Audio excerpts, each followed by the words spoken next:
And we're back. All right. Welcome, one and all. Those of you watching from the future. Hope things are good. Things are okay here. This is the part 2 of Shipmageddon. As the title indicates, we begin, as always, with the signing of our thank you cards. Took a nap. Pulled a bunch more orders. And ready, more or less, to rock. So we're gonna keep going. It's yeah. We got a lot to do. As it stands right now, how many orders are left? There are 132 orders still to go. I'm hoping to get that down in the 50 or 60 range by the end of this stream. That's the hope anyways. We'll see how much caffeine can assist in this endeavor. Hopefully it will. A lot of these things are postcards. There's a lot of really easy things. I do have one order I have to cancel. We'll just cross that bridge when we get to it.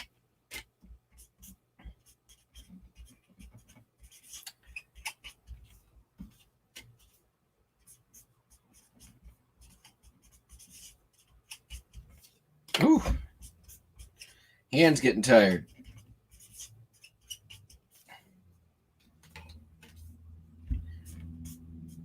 We are going to, I believe, try the standard envelope today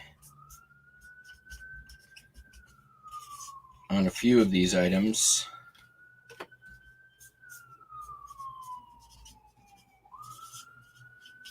All right, that's probably good for now. It was an okay nap. It was more of a relax, refresh than there was napping. Buster realized I was in the room and decided he wanted some attention, which really kind of kept me from sleeping. But I'm back and refreshed and ready to go. So most of the time I was gone while I was pulling orders, to be honest.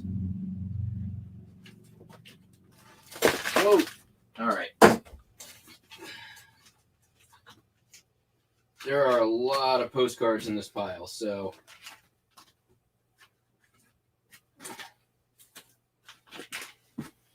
we are just going to knock those out first. And hopefully that's going to get some motivation going. Not that I'm unmotivated, but all right.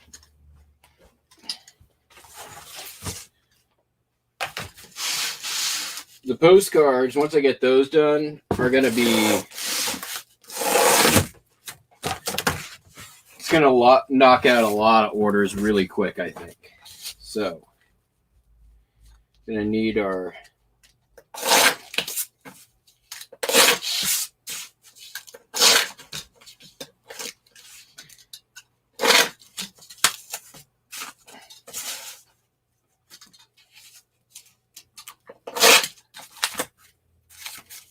Did I mess this up? Yeah, I totally did. Huh. All right.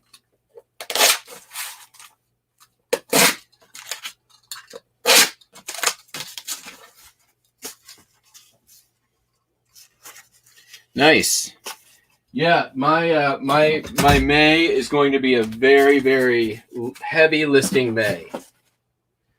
I assure you of that. I'm really going to be going. I'm going for 1,000 listings in the month of May. And, you know, I'm starting from, I mean, I'm hoping I can get everything done by tomorrow evening and actually start listing tomorrow night.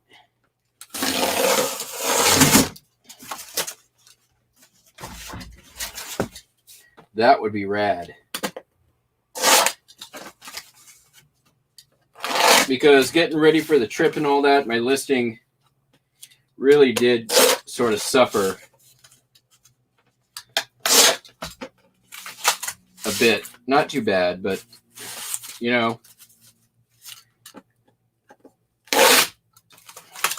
I enjoy listing. I try to list a lot. There are great benefits to doing so. And, you know, if you want crazy banner months of sales, you got to have months like I've got ahead of me every now and then.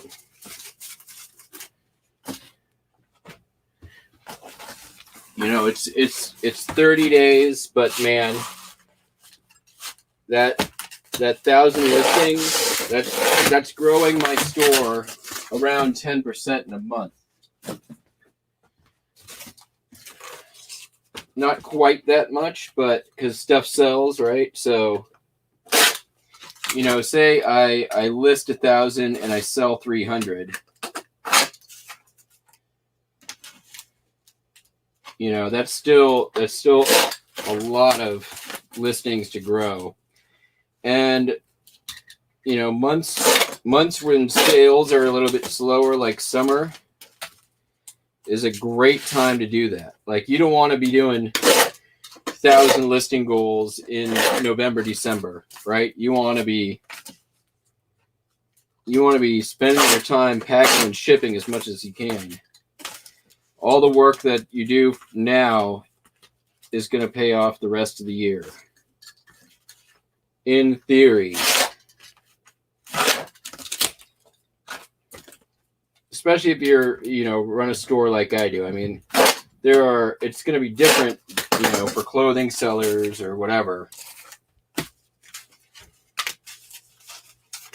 All right, we're going to need more still.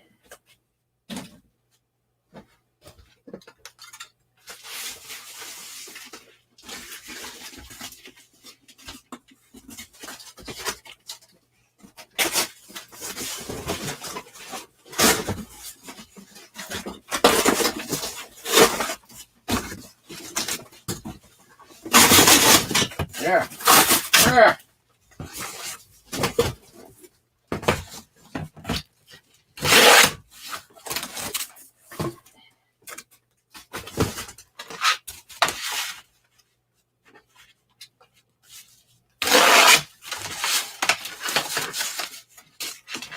Sup, Hunter? You know, you can't beat yourself up about it, though. I mean, you're gonna have months that are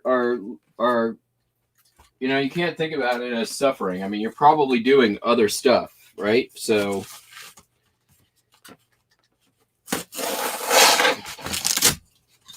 just is what it is. But if you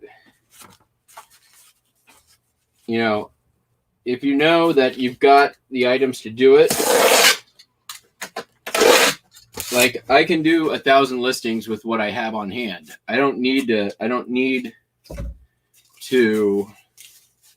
go sourcing. That doesn't mean I'm not going to go sourcing, but it just means that I can focus and spend more time on some other stuff.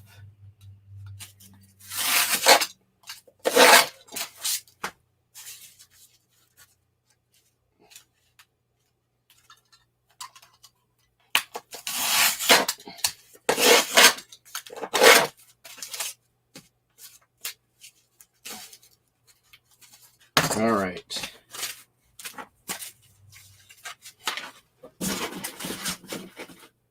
I feel like that's a good start. Maybe we might do some more in a bit, but let's get going.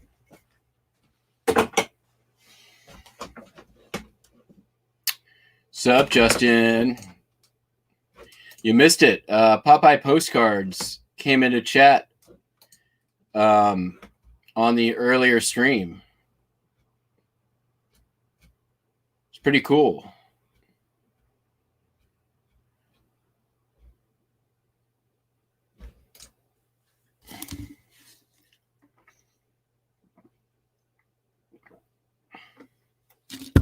All right.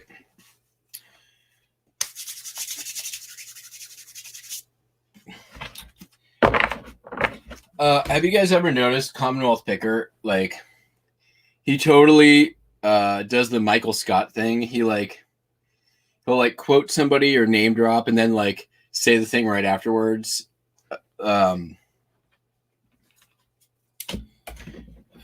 It's funny. I like his channel.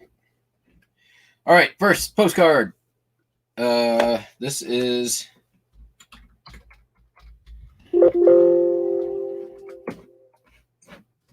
a advertising postcard of a pretty common subject matter.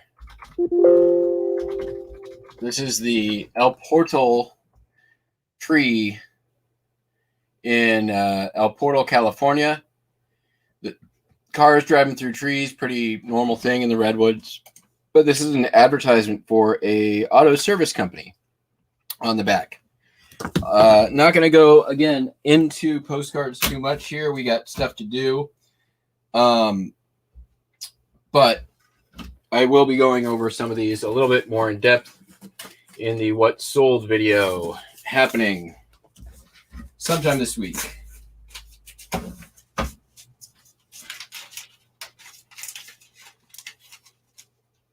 Alrighty.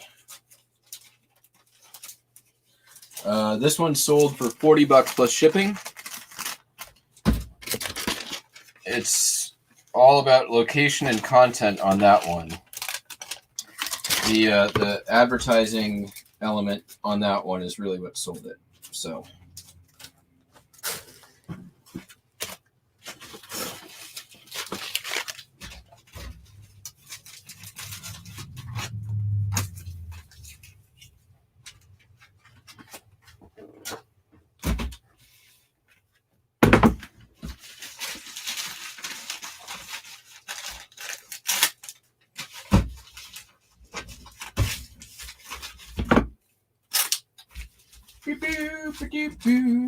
Oh, I forgot to drop the link. Go ahead and do that. Drop in the link.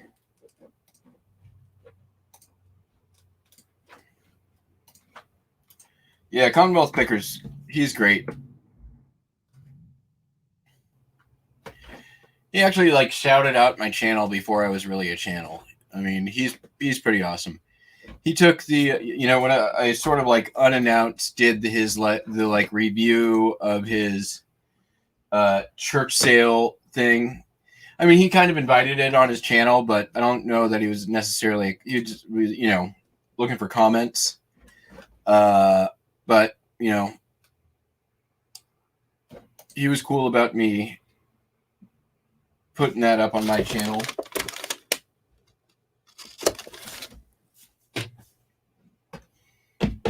Come on, print. You got stuff to ship. There we go.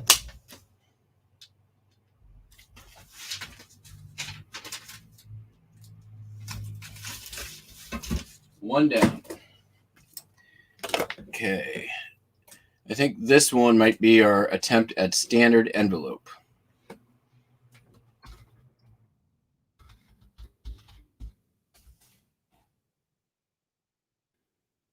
Probably. Yep. Okay. So it's Mickey Mouse on Main Street at Disneyland with the marching band. All right. eBay standard envelope. That's fun.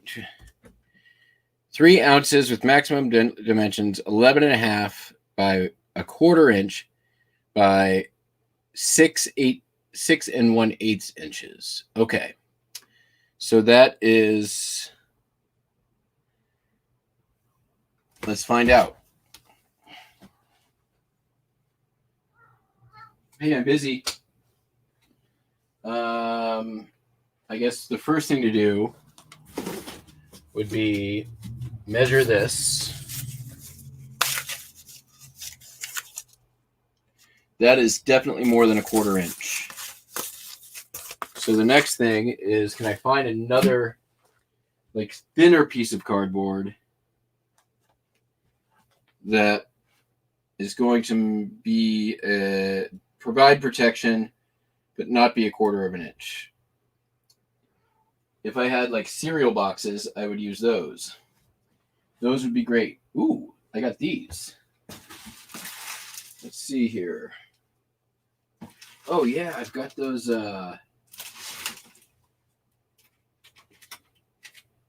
these things. Those work. Those are slightly rigid.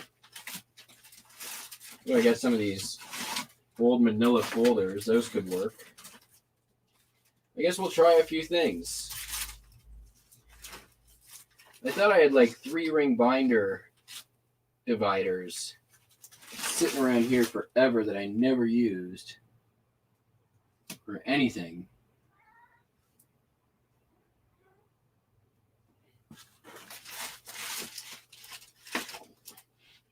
There's 2 of them. Oh, wait. There we are. Okay.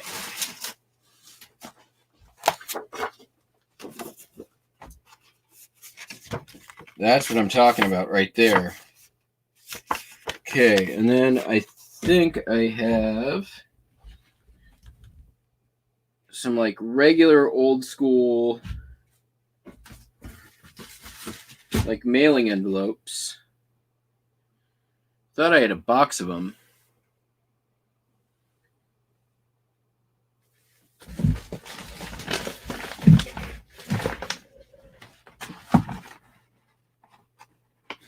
Oh, there's those things. I've been looking for these.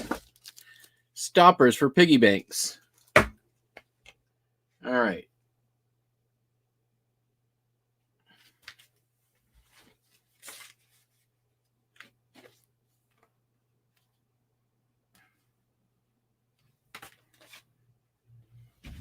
Okay, where's my envelopes?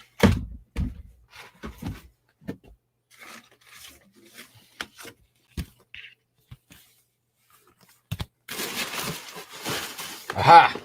There we go. All right. We're almost there.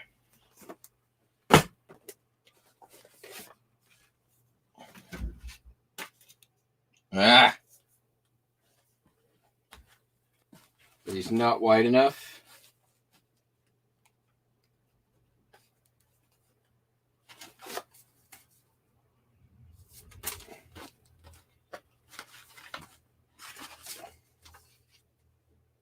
All right, none of my envelopes are wide enough. So, what's the next rule? Can I just ship these in my normal thing? Compliant with all the requirements. All right. Envelope and contents must weigh 3 ounces or less. Envelope dimensions are not smaller or greater than 6.5 by 11.5. Well, I think I'm good there, right?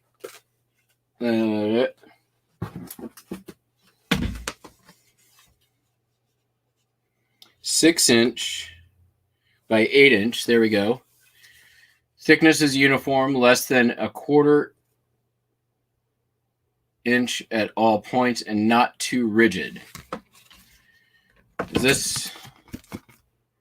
What's not too rigid? No clasp, no strings, no buttons.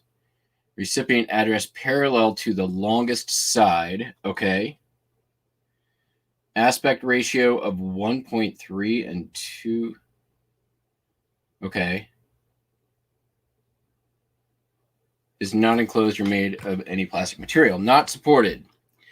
Bubble mailers, cardboard packages, and our packing materials made of plastic. Okay. Not more than 3 ounce. Smaller than 3.5 by... Okay. Thickness is rigid and or thicker than... Okay, we got that. Got that. Okay.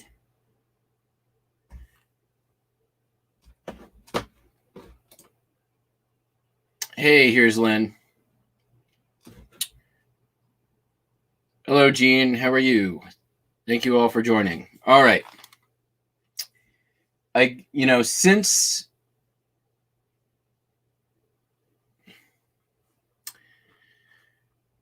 I'm wondering if I should just try it on this one. Does this seem too rigid?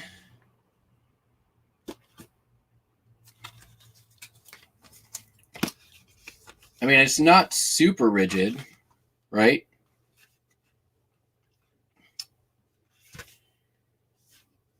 And I think I can get the weight will be fine. It's definitely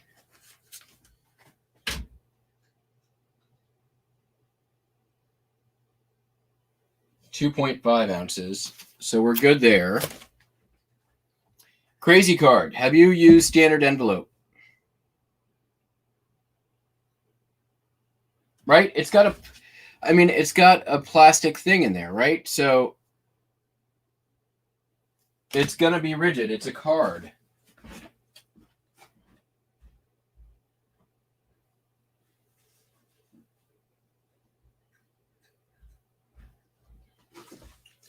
All right. You know what, guys? Here's what I'm going to do. I'm going to send it. That is not too rigid. Okay. Thank you, Sandy.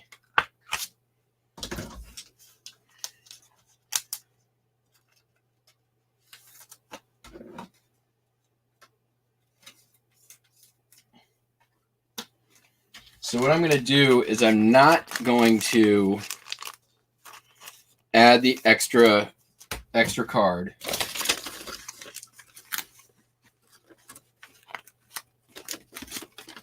And I'm just going to go like this. And then I'm going to cross my fingers and send it off into the night. And we're going to, if I get a bunch of returns from the post office, then we'll know we did it wrong. 6-inch by 8-inch. And this should be there. It says same time frame, so it'll get there same dates. Let's see what this label looks like.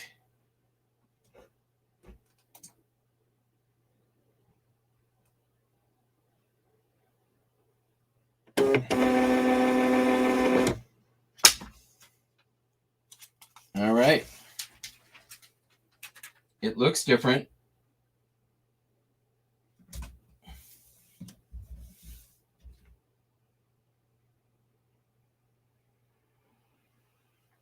I think I need to make it bigger, though.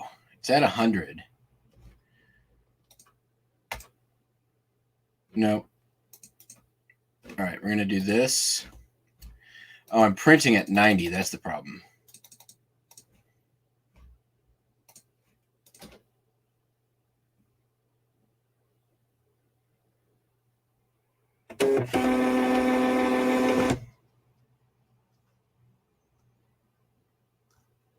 Nope, it's still not right. All right, last time. We're going to have to go back down to...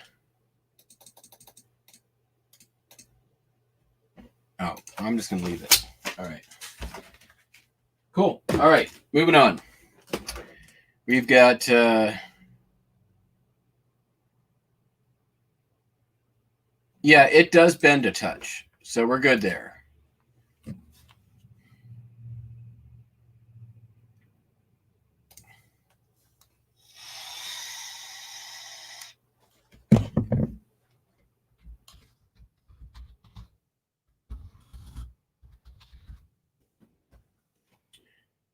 Next up, we've got a postcard of Thomas Alva Edison, the man who ripped off Tesla. Jerk. $6.50 free ship, but you guys, instead of making like $3 on the postcard, I'm now making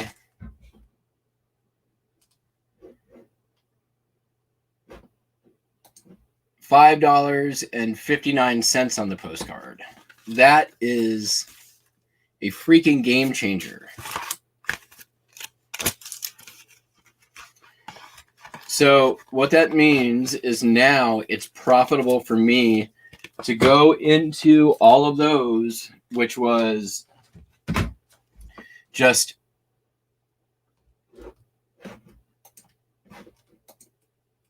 like my back stock. It wasn't worth it for me to list it unless I put it in lots.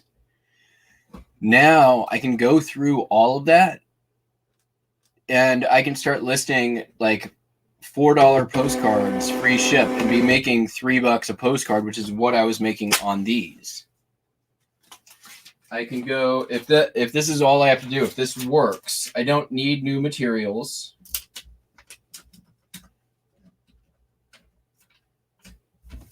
Which is awesome. I don't.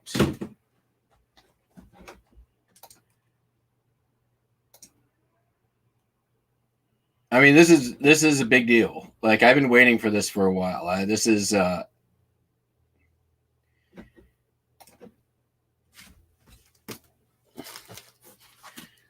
$8 postcard.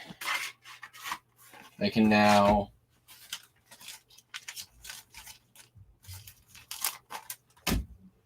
I'm now making like $7 on that. That's so rad. It's faster ship or faster pack.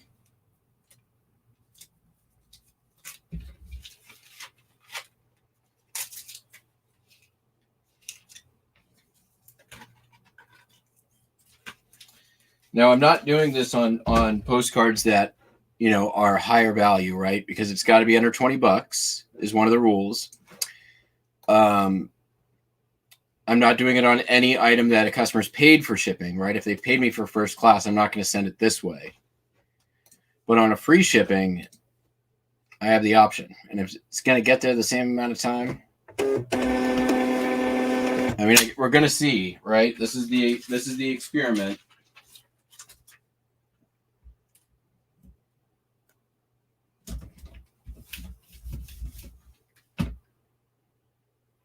But I mean, it's got, right? It's rigid. It's got, it's got cardboard on the outside. It's got that. Yeah, right. Am I doing media mail? No, this is eBay standard envelope. It's they rolled it out at the beginning of the year for baseball or sports cards and other collectible cards, and only just last week made it available for postcards.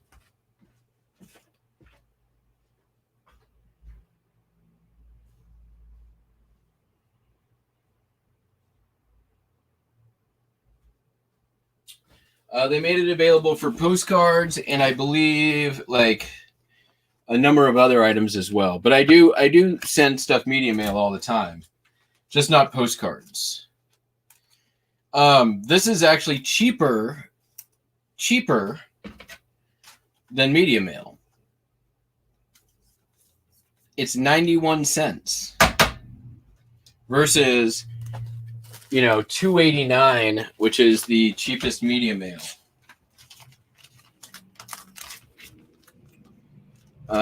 We need to probably check this out. Danville.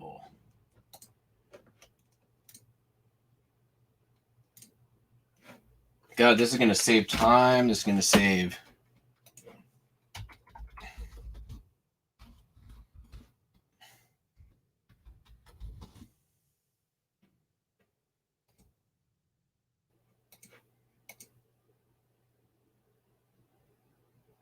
Here's another one, $8.95.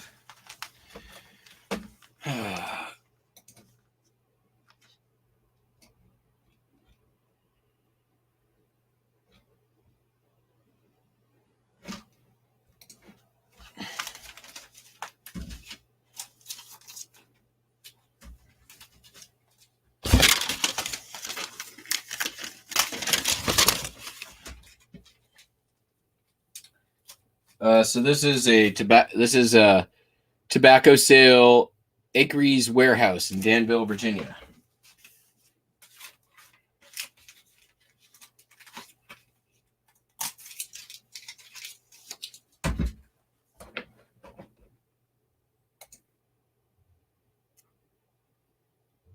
I was worried as well about the being able to use a top loader still, but like it doesn't say you can't do that. I mean, if I can ship it, and I know that baseball card people ship in top loaders too, so.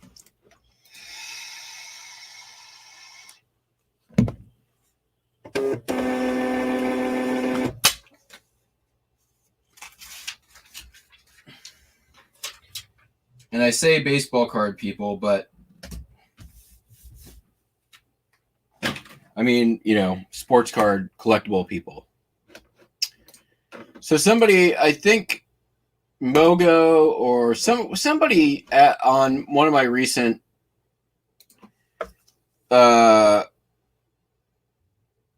videos put it in a comment that they had never heard of the Juniper Springs recreation area in Ocala National Forest. Was that Crazy Card maybe? I know you're down in the unmasked country. And that maybe this place doesn't exist anymore. But I sold the postcard for one of them.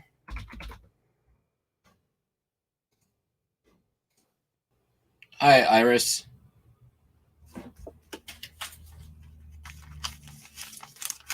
Is that beer? Looks like beer. I'm on the coffee right now, so. Ocala National Forest. So this one is another $6.95 postcard that I'm shipping for 91 cents. I like this. This is good. This is good. This is good.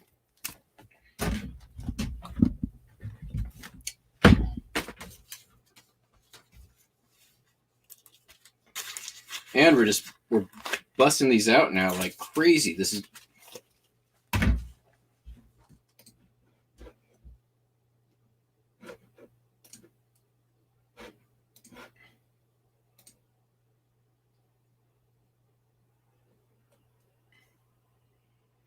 And I mean, worst case scenario on this is they come back to me and I pop them in a bubble mailer and then put a first class thing on it. The customer might get them late, and I'm out like 91 cents on the first round. Sorry, I'm always distrustful of new things. Like Garth said, we fear change.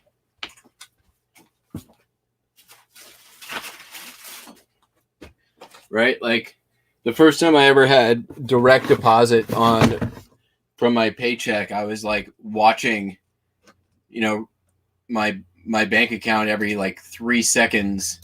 Like, am I really getting this? All right.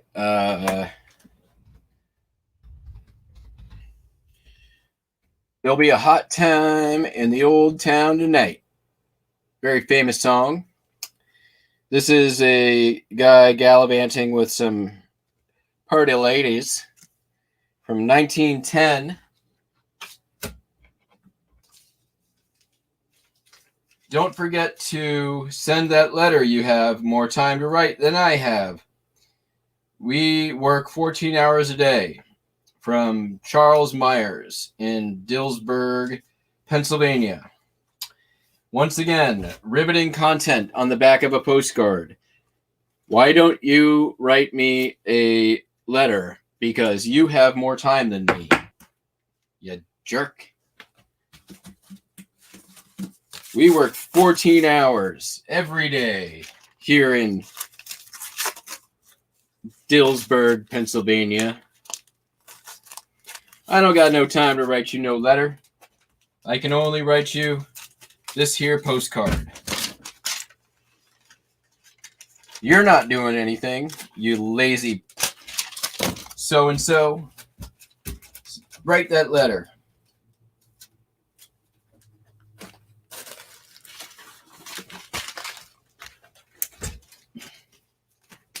This one is not going standard envelope.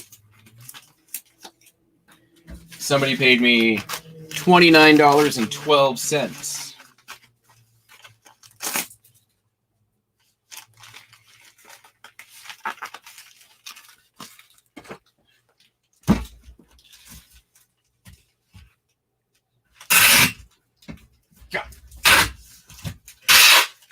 Plus shipping.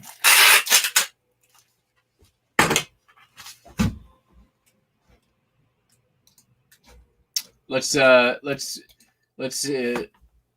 maybe get ourselves a copyright claim.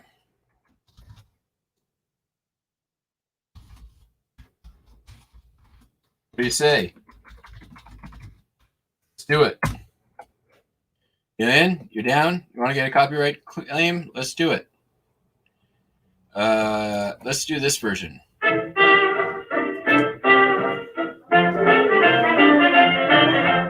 Come along, get ready, wear your brand new gown. Well, there's going to be a meeting in this good old town. When you know everybody and they all know you, and you get a rabbit foot to keep away them who do. When you hear that the preaching has begun, been down low, but to drive away your sin. When you get religion, you wanna shout and sing. There'll be a hard time in old town tonight, my baby. When you hear them bells go ding-a-ling, all down around, and sweetly you must sing. When the birds dance too, and the poets will all join in, there'll be a hard time in old town tonight.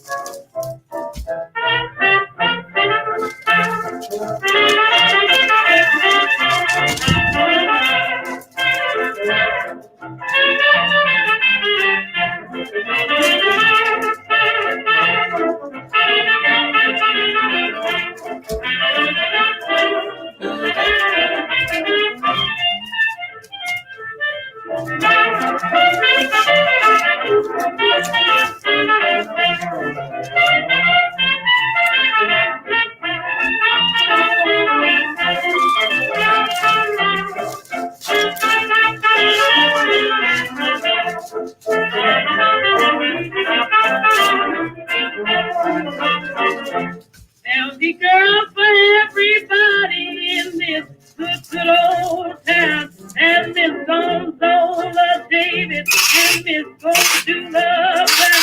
And Miss Henrietta Visa, and she's all dressed in red. I just hugged and kissed her, and to me then she said, please, oh, do not let me go.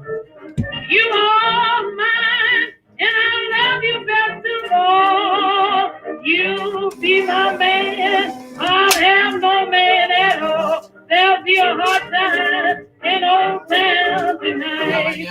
My baby, when you hear them bells go ding-a-ling, all down around, and sweetly you must sing. When the birds come too, and the poets will all join in, there'll be a hot time in old town tonight.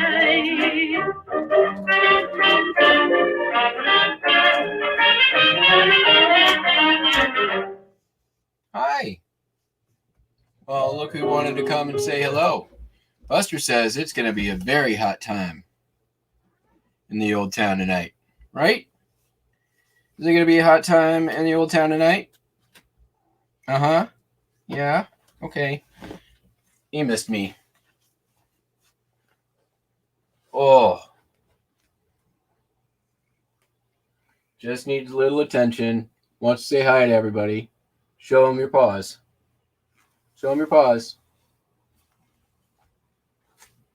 Well, as usual, we're sidetracked by Buster.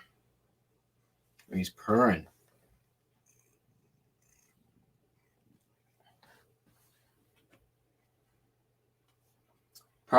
He's probably just trying to get some treats. That's usually what's going on here. Right? Right? Don't bite my nose. Oh. Somebody needs a manicure. Show him your paws.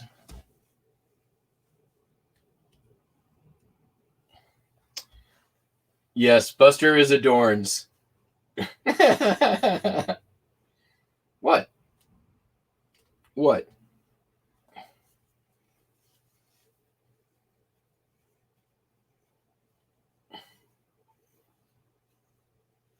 Oh. So what's going on, dude?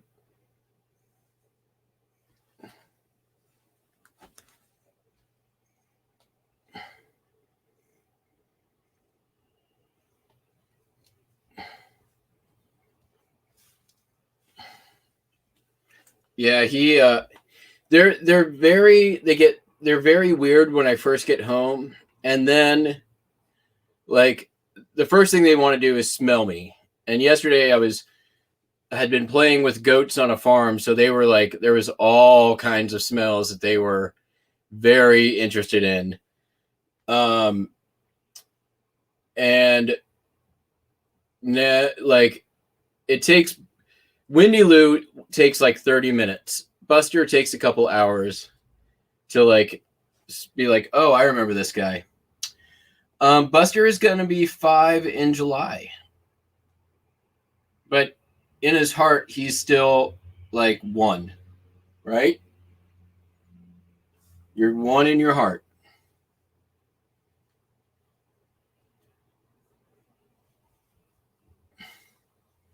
Okay, let's go get you some treats because I'm pretty sure that's what this is all about. And I need to work, and you need to let me have my freedom.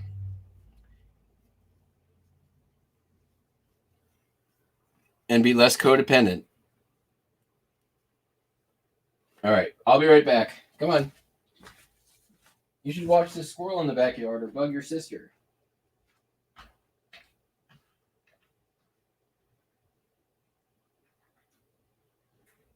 Whoa. There we go. Want some of these? I bet you do. Here you go.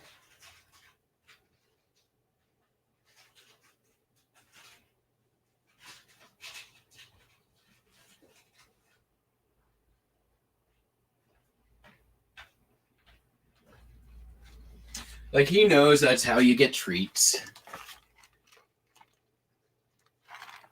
Oh, yeah. Gina, she's awesome. Very, very old friend of mine. 20 years or so. We go way back. She lived in Seattle, then she moved to Oakland. And she was actually attacked on the way home from the BART station there one day. And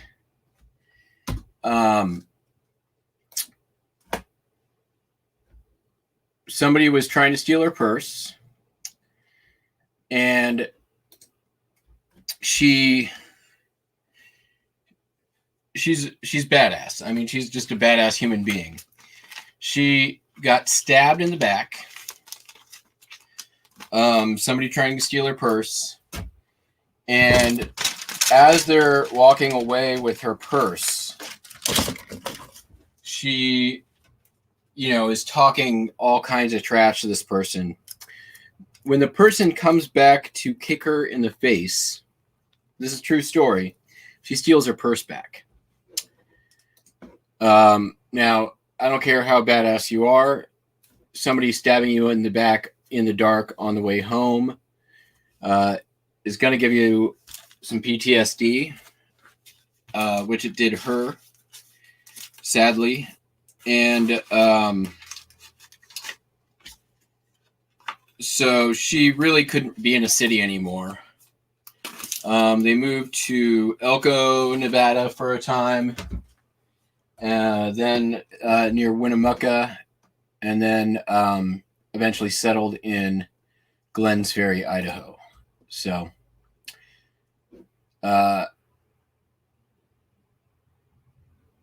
which, they're probably the only people in town who voted for Joe Biden.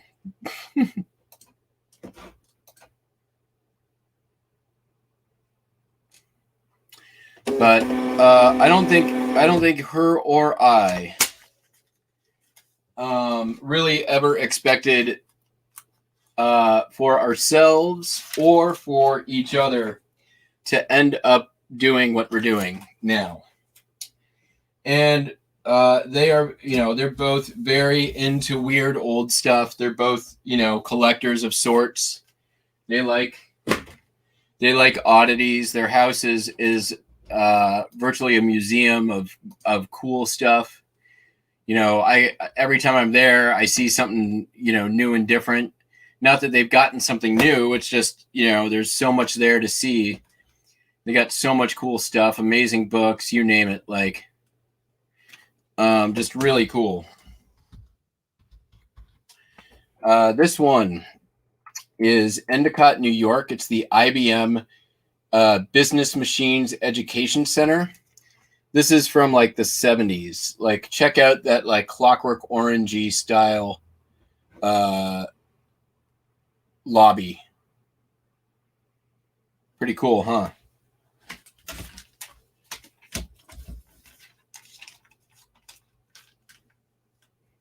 Yeah, an incident like that's going to leave you with PTSD for sure.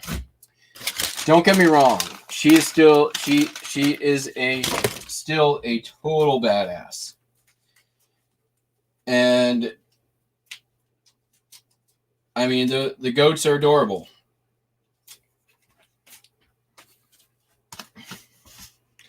They were a lot of fun. Clumsy goats are hilarious. My ex is very, very goat friendly. I'm they're growing on me.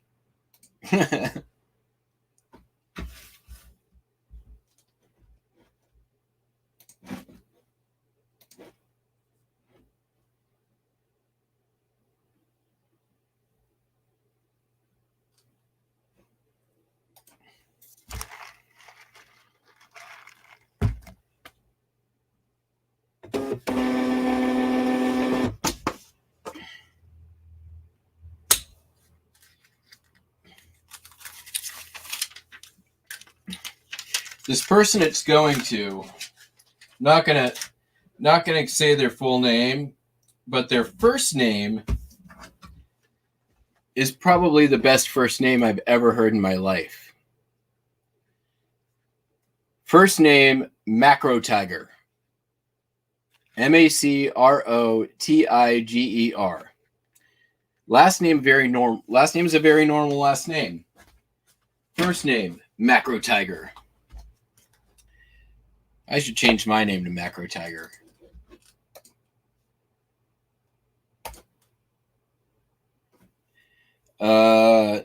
Harvesting pineapples in Florida.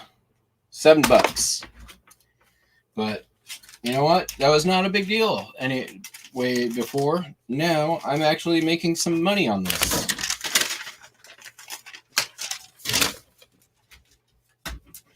So my plan now is, now that I know that I don't have to do anything, I'm going to go in and revise all of my $10 and less postcards. I'm going to drop prices by a little bit.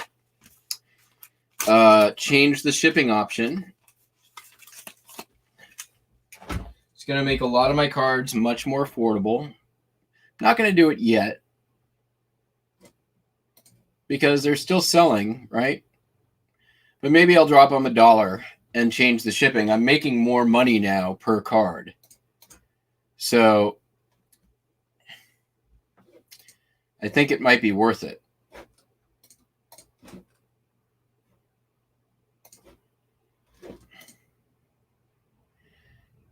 Do I ever? Not anymore. My psyche is too fragile for psychedelics anymore. Have I done LSD? Yes, I have.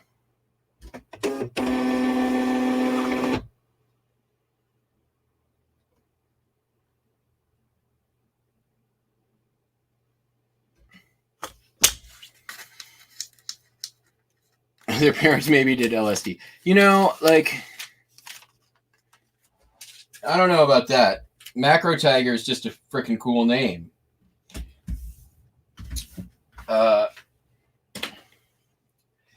I got some friends who named their kid Huckleberry Blue, and their last name is Hammer.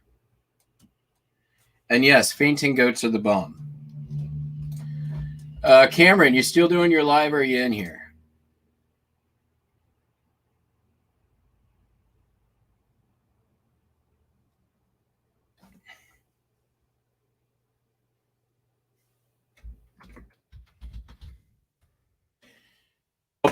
Cameron, get a Norway postcard listed. This is a different Norway postcard. Hey, Sal. You ended? Okay. So this is another Mandal, Norway, very old postcard, unposted. It says on here, it's the Rullestein pa Geertsbjorg. It's a big rock. It's pebbles on the mountain is what the translation is. So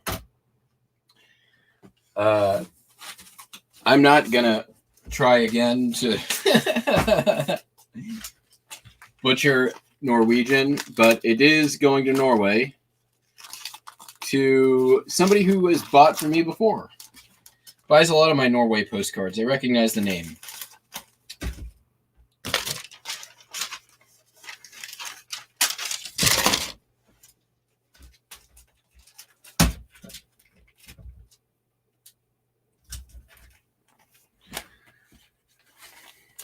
This sold for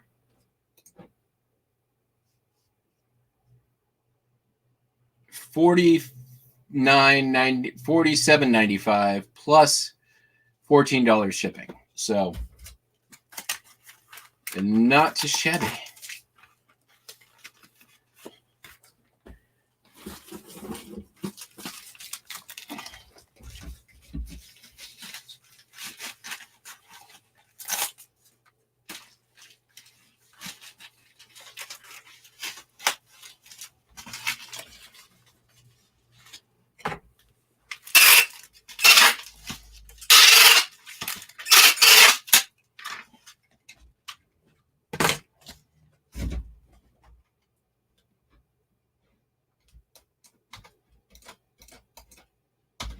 It's the Georgsbjorg on the Borgesborg. I lied. I tried again. Björgenbjörg and it's Mjörgenbjörg. That's I'm getting Swedish chef's territory there. So, and I know that Norway and Sweden are very different places.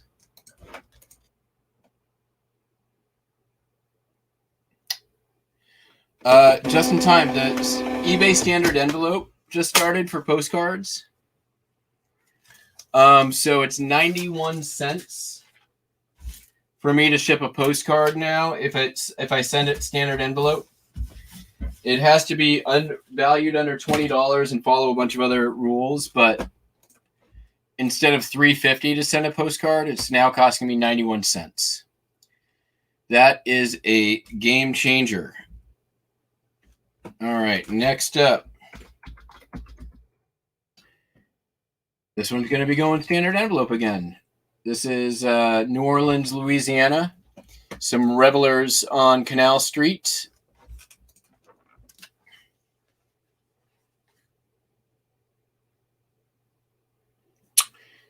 You tried to run off an LSD trip.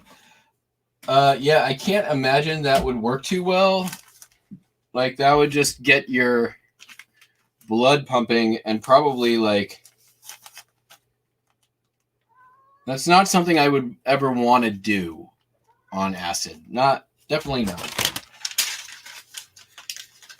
there are other things that I would never want to do. Like, I'll tell a tell a story. So I was out at this event. It wasn't Burning Man, but it was in the same desert that Burning Man is held. They do this every year. They do a 4th of July event that's kind of small and it's scattered all over the place. There's a bunch of little camps. It's Burning Man people, but it's not a Burning Man event. And so I'm at this thing, and this guy pulls up in this like janky old car. It's desert. There's nothing there. So people drive these like, crappy desert rat cars. And he pulls up and he's got a flamethrower sticking out the side of the thing that's like blasting off fire. And he pulls up and he's like, yells through a megaphone, I'm high on acid. I'm driving a car, or I'm driving and there's fire in the car. Who wants to come with me? And one of my friends is like, oh yeah. And like goes and runs and jumps in the car, and they drive away with like fire spraying out the thing. And I'm standing there like watching this dumbfounded with these other two guys. And we're like,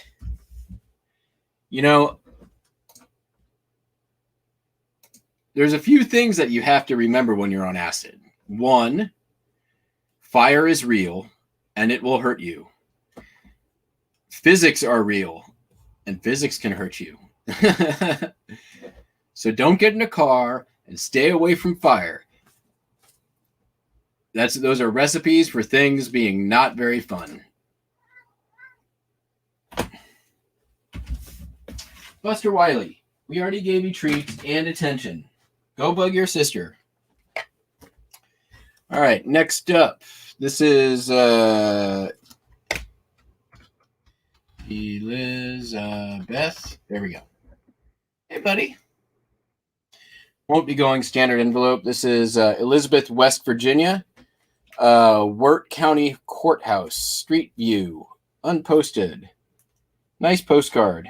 Got some cars. It's not real photo. Hey. We can't.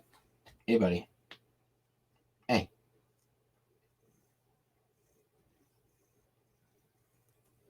Do I need to go get your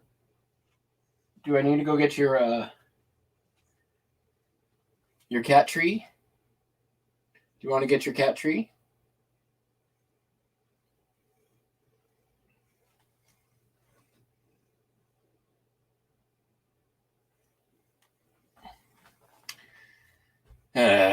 Come, buddy, I got work to do.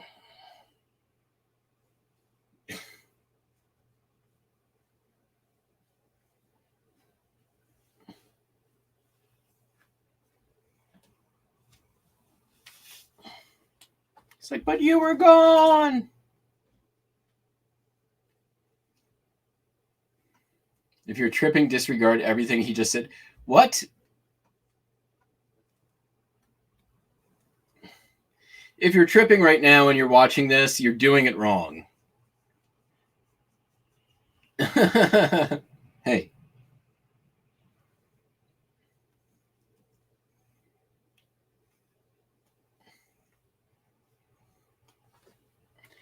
They say over 7 times you're legally insane. Yeah, then I definitely shouldn't do it anymore. I'm probably within a couple of times. That seven times legally insane thing is probably some like holdover from the 60s.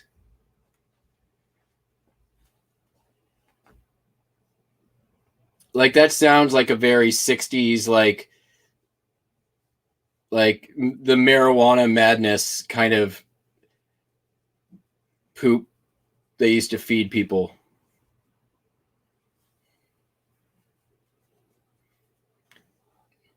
Look at these. Look at this. What is this? What is this position?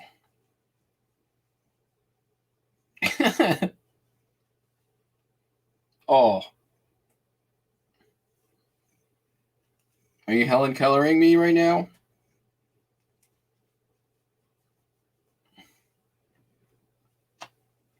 Okay. 1 box down, 5 more to go. I've got 120 more items to ship, Buster. 120. This is not helping me ship things.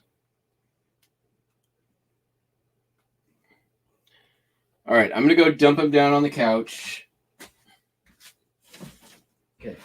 This is fun, but I can't. Okay.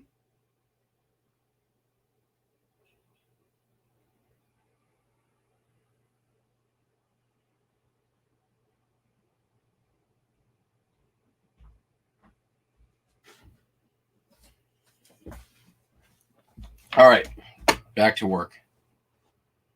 He'll be back. I know. Here he is. Let's try something else, Buster. You guys hold on a second. We have to get creative here. Excuse me. Excuse me. You want more treats? Is that what this is?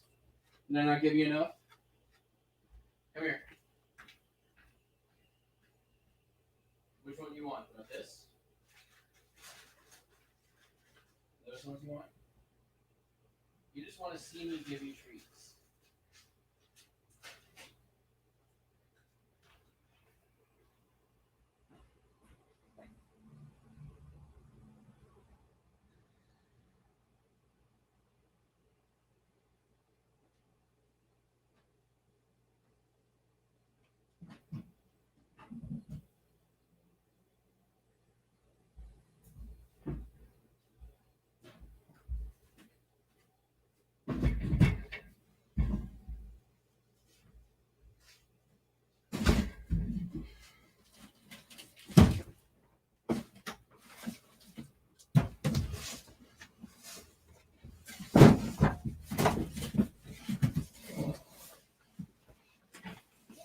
New plan.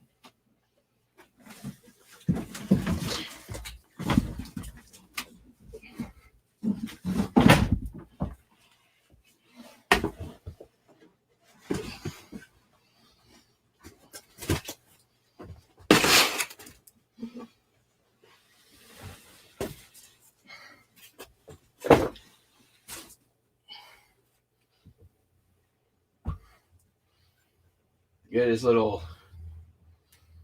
get his elf there.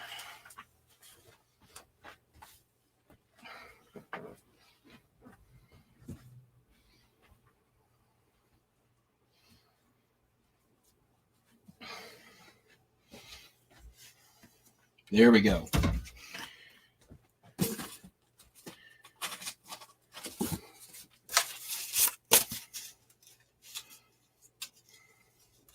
It's here. I did it. Iris, you guys have seen me do far more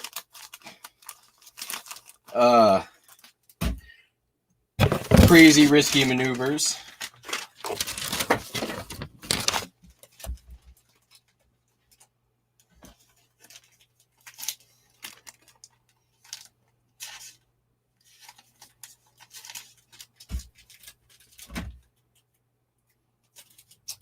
I have to move the cat tree every now and then anyways because they lose interest in it, and then but once I move it, then it becomes interesting because it's a new. Cats have limited object permanence, so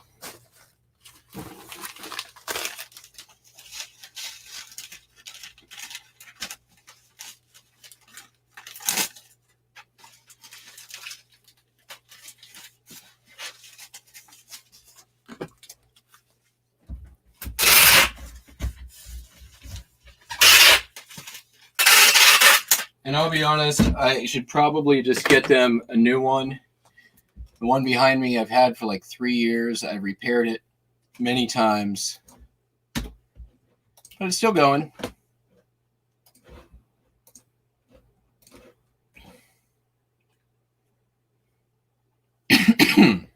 Rona. All right, next.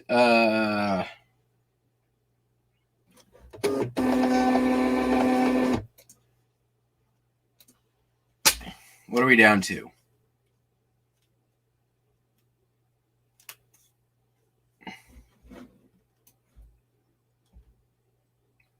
$118. That's pretty good.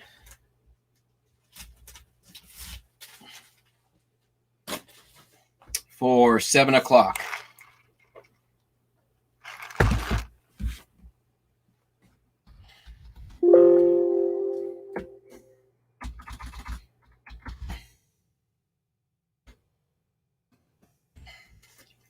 Another standard label. This is the Mint in Philadelphia from 1908.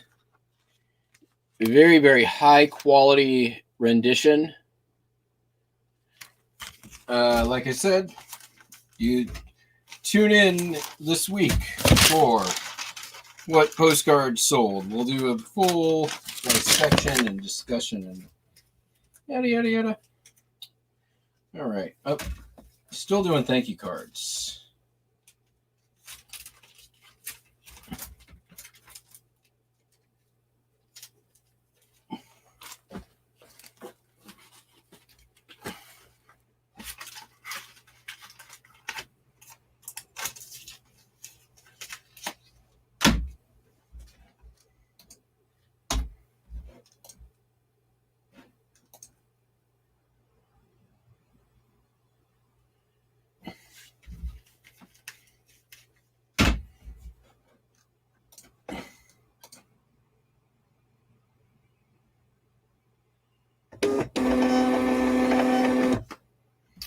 Oh, well, yeah, I mean, oh, I guess this one's going first class. Oops.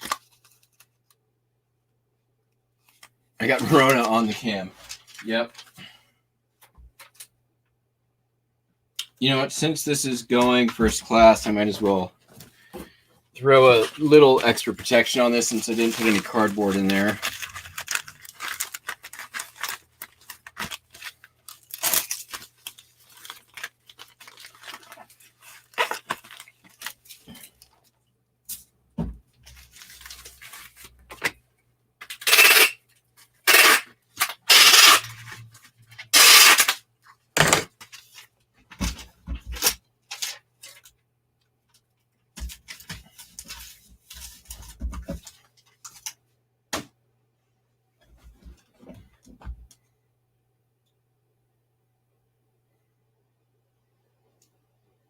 Thank you cards with post-its. Yeah, I mean, why not? I mean, for a long time, I just wrote thank you on the package. I mean, there's a lot of different ways you can do it. I think that, like, do I think that there is any financial benefit that you will get? Is it good for marketing? Does anyone care? No. Sometimes they do, every now and then, but by and large, not really.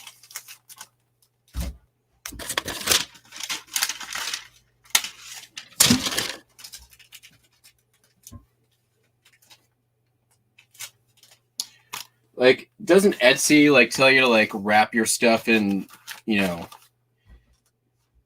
fancy tissue paper and blah, blah, blah?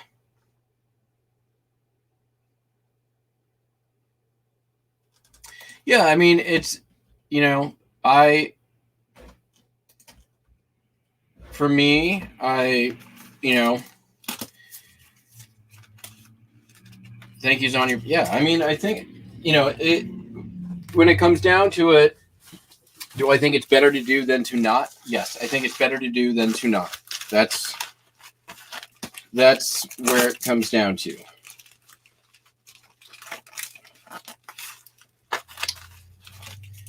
Now, here's another kind of odd question that I don't know the answer to is for postcards going over on HIP Postcard. Now, HIP does not have their own shipping label system. So, and it integrates to eBay. So if I price something to sell on eBay and it ships on the HIP platform, I wonder if I can do just an envelope. Let's see here. Envelope.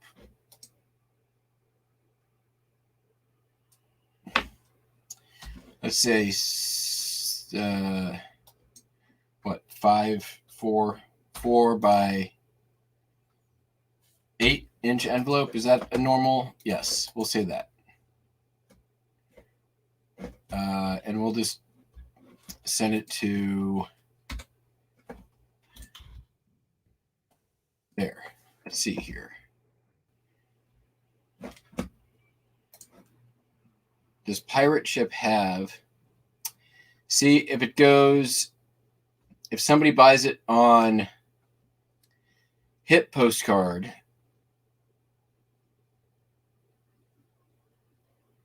then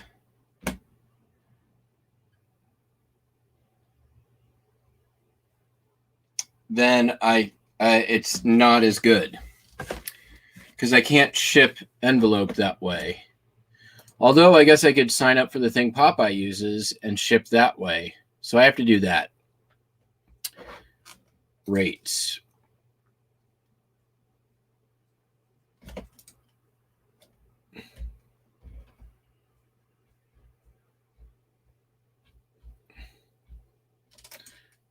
Or I could probably just stamp it because I don't. If it's going through HIP postcard,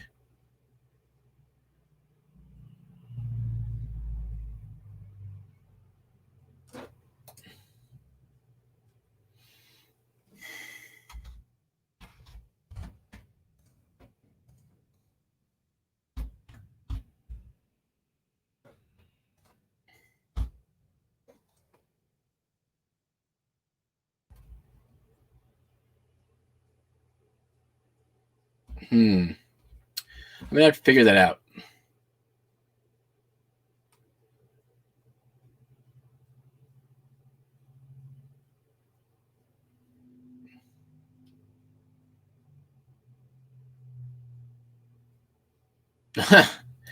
I can see that, Justin. I like that.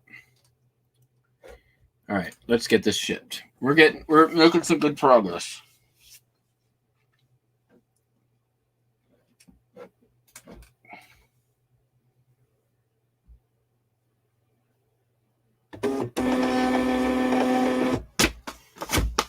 Yeah.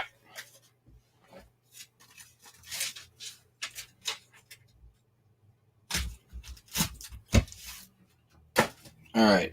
This is the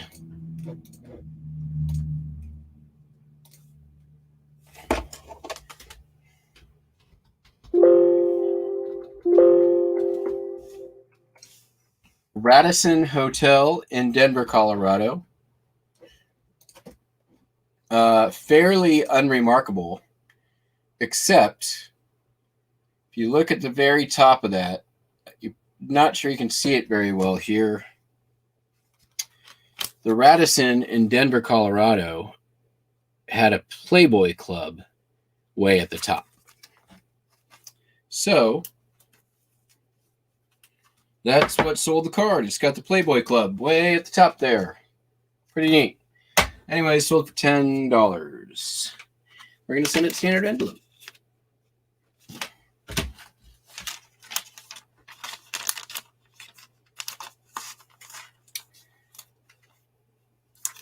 Yeah, So I think that the thank you card and the extra effort, like, you guys have seen on this channel, I tend to, do a pretty good job making sure my stuff ships well protected. And I think part of it is when something arrives, if it's well packed and an attractive package, the overall purchasing experience is positive for the customer. And that, I think, reduces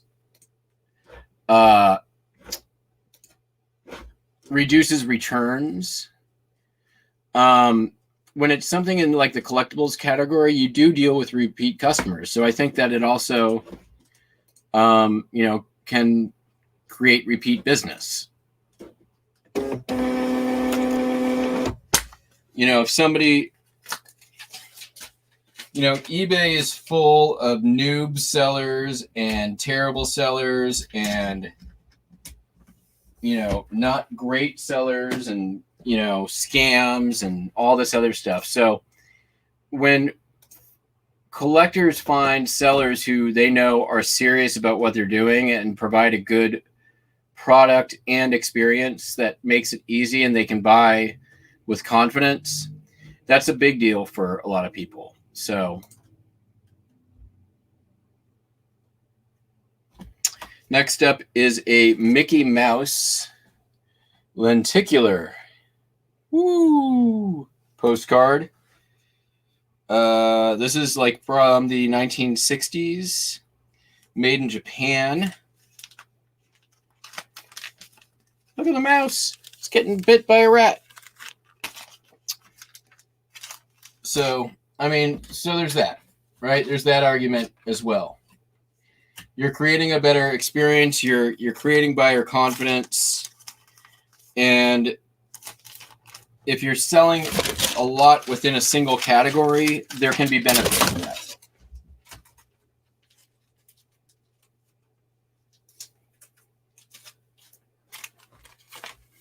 If you're selling a whole bunch of one-offs and or stuff that people really, don't care about, I don't know if there's really a lot of benefit to that.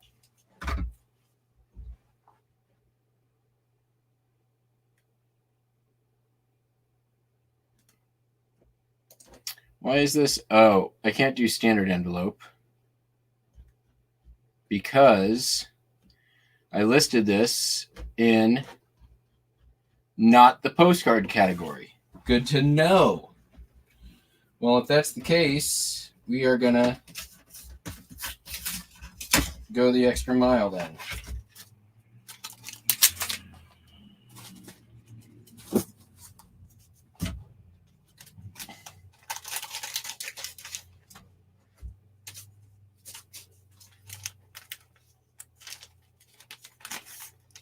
Because it's Disney, I listed it in Disneyana, not in postcards.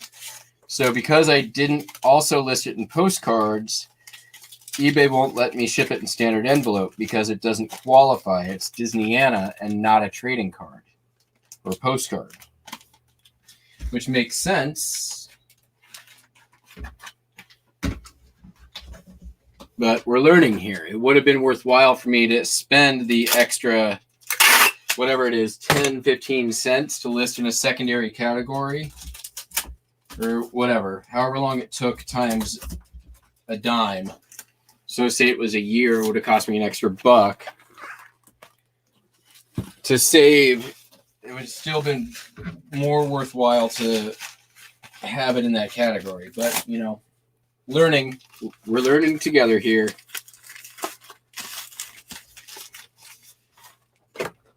I don't have all the answers yet.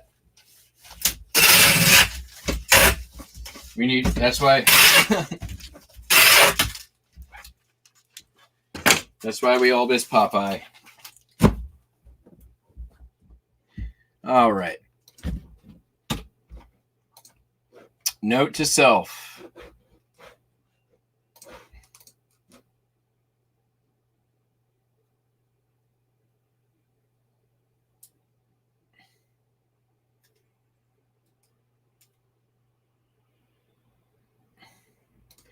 Yeah, Justin, I totally agree with you. It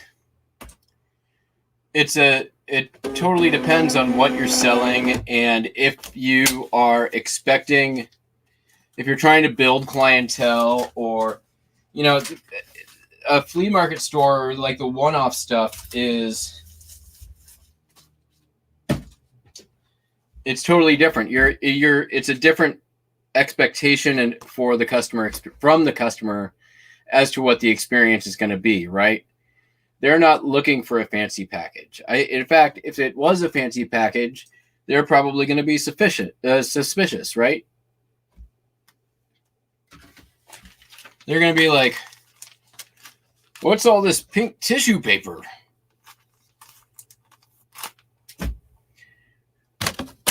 What kind of queer is sending me this handrail?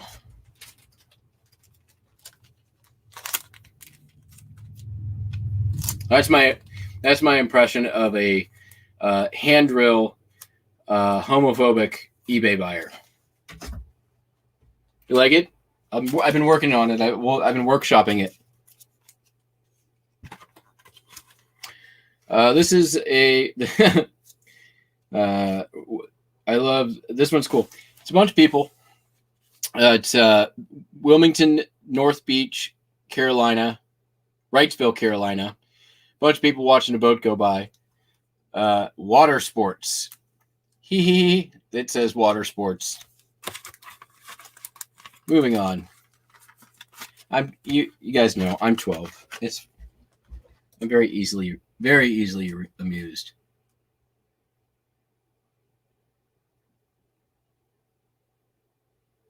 Yeah, I mean, that's,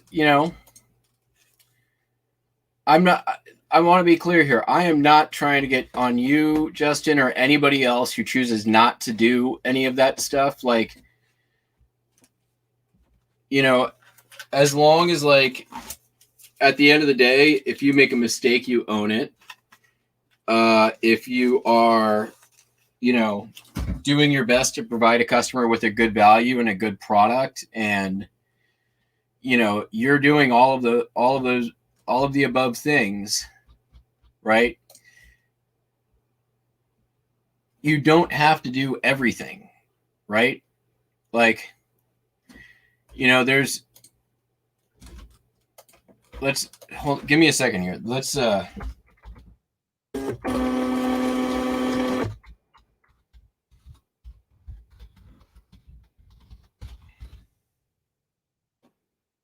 right.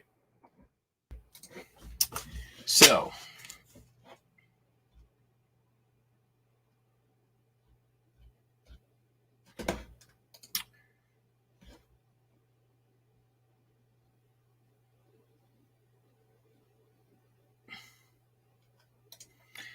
where is it?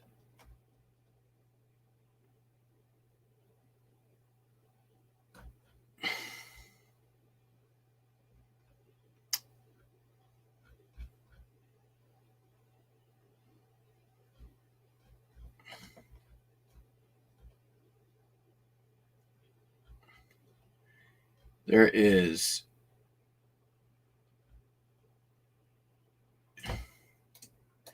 like Etsy has like guidance that you're supposed to like fancy wrap stuff. Yeah.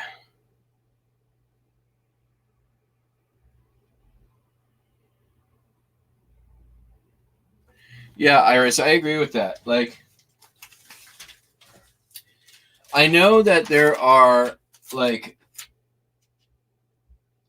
baseball card sellers who often like will throw in a common with a good card, like it's a gift to somebody. But you know what? I collected baseball cards. I collected sports cards.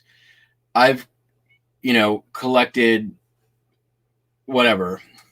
No, if I spent like $30 on a baseball card and I get the like expensive, nice baseball card, and they also send me a common, I'm going to be like, what am I going to do with this? Like, I guess I'll go throw it in that box that's just going to, like, I don't care.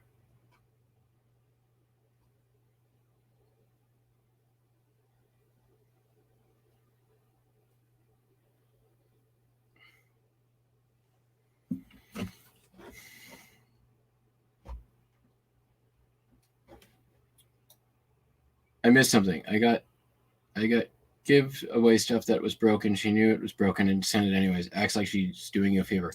Yeah, okay, so right around New Year's, I was shipping a Polaroid, and I was opening it up to check, and I broke it. Like, I broke it before I shipped it. I messaged the customer. I'm like, hey, I don't know if you're using this for parts or whatever. Like, I broke this thing. I don't, I don't know if you might still want it. I'm happy to give it to you at a discount or just send it to you at no charge. Please let me know how you want me to proceed. And I never heard back from him. So the next day I'm like, okay, well, I kind of got to make a decision here. What I'm going to do with this. And, I wrote them another message. I said, since I didn't hear from you, I'm going to ship this out. I'm not into sending people garbage, but, this still might have some value to you if you know how to repair cameras or whatever. So yeah, I sent it to him and I refunded him. So, and then I took the message that I left him on the eBay platform and I printed it out and then put it in the box. So he got, an apology directly from me on eBay and in the box and a full refund. So,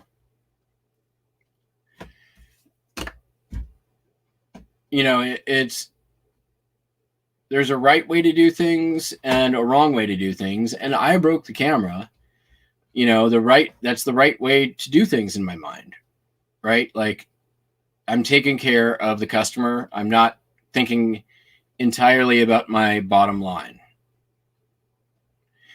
I didn't get any negative feedback. I did make every effort, to let them know what was happening.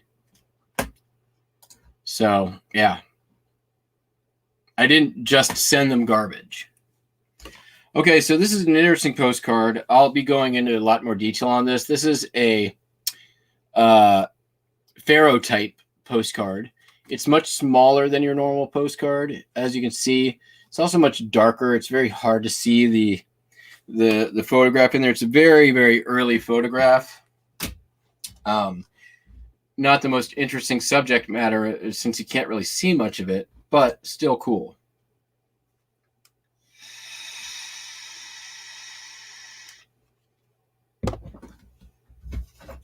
Yeah, Justin, I mean, I know you know this, Justin, and I know probably some of the people in the chat know this. I came from, 20 plus years of sales background and customer service background. This is not unfamiliar territory to me. I worked my first job, not my first job, but my first real job where I actually made money and wasn't just a college or a high school expendable. I was a shoe salesman. I worked at Bellevue Square Mall. I worked at a store called the Athlete's Foot. You may have heard of it. Remember that in the 90s? The worst named shoe store on the planet. Here, we're going to name our store after a fungal disease that your feet get. But still, I did very well at the job. I learned a lot about just in general customer service there. From there, I went to a sales job at the University of Washington Daily. I sold advertising for the school paper. Did very well at that job. I actually won a bunch of awards doing that. Was one of the very top salespeople. After that, when I left college, I went to do the same job for community newspapers in Seattle, selling spot advertising in community newspapers. I didn't really like that job very much, and when I left, I kind of had a sour sense of sales in general. But the job was basically the same as what I had been doing in college. Then for a period of time, I delivered some pizzas. That's not really so much customer service, but then I was a waiter. For a while, I held down 3 wait jobs. I was a waiter at a tea room in Seattle called Queen Mary's Tea Room, which was basically serving high tea to old ladies and girls having their sweet 16s. I learned how to serve high tea, very proper. I also was a waiter for about 6 or 7 years at a vegetarian restaurant in an upscale Seattle neighborhood called Madison Park. And during that time, also, I was bartending at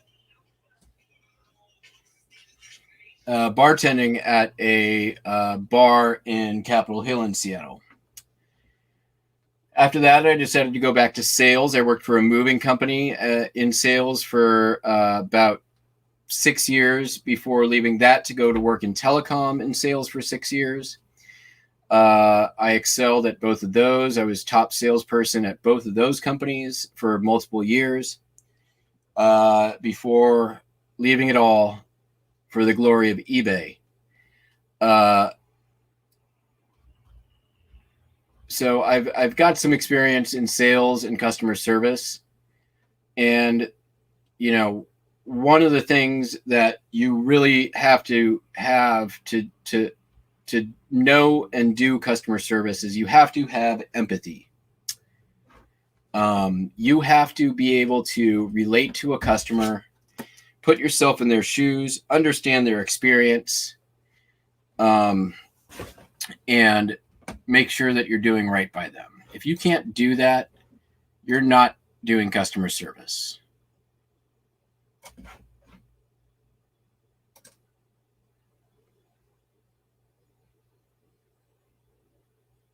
I know, Iris, I'm joking, but still,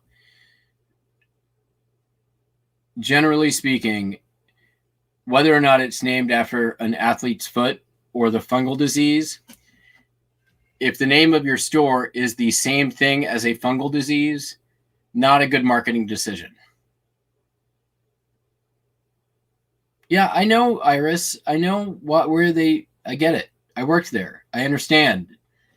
I understand the connotation that was intended. But I'm just saying it was a poor marketing decision when the name of your store is also a fungal disease that athletes get.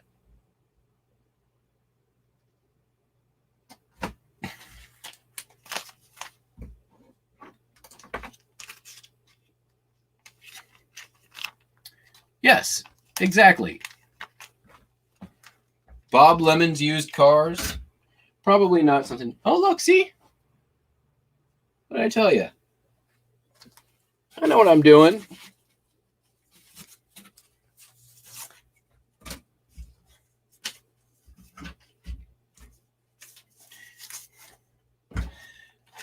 But and Iris, I don't think polyester is necessarily a bad thing.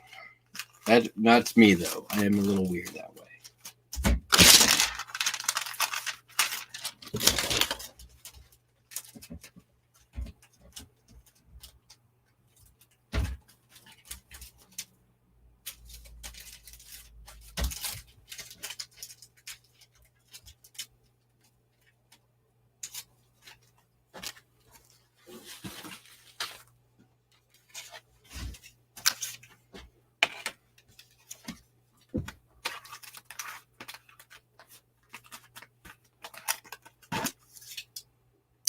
I don't think we had internet then. I mean, it existed, but we didn't really. This was the early 90s. So pretty much we had the internet in our high school computer rooms and not much else.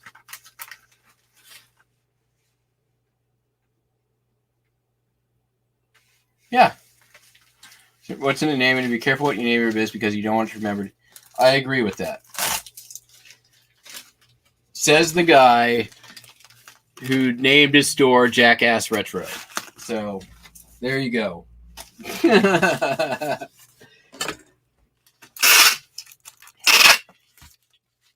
Jackass Retro says, don't name your store the Athlete's Foot.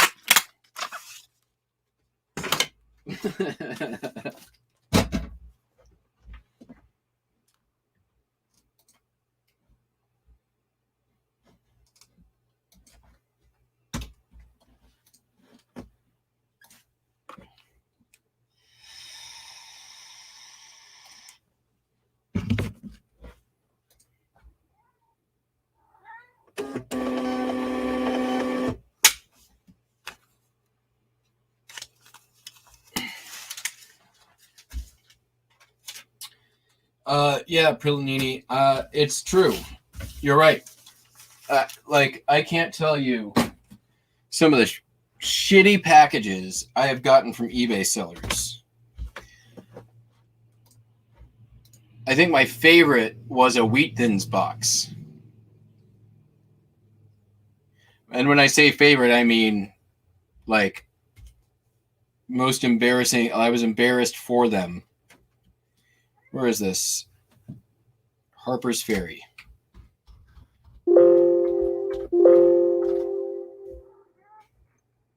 But Buster Wiley, you've got stuff to play on now. You don't need me.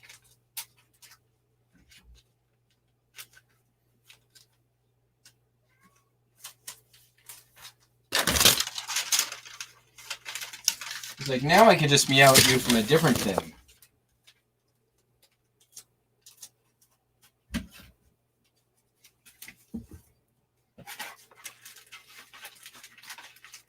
Oh, we're getting down. We only got a couple of postcards left.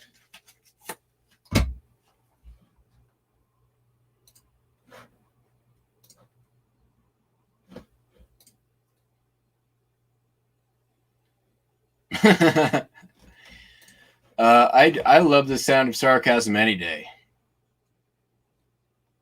Franken boxes wrapped in black. That's you know what? I'm okay with Franken boxes in black plastic, right? That's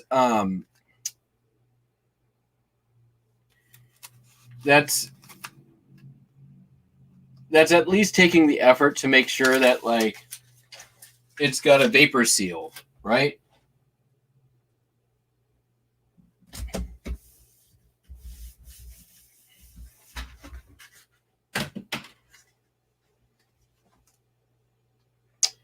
This is the Philadelphia and Reading Railroad locomotive shops in Reading, Pennsylvania, with the corner missing.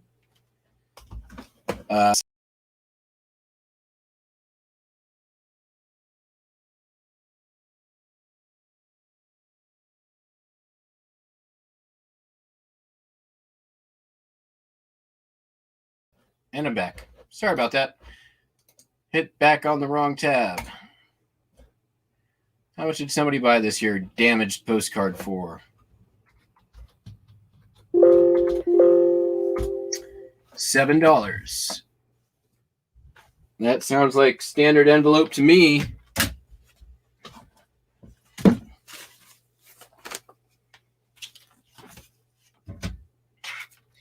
Seriously, you guys, that just today,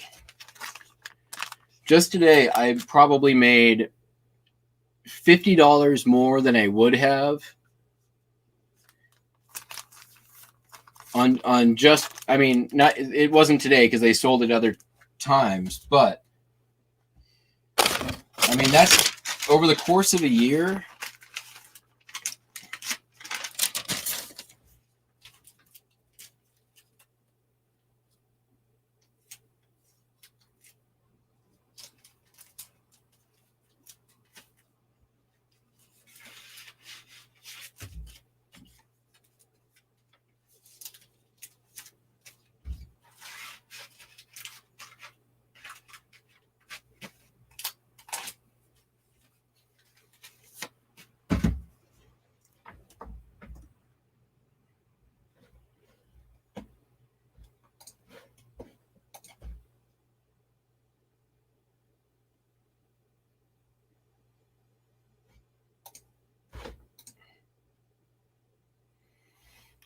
Yeah. Hey. Oh, you missed it, Cameron. I packed up a Norway postcard.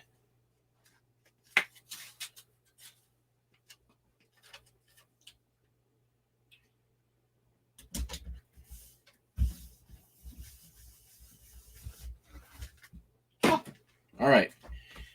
Our last postcard order. It's not my last. It's just the last one that I pulled. Buster Wiley. What? What? Come here. Come on. What? I think he wants more treats. Come on. Let's go. Yeah. Let's go. What do you want? What do you want? You just want to roll around on your bag?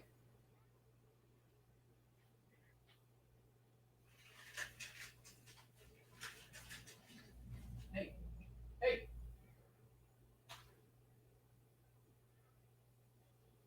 Or you just want to roll around on your bag? Yes.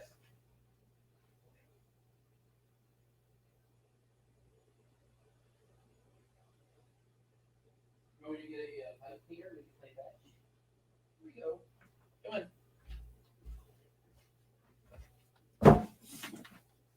We're going to see if we can fetch this out of him. There you go.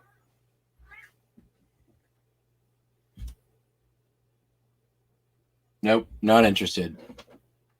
All right, anyways, bunch of Christmas postcards. Lot of 10. All of them posted, all of them embossed, all of them Christmas.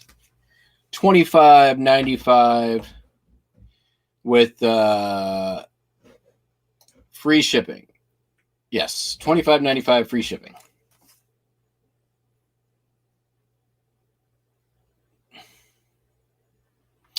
Oh, cool. Hey, yeah, Marie, we were talking about doing a meetup.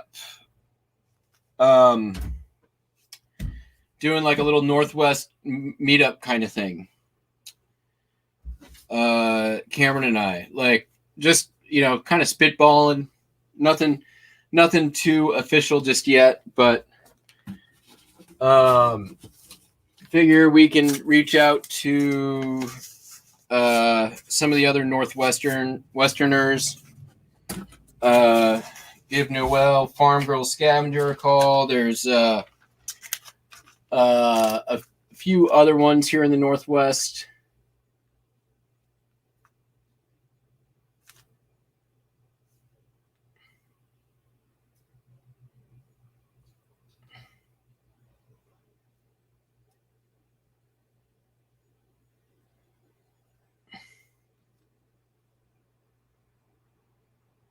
Oh yeah, yes, Gina. Sorry. Yeah, you definitely learn shipping in Frankenboxes. It is an art, right? I actually had a Frankenbox returned to me, not because it was Frankenbox, but because the address was not good. Where is it? You guys maybe remember this particular Frankenbox from a previous episode. I'm not dealing with that at the moment, but oh, you were good, cool, Marie, nice. Yeah, it's. I mean, just an idea.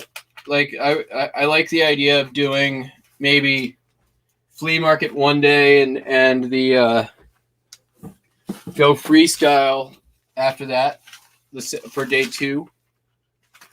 On my finger, it is. I guess it's totally healed because I don't even remember where it was. On my thumb, I think that's it. So I guess the answer is it's healed.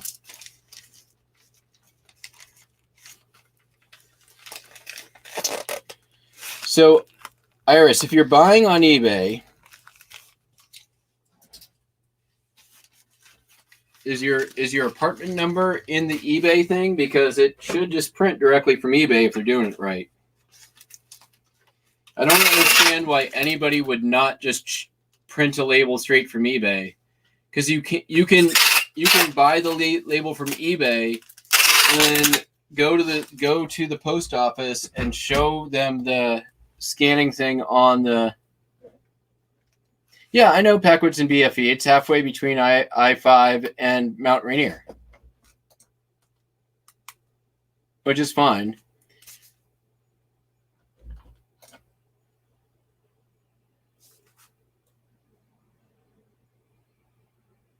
Oh, yeah. Packages on YouTube auctions, that's on them, dude. That's.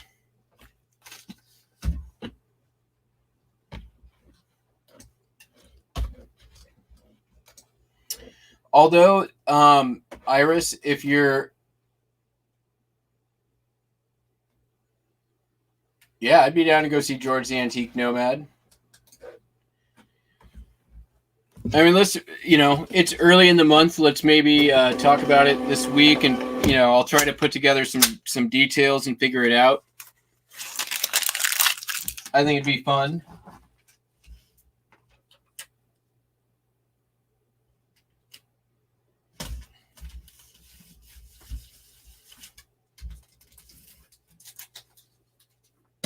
All right, postcards done. Let's move on. What else we got? We got all kinds of stuff. 108 to go. I still have probably 10 or 12 postcards to pull. Wait, where did that one go? Oh, there's still probably some more here. We'll just do those later. No big deal. Got a 45 RPM record. This is Little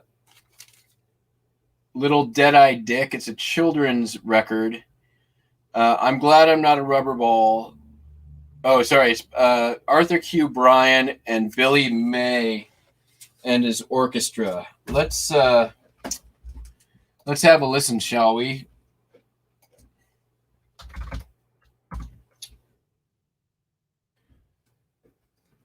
Arthur Bryan had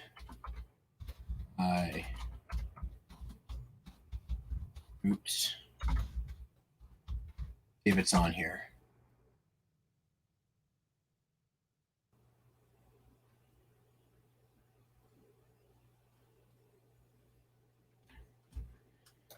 Okay.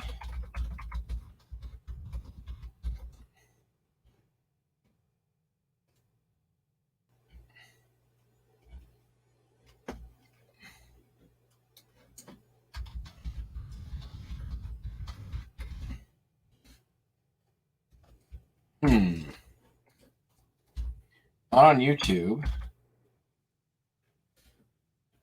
See if I can find it anywhere. Arthur Q. Bryan, Billy May and his orchestra. Glad I'm not a red rubber ball. Do they have it? Can I hear it? Nope.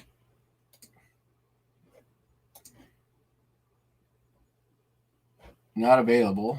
All right. Discogs, no. eBay, oh, that's me. Billboard. MP3 maybe?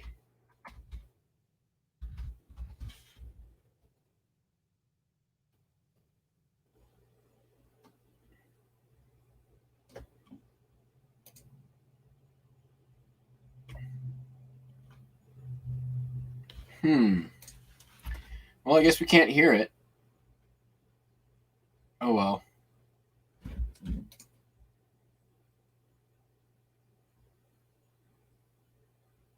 Okay, Iris. I'll be probably doing this again tomorrow morning.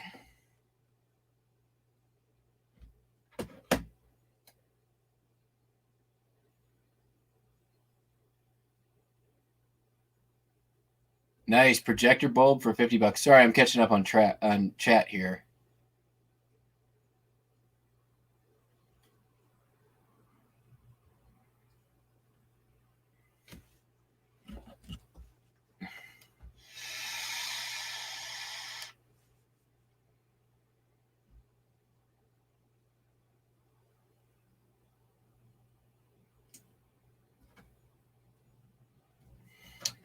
And good night, Iris.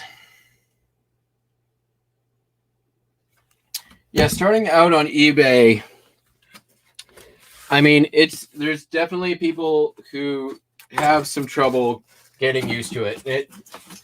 There's also like, I mean, it's complex enough and there's enough stuff to learn that it does scare away from some sellers. And I think that's a good thing, right? Like, if you don't have the ability to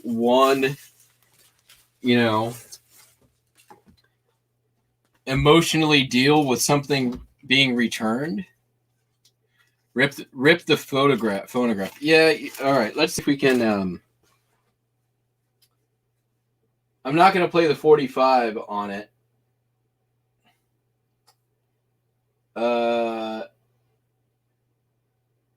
But I can play it on my. Record player in there. Give me a second. I'll just play it loud and we'll be able to hear it maybe.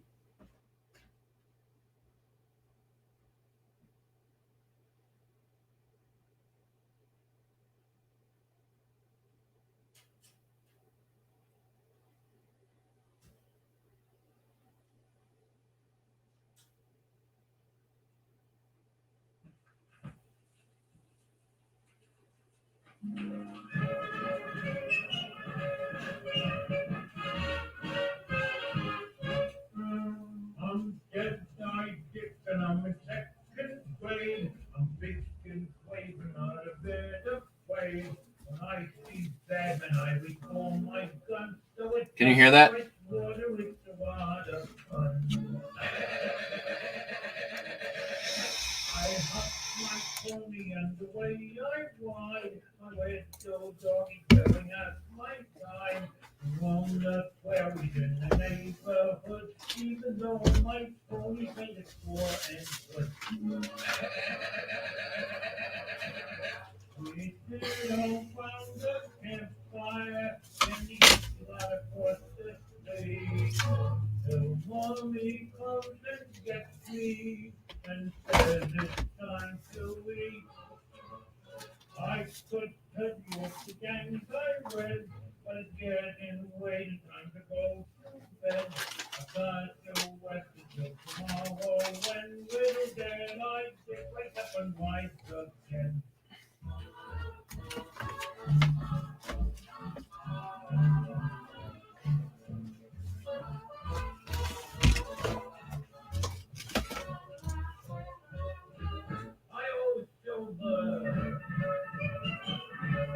This is a weird song. It's definitely children's music. Sold this Alfred Hitchcock book down by the old bloodstream.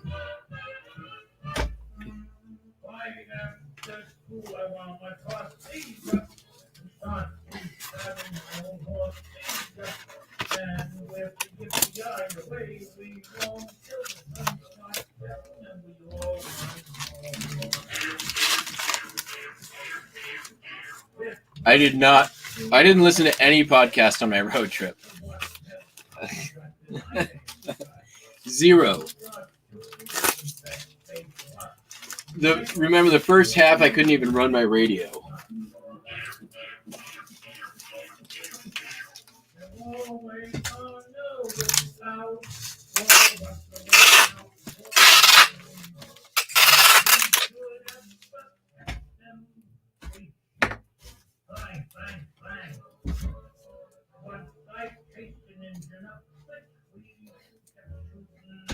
But he didn't hit me. I pulled the feathers off his way to wear, and I kicked gold just so he would know we dead. My old silver.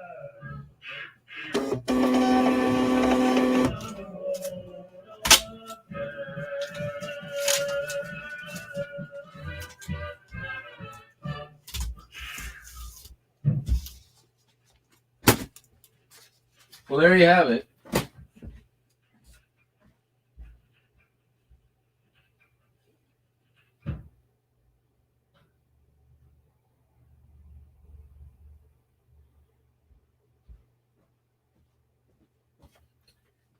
Dead-Eye Dick, ladies and gentlemen. Now he's dead.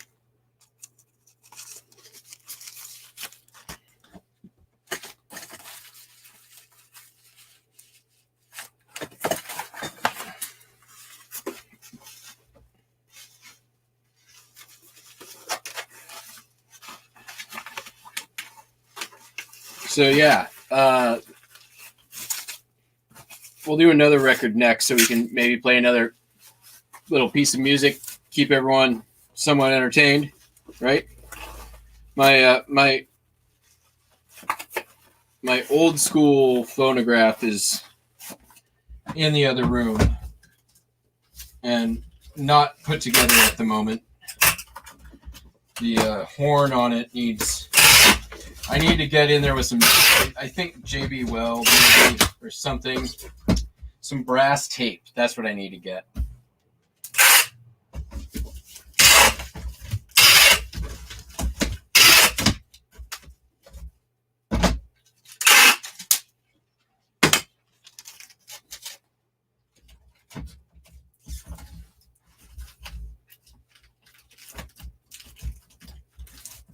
I've had, or not brass tape, copper tape. That's what I need.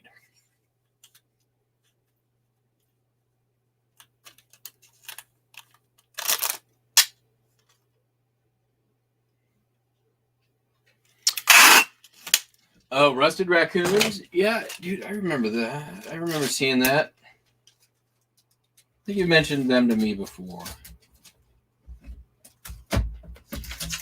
Definitely sounds familiar.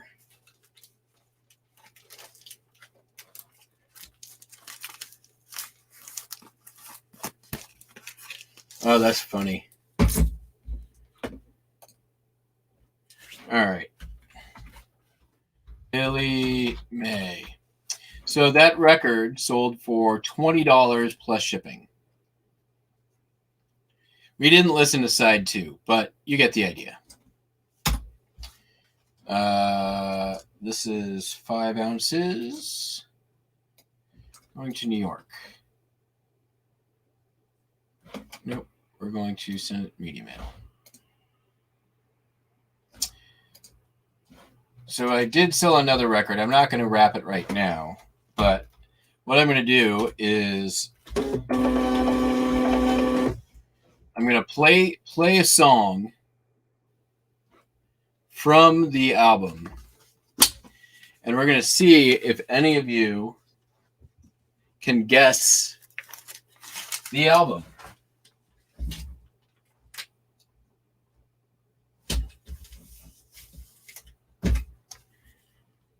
All right. Anyone good at play that tune or name that tune?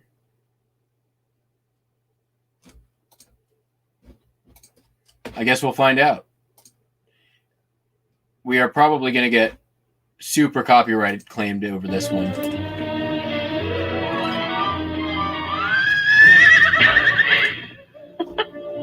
How pleasant. Well, actually, technically, this isn't the one. It's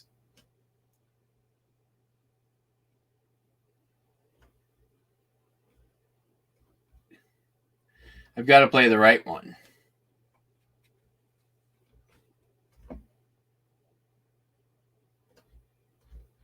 Well, I don't know if it's on here.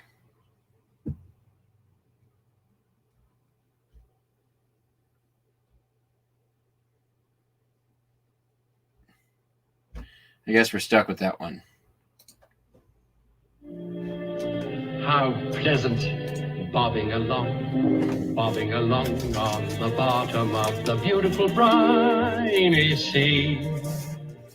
What a chance to get a better peep at the plants and creatures of the deep. We glide far below the rolling tide. Tupperware scoop. Sold 2 of them today. We'll get them both back. Blue and green. It's lovely bobbing along on the bottom of the beautiful briny sea. What if the octopus, the flounder, and the cod think we're rather odd? It's fun to promenade, bobbing along, singing a song on the bottom of the beautiful briny sea.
It's lovely bobbing along, bobbing This along, voice should give you a big clue if you don't know yet. briny sea. What a chance to get a better peep at the plants and creatures of the deep. It's grand when you're dancing on the sand. Each glass Blue Glass Cat. Nailed it. bubbles over with romance. Well done. It's lovely bobbing along through the water where we get along swimmingly. Far from the frenzy of the frantic world above, to beneath the blue, Even falling down bobbing along, singing a song. on the bottom of the beautiful briny sea. Bobbing along, singing a song. On the bottom of the beautiful briny, shimmery, shiny, Beautiful briny sea. You won't see that song on any of Humstone's top 10 lists.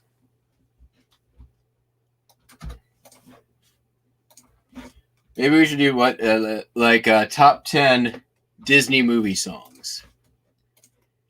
I think at least 5 of them are going to be Mary Poppins.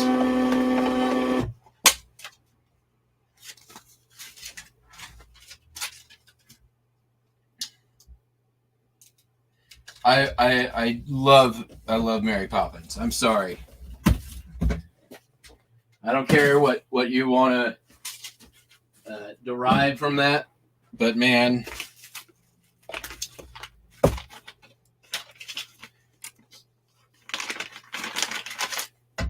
and of course there are those who would say it backwards, which is Doja Sally Expialistic Fragicalorupus, but that would be taking it too far, wouldn't it?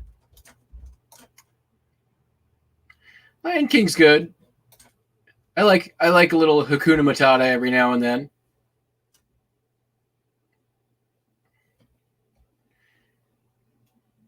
All right. You can't see it. This is an ashtray from Kansas City.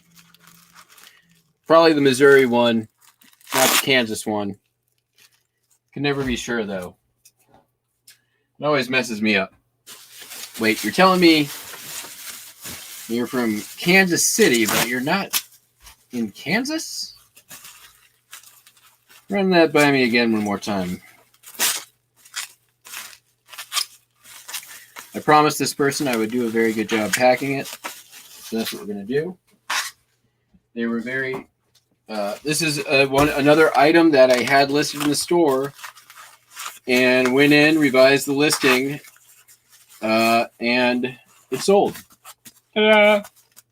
So, once again, making listings better makes listings sell.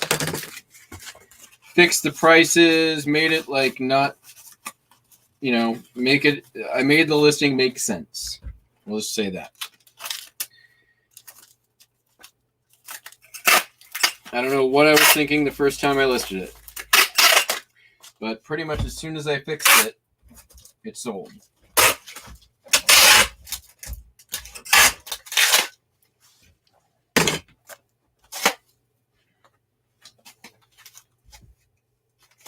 And then we're going to put this in that. Yep. Let's get some of that tissue paper.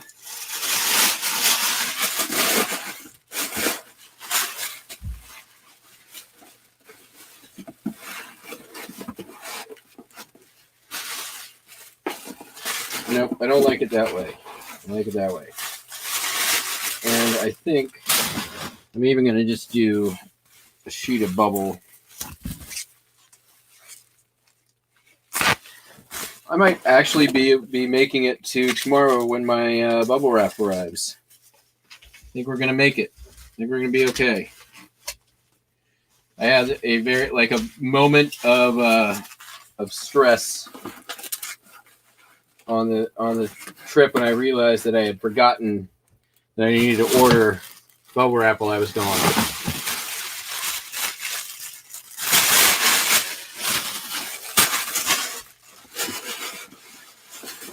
All right, there we go. Nice and well protected.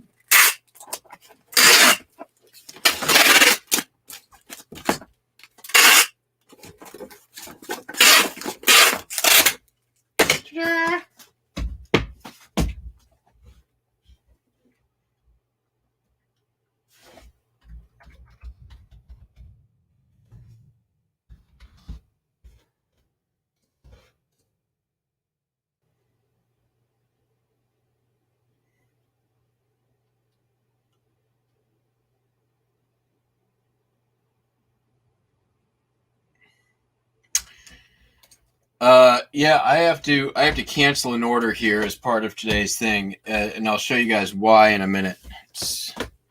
I don't know what the heck happened, but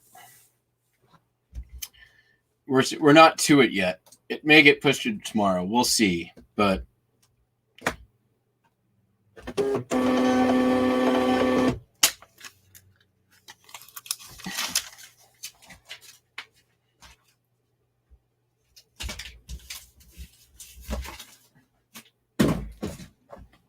all right, next. What do we got here? Oh, here, actually, it's right here on top. Here's the thing we're going to have to cancel. This pair of Clarks. Look at this. What the heck happened? These things have just been sitting in the bin. Like, the uppers are roasted. The bottom is cracked. There's chips out of the side of the thing. Like, yeah, look at that. Like,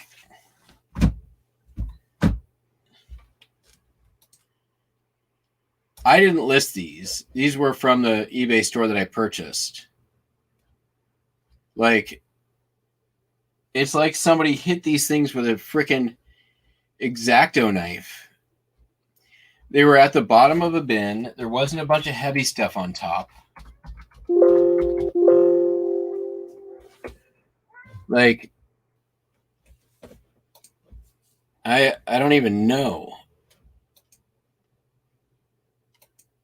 They look okay in the photos.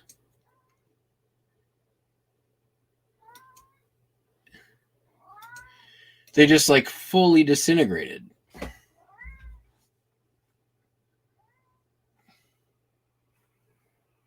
I mean, is that like, that's like the shape-ups disease.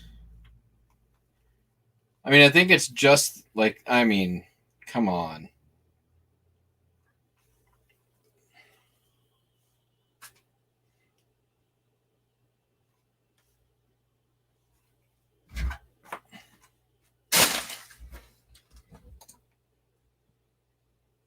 Blame it on Buster. I mean, those things are like,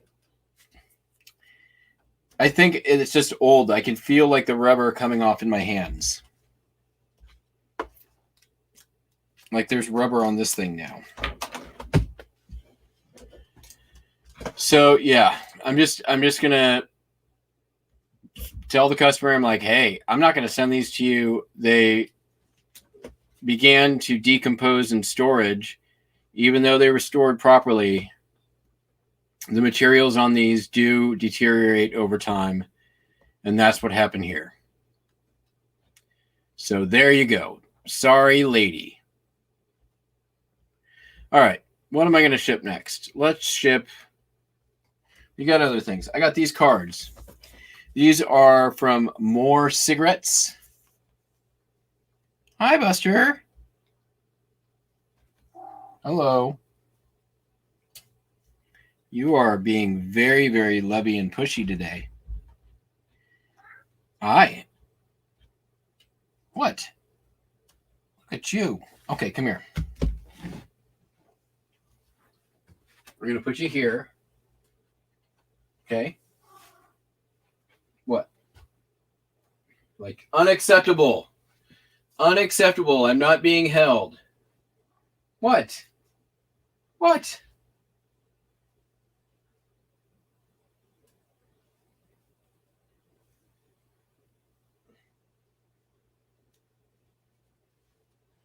Hey. You want to play with this guy? What? Is that what you wanted? You want us to be on my back? You want us to be a pirate? Or a parrot?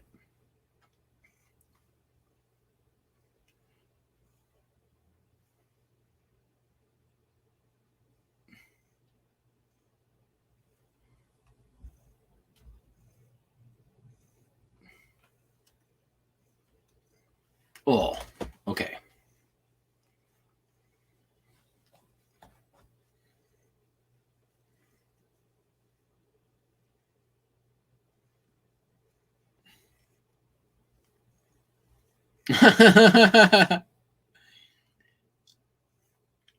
Oh, you don't bite my nose.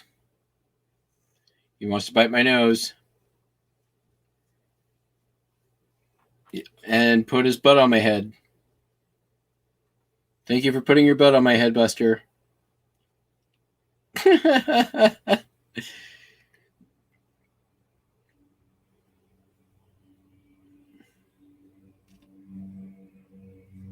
Ouch.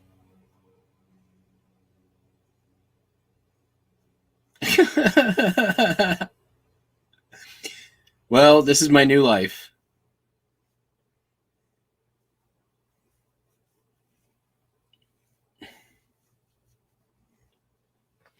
Okay, come on. Ouch. Woof. All right. What are we going to do? You want some treats? You want some treats? You just want me to pet you? You just want pets? You're purring very loud. You're purring very loud. You're trying to bite my nose. What do you want? Trying to bite my nose.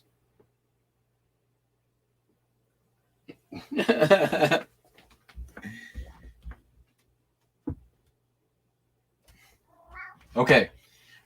Is this more treat stuff? Come on. Let's get your paper bag and see if you just want to lay on it in there.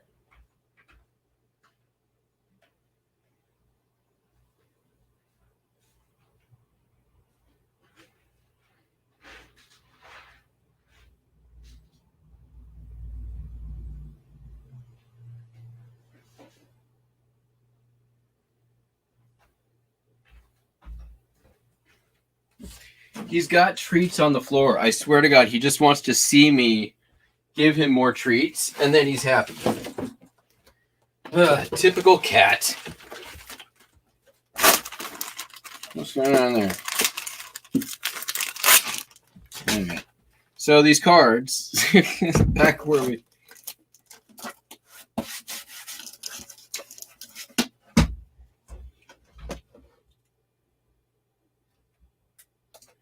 So Justin, did he get the shoe?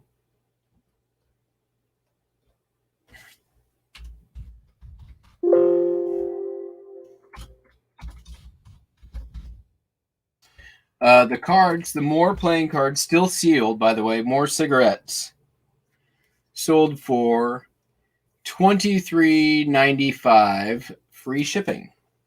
They're going to Nebraska, the land of cigarettes and playing cards. And probably bridge, because this is a bridge set.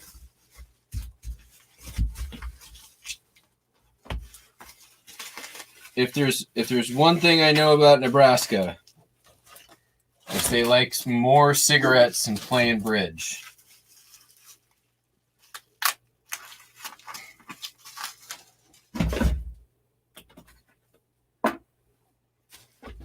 Can these things fit in this? I'd rather do that. Yes, they will.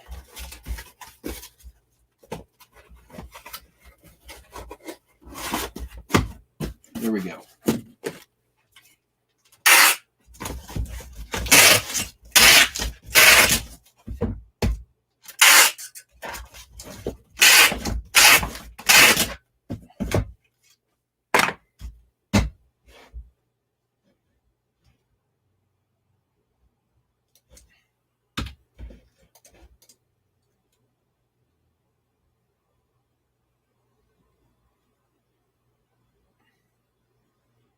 It's not going to Grand Island.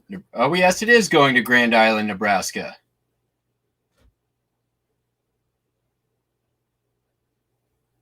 Justin, how did you know it was going to Grand Island, Nebraska?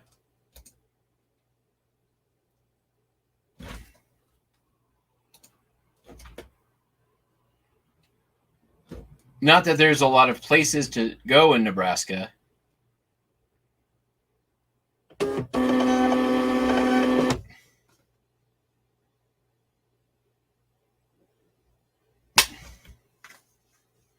I'm suspicious.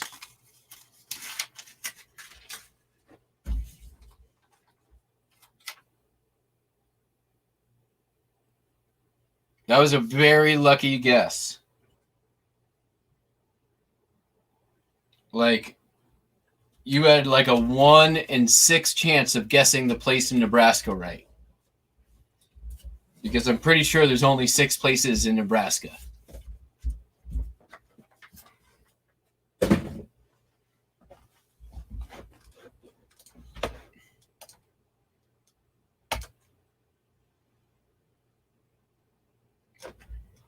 There's the cornfield. There's the place next to the cornfield. There's Grand Island, Nebraska. There's the oil fields. The church, and then the other church. So it's, but you didn't guess those places, except for the Grand Island place. You guessed that.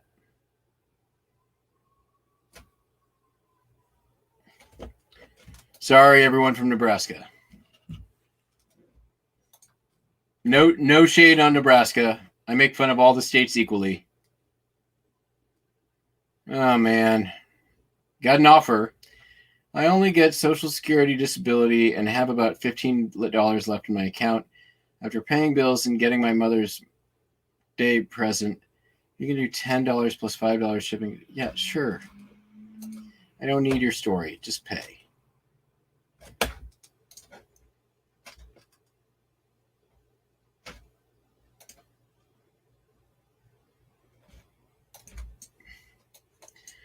I get, why so many times do you get that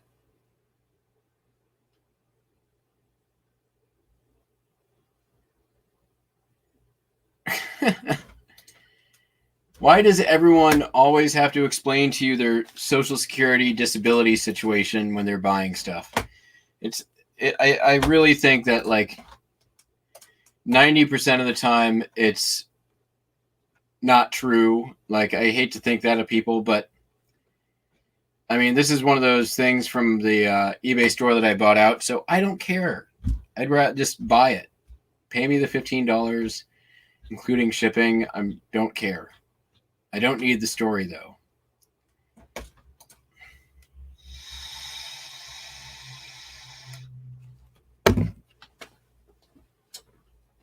I sold some panties. These are monkey night panties. These also came from the store that I bought out.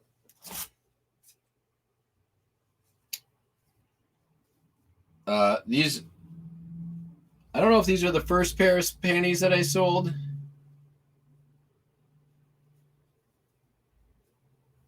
Maybe they are. I honestly don't know.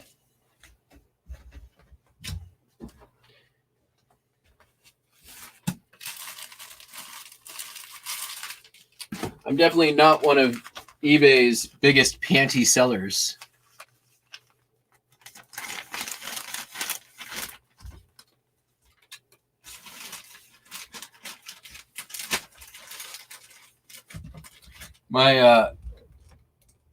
We'll do another copyright claim piece. One of my favorite, my friend Katie, the goat lady, and I. One of the first things we kind of bonded over was our mutual love for The Simpsons, especially Simpsons pre season 10 and earlier, not more recent stuff. But one of my favorite lines was, see if I can find it. Oh, I don't know if I can find it.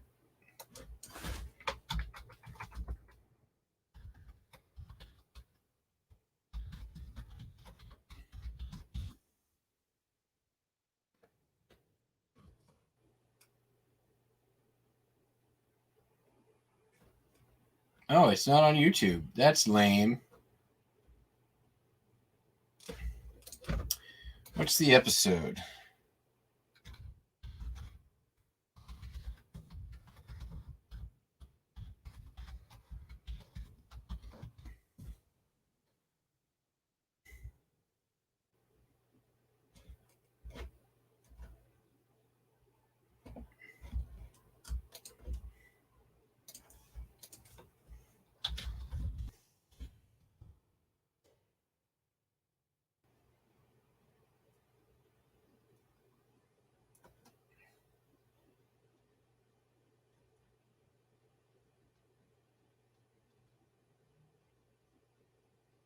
Oh man, it's not on there. Oh well. Game over.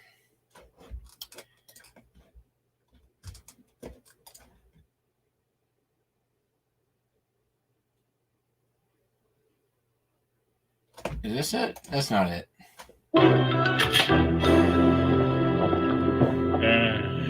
I love these lazy Saturdays.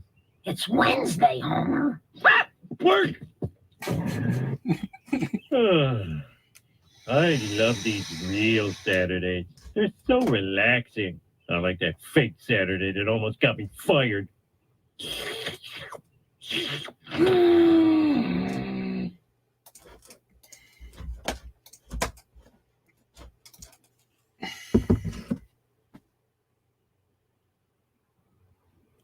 Yes. Yeah, I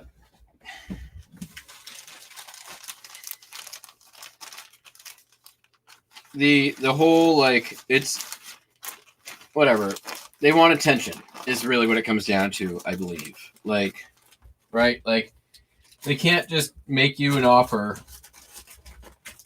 The thing that I really loved was like people who would send me lowball offers and be like, I'm unemployed, it's a pandemic.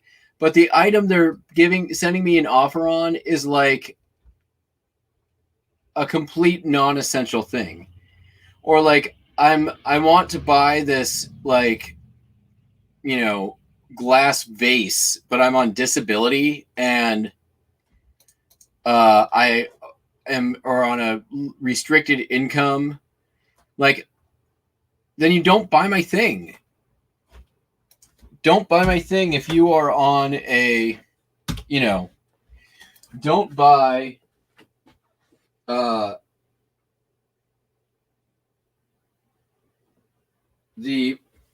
don't buy my Bedknobs and Broomsticks soundtrack if you're on a limited income. Right? That's not the thing you buy. Go buy a sandwich. And definitely don't include it in your sob story when you're buying this like very frivolous, non-essential item.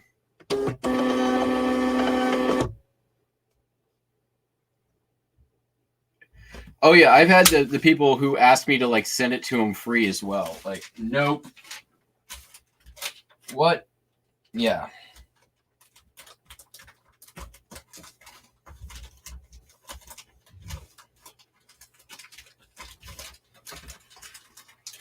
But I've you know, I've also had people who like will do that same thing, but when they do it, they send you like maybe an offer that's like $1 or $2 less than your asking price, right? Like, you know, they're not asking for the world. They're just asking for a little bit of a discount and saying, "Listen, I'm really on a budget, but I'd really like to have this thing. Can you work with me a little bit on the price?" That's a different thing. And like, yeah, I'll totally do that. Not a problem. I'll see what I can do. Let's see if we can make something work.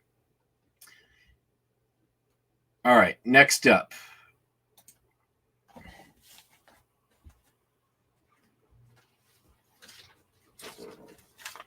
But eBay's not the place to go asking for a handout. Is I think what I'm getting at. This is going global shipping program. It is a vintage monitor tape measure. I love selling these little old tape measures. It's not, you know, it's got some age to it. Justin, I'm sure you've probably seen these too. I've done very well over the years with these. It's definitely one of those things like I always look out for. They show up in, you know, junk drawer lots or, you know, at the bottom of those auction bins. Probably see them at the flea market all the time. This one sold, including shipping, for $38.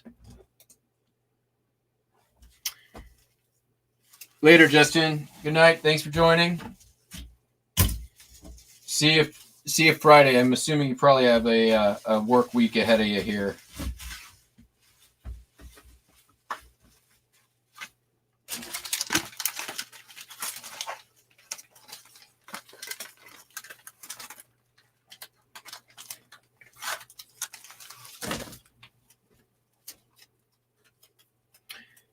And folks, I'm not going anywhere. I'm in the zone. Got a ways to go.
And you know what? Let me just do one thing real quick here.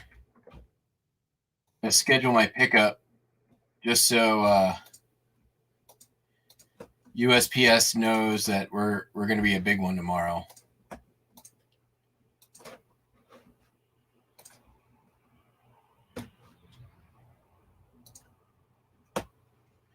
We're going to say 70 first class packages, 25, no, we'll say 30 other. We'll say 20 priority mail, 120. Let's go. We'll add 10 to other, and bunch to first class. And we'll say it's 150 pounds. Might be light. Let's say 175 pounds. I read. I understand all those things. Schedule pickup.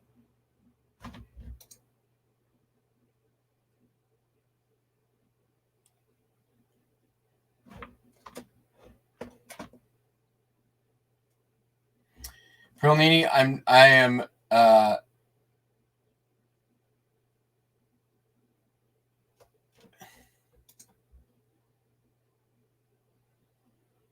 yeah. You know, it's fine, right? Like I don't begrudge anybody who's on social assistance.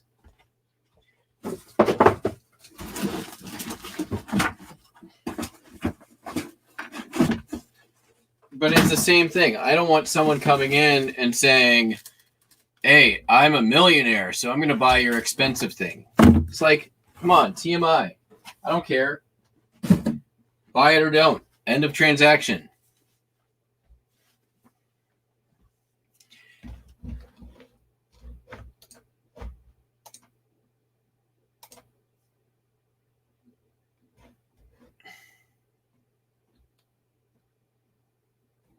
So Mitch Hedberg had a great joke. I love Mitch Hedberg. He's one of my favorite stand-up comedians. If you are unfamiliar with Mitch Hedberg, he is along the lines of like Stephen Wright, a little bit, very dry delivery.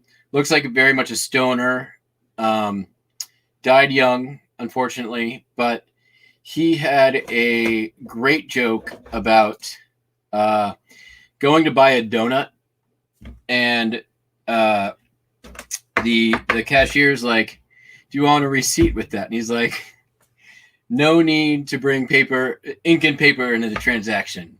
I give you money, you give me donut, end of transaction." You know what? I'm going to butcher it. Here, why don't you listen for yourself?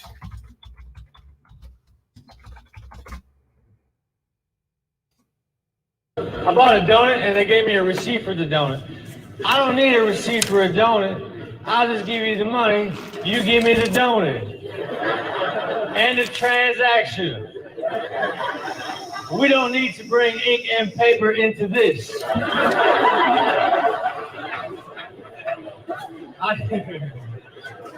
just cannot imagine a scenario where I'd have to prove that I bought a donut.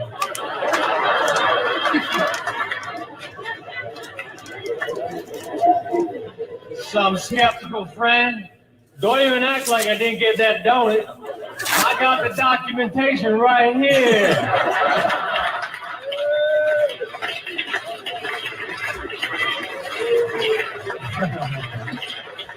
Oh wait, it's back home in the file, under D. The donut. We all know what D is. God, he's so funny. Some of my favorite jokes ever he wrote. Like, nobody hates an escalator because an escalator can never break. It can only become stairs. You'll never see a sign that says escalator broken. You will only see a sign that says escalator now stairs. Sorry for the convenience.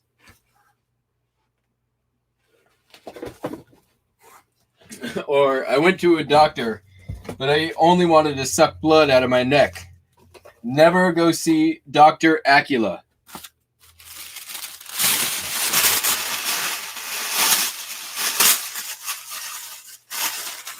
He has many stand-up specials. You can go see him on YouTube. They are absolutely hilarious. Such creative joke writing, so unusual. If you're familiar at all with Stephen Wright and his like sort of deadpan delivery of like, I poured spot remover on my dog and he disappeared. Like, very creative plays on words and language.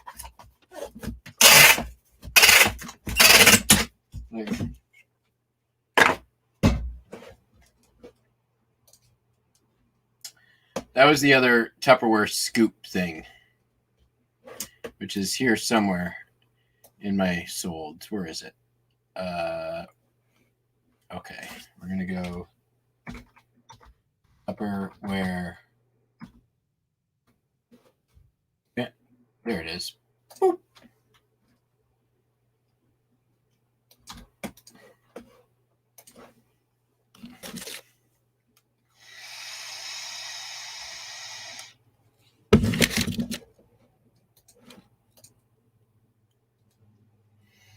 We got Joe Deals. We got Blue Glass Cat. We got Justin and Marie. We got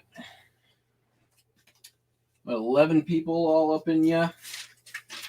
Thank you all for joining on this multi-day, multi-stream journey.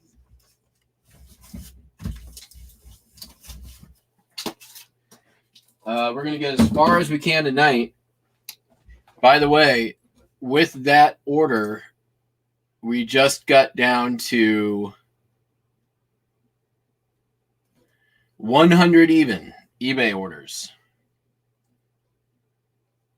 That's not too shabby. We've been making some good progress, having some fun in the meantime. Next up, this is a silver plate letter opener. And it's on the top there is a I'm going to throw it up on the screen so you guys can take a look. I really like selling letter openers.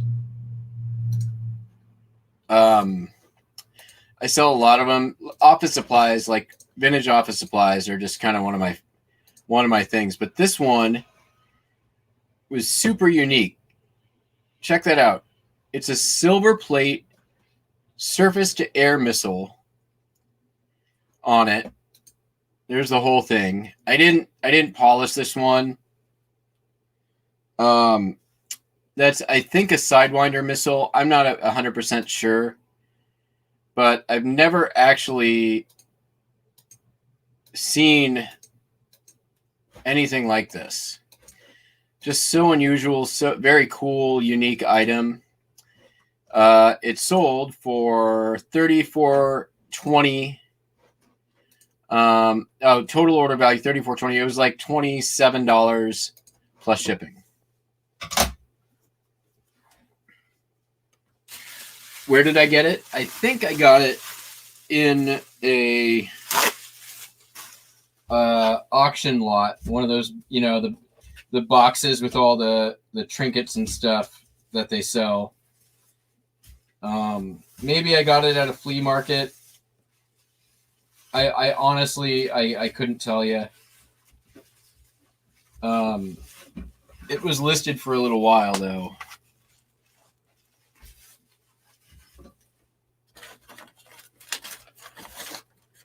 How do I want to ship this? I think I'm going to cardboard it and then bubble mailer it.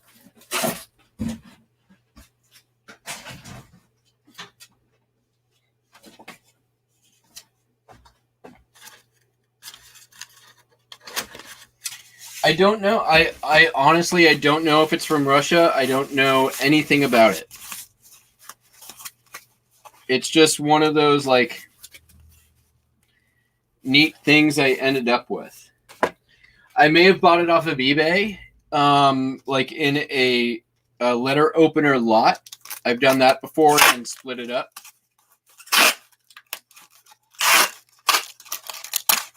But truthfully, I don't know.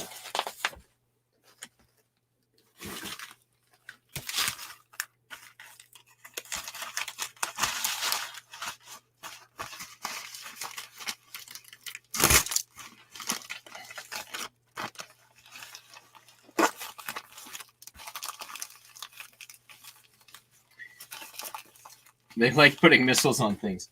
But I'm pretty sure the Sidewinder, the missile type there is American. But I don't know. I really don't.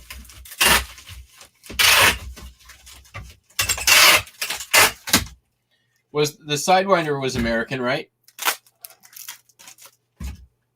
I mean, America likes putting missiles on things too. So let's not put all that on Russia. There's plenty of other things we can put on Russia. Putting missiles on things is not like an exclusively Russian phenomenon. China likes to do it too.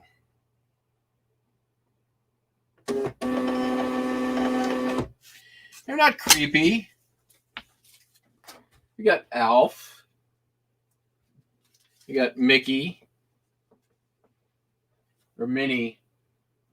Minnie, maybe? I don't know. Baby Mickey. This one is creepy. This guy here is a like a winter nymph kind of thing. I've made this one Ride Buster. It's pretty funny. He doesn't like it.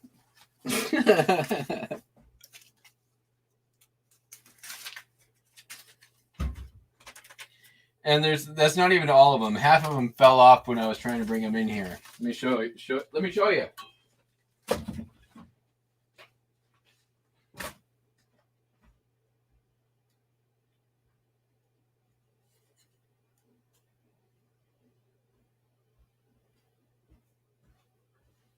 Hi, Minnie.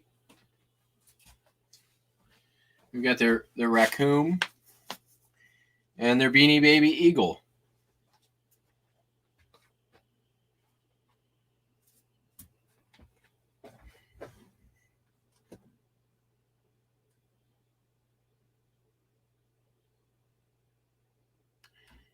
You're correct, Crazy Card. Everybody likes bombing. All the big countries like bombing the little ones. Tends to be how it works. All right, let's get these. These are the Tupperware little bottle cap things. You put them on your soda bottle and pop it on there so they stay fresh, I guess.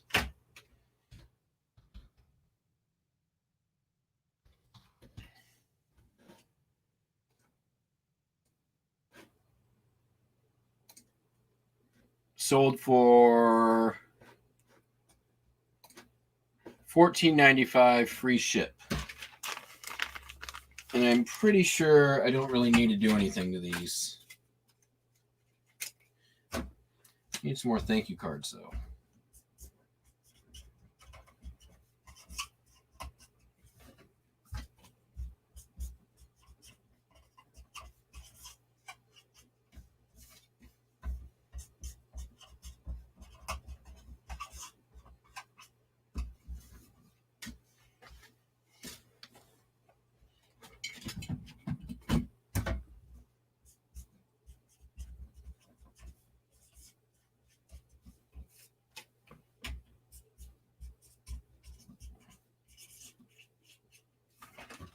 Yeah.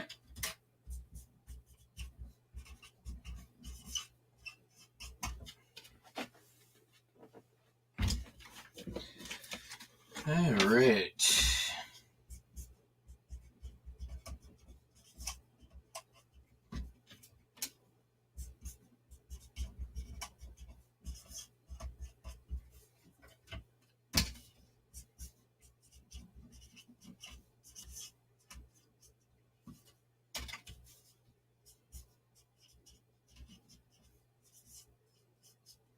I listed these in lots of 10, but the secret is there's actually 12.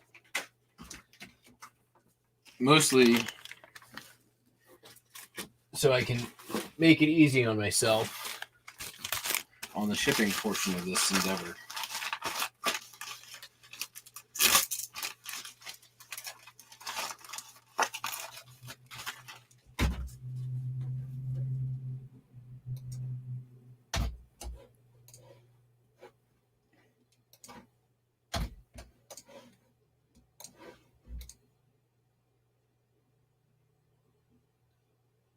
Ah, cool. There we go. I'm not a big, I don't have a lot of,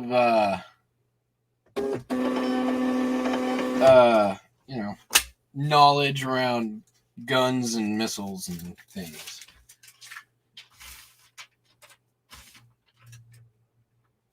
I'm not a big into the arms. All right. Next up, got a graphic novel, Superman Birthright. Where did I get that? I think I bought this from Mr. Buys a Lot. over the summer. I bought a bunch of graphic novels in a lot, and this was in there.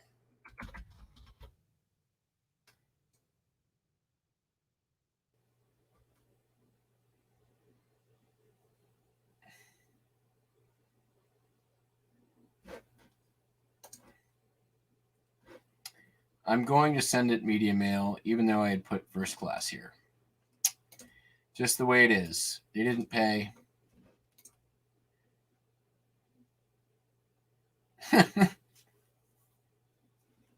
I mean, it's just, early Burning Man was all about, it was very libertarian, very much about guns and shooting stuff out in the desert and stuff. That's just not me. Bleeding heart, pacifist liberal here.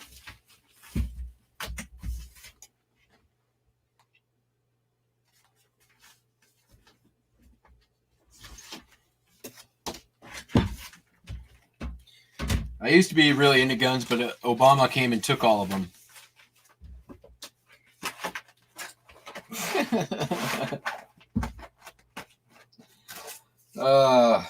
So hilarious.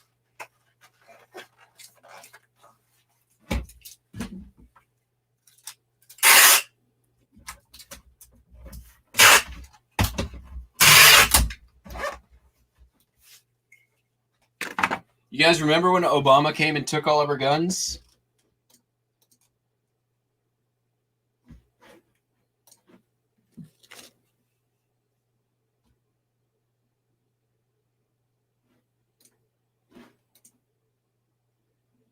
We prefer blue hats. Yes.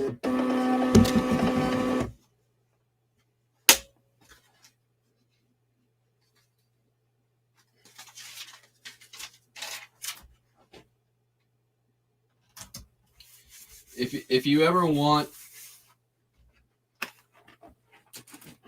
if you ever need a single example of how much conservative media lies,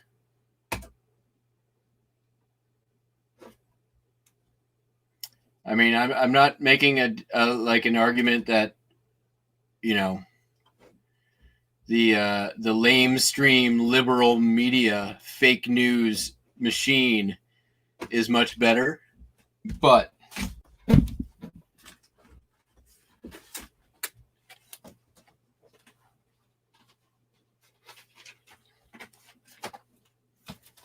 I don't remember Obama coming for my guns.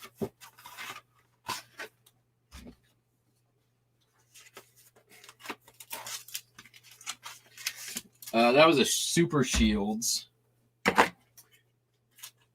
Bought a bunch of them for $10 a piece. They sell for like $8 now. All right. Lobster.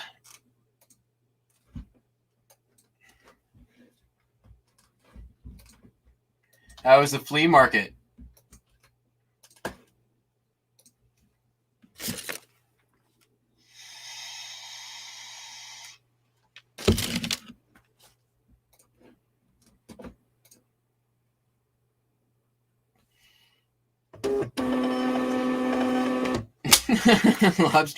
Lobster got out of jail, guys.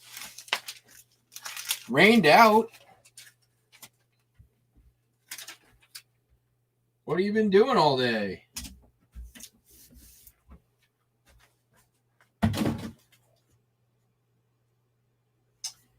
We'll do this one next. This is some sheet music I bought for 25 cents at the St. Vincent de Paul down the street. It's from Disney's Song of the South, the first movie that Disney tried to erase from their catalog because it's racist as all get out.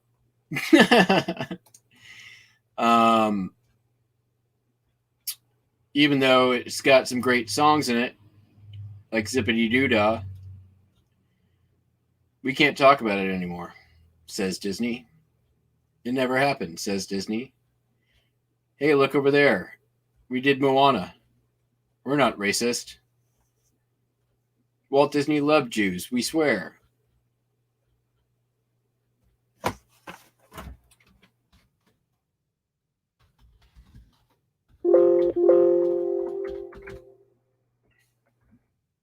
Anyways, it sold for $9.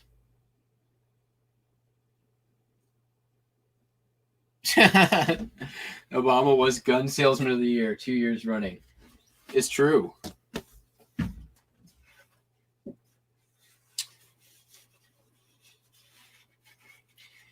Since this is already a little beat up, I'm not too worried about it.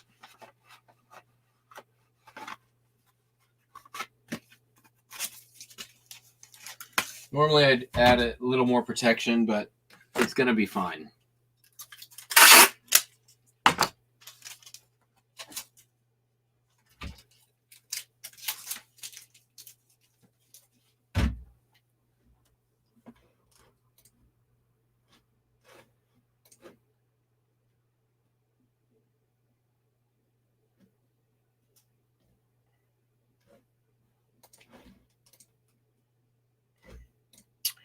Going to Hillsboro, Oregon. Not exactly the most well-known for their ethnic diversity and cultural awareness.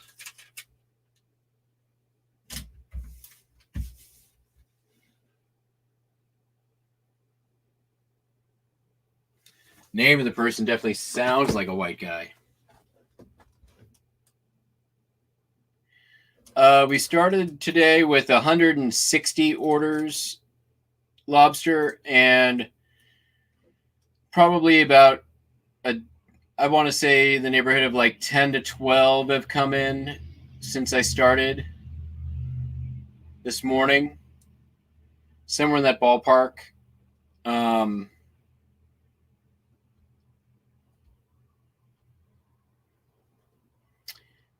And right now, where I stand, I have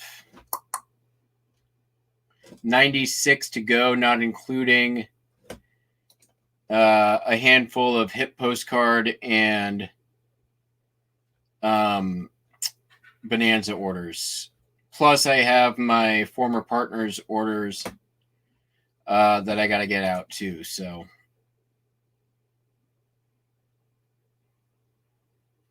yeah, you've got... Those are some good white guy names.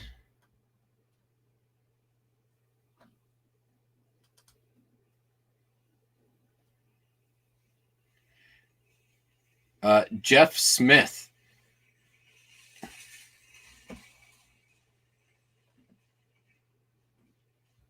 How about Frank Black? If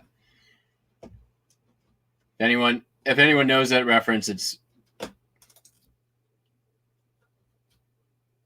it's a song, one of my favorite songs that for karaoke anyways. Let's play it. We're already playing some copyright claim roulette. Let's do it.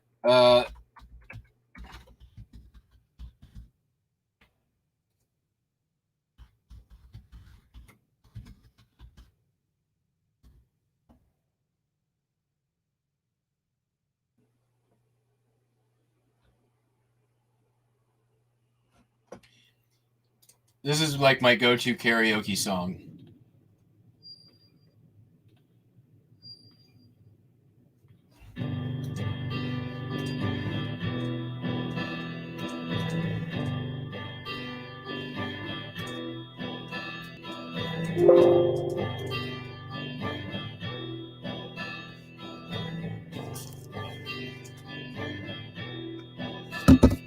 The roof is on fire. The roof is on fire. Swear word coming, plug your ears. The roof is on fire. We don't need no water, let the mother burn, mother.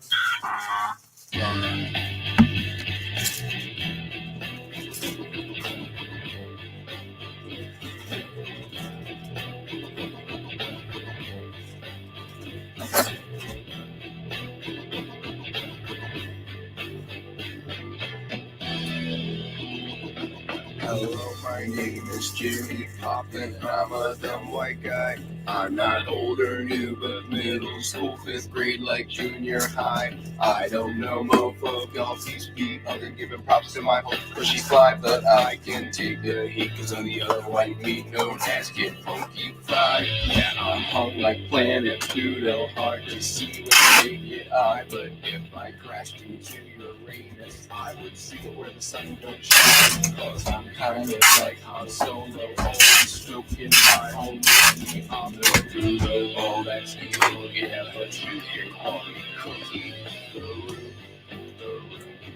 The roof is on fire. The roof is on fire. The roof is on fire. We don't need no water, let the motherfucker burn. Burn, motherfucker.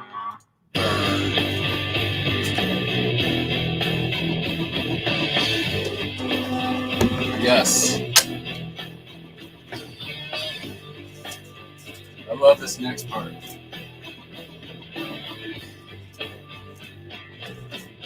Yo, there's this hardcore ghetto gangster, which takes a lot of practice. I'm not black like Barry White, though I am what that Frank Black is. So if man is 5 and the devil is 6, then that must make me 7.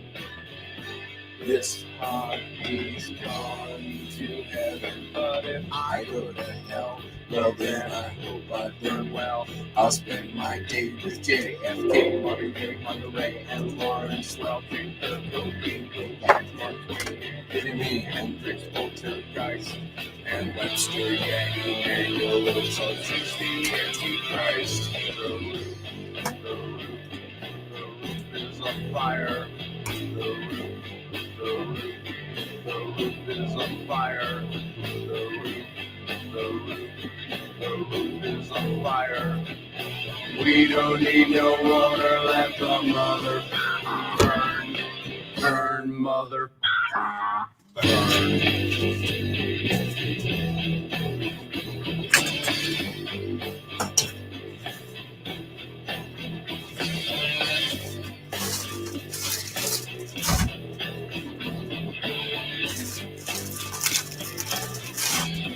Everybody, here we go. Throw your hands in the air. Wave them like you don't care. Everybody say ho. Everybody, here we go. Throw your hands in the air. Wave them like you don't care. Everybody say ho. Everybody, here we go. Throw your hands in the air. Wave them like you don't care. Everybody say ho. Everybody, here we go.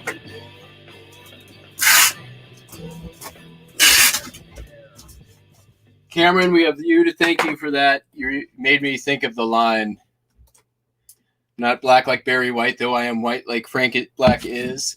That's...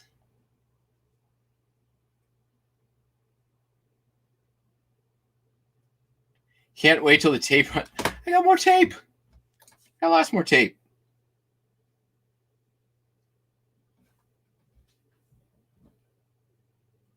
All right, what did I just pack up even?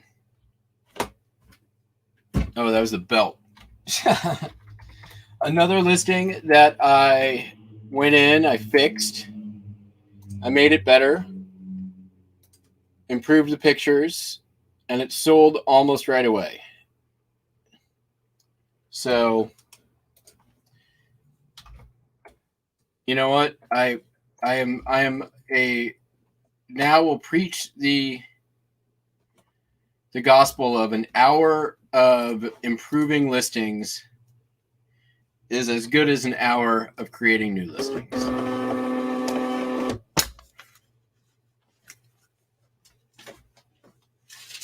because a lot of this stuff is stuff that I worked on while I was away that sold, and I did do once I fixed them, I ended and relisted, which I've been doing on these because I got the listings to spare, and definitely helped. I'm not ending and relisting just to end and relist. I'm basically making the listing a new listing, fixing the photos, doing everything I can to it to make it better, and it's working. So, all right, next up we got some shoes. Where'd the shoes go?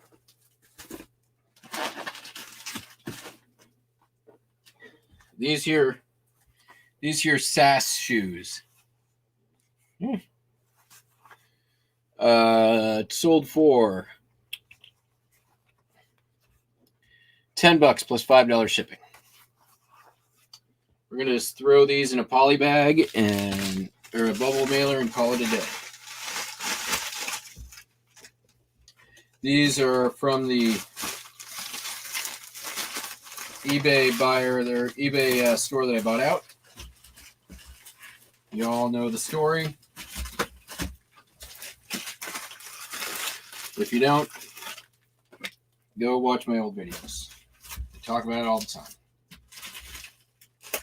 We'll be closing the book on that chapter of my story here later this year. I'm looking forward to it. It was a good chapter.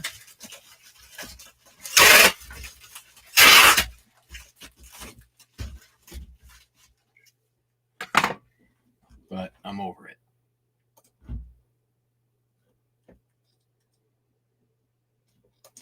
So yes, that is my Bloodhound Gang, one of my go-to karaoke songs. I have others.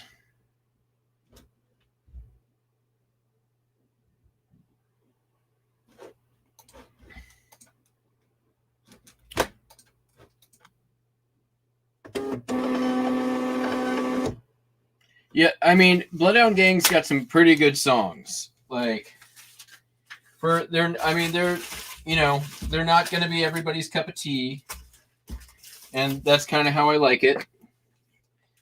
I kind of like it. I like them kind of for the same reason I really like NoFX.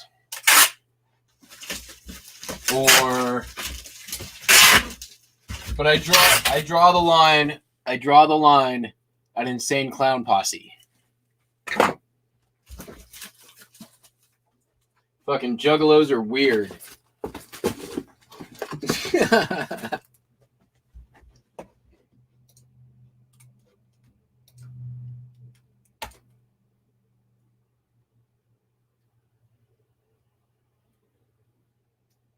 All right.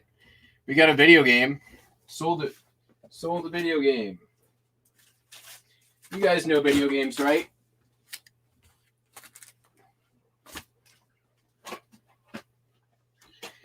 You should, because every freaking YouTube channel in the world fucking sells them.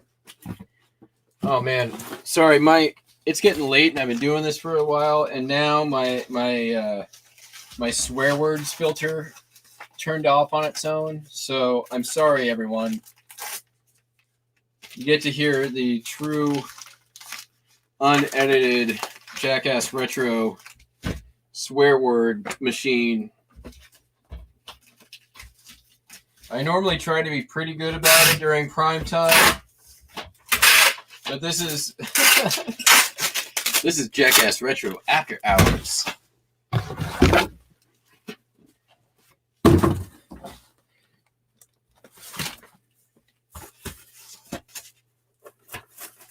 I got all the swears. I got all the best swears.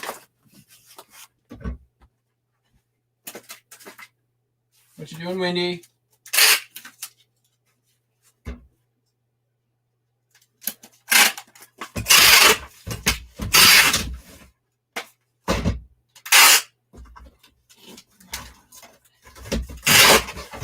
The video game that sold is called The Herbs. It's like the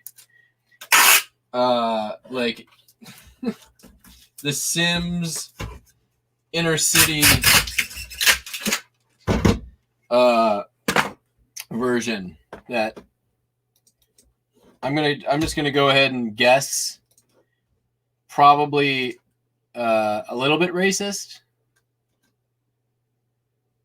or at least slightly insensitive to certain cultures in inner cities. It's herbs.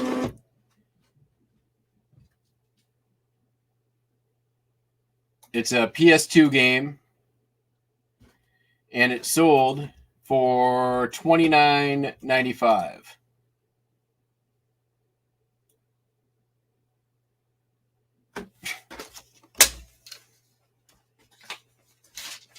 So yeah, not a bad sale. I'm sort of like dwindling down on my video game supply. I've got a few upstairs I guess I could list, but eh.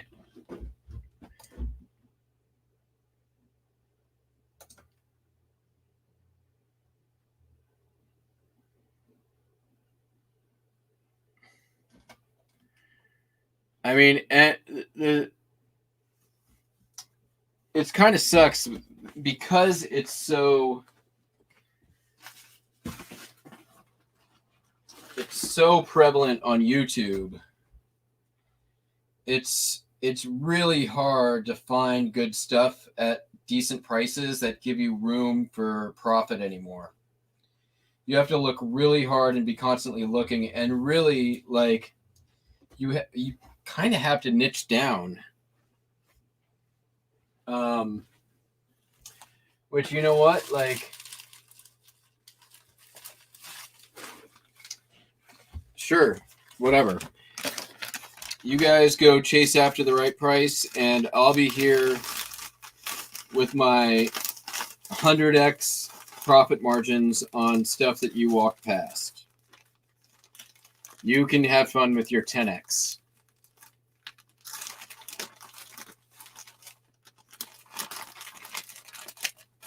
So these were some pajamas, some children's pajamas with Mickey Mouse on them. They were red, if you didn't see them.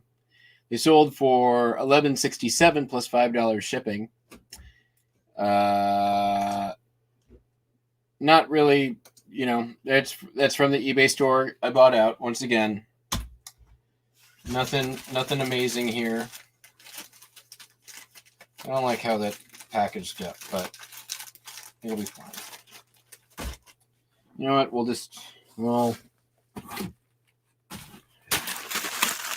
I guess we'll go the extra mile for our customer again. When I say extra mile, I mean throw it in an extra bag, just so it looks a little better.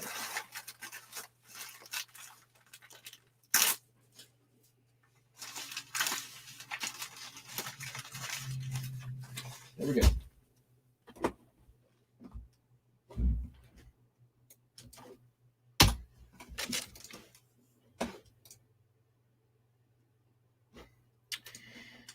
Yeah, video games. That's what I sold most of last summer. Like everybody else, like it can be good money, but you really like to have it be consistent. You know, Phoenix Resale's got it pretty dialed in, I will say, but that's a retail arbitrage model, mostly. Right.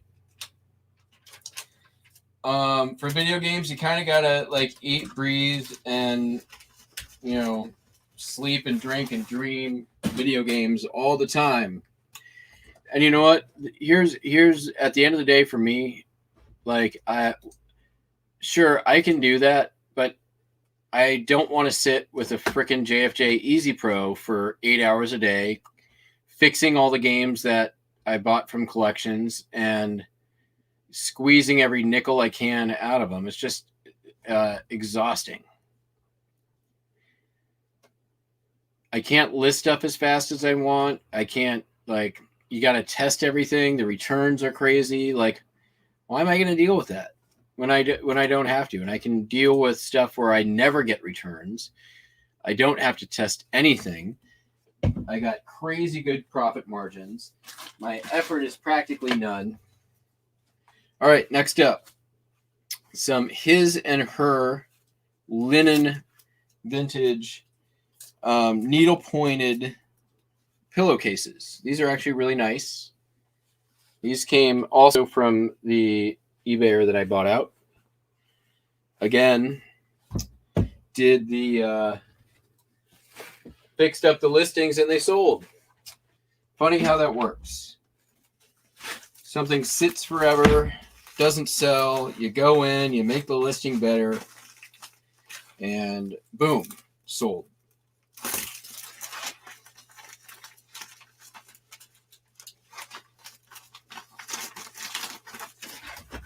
I know I'm forgetting my thank you card on a lot of these, but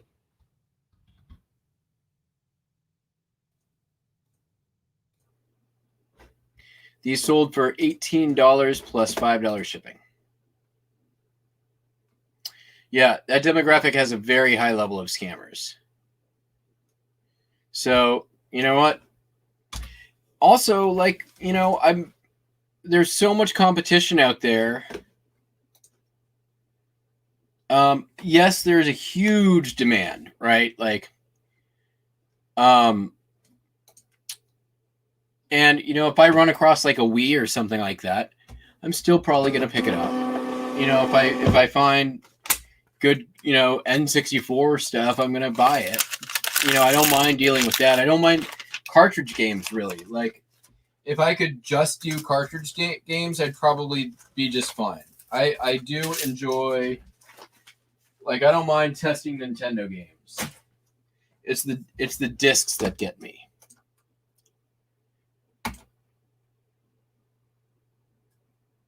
What are we down to? We are down to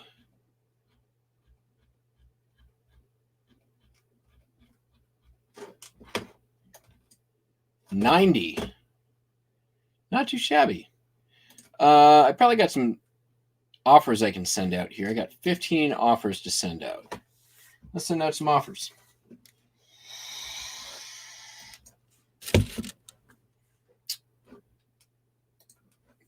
I'll send $9.95 postcard. I'm going to send out $9. That's about 10%. Scuba diving dental teeth scrubs. Oh, I just saw those downstairs.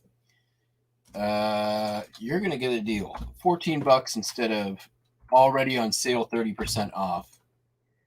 $5 shipping. Yeah. No, we'll do 15. You're going to, it's already sale ends soon. Act now for an even better discount from the sale price. Exclamation point, exclamation point, exclamation point. Copy that so I can use it on other listings. Automatically send the offer. Do not allow counter offers. Done. Do I have any more that I can do that to? Yes. What are these? Yep. All right. We're going to send offers on that one. Same message. 1676. We'll do 14 on that. Automatically send those offers. No counter offers. Done. All right. What's it? Hand painted. Oh, that thing. Let's do. That's been around a while. I'm surprised it's not sold. It's this like painted conch shell.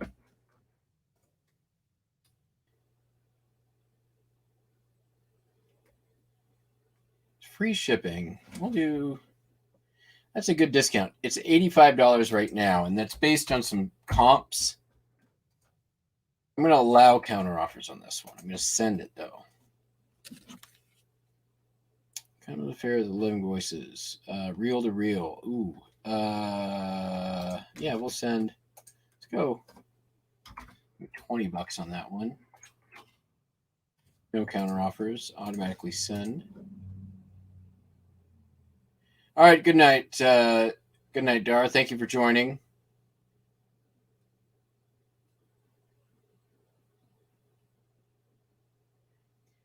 Who said? Cameron, who said that?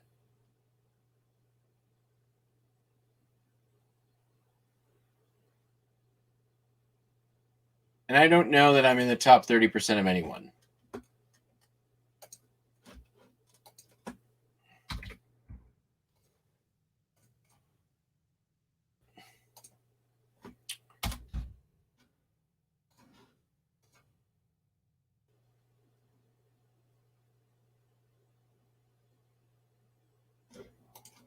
I don't believe the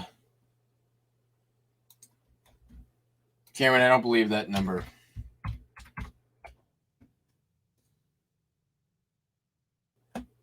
I mean, maybe just because, like, I mean, how many eBay sellers are just like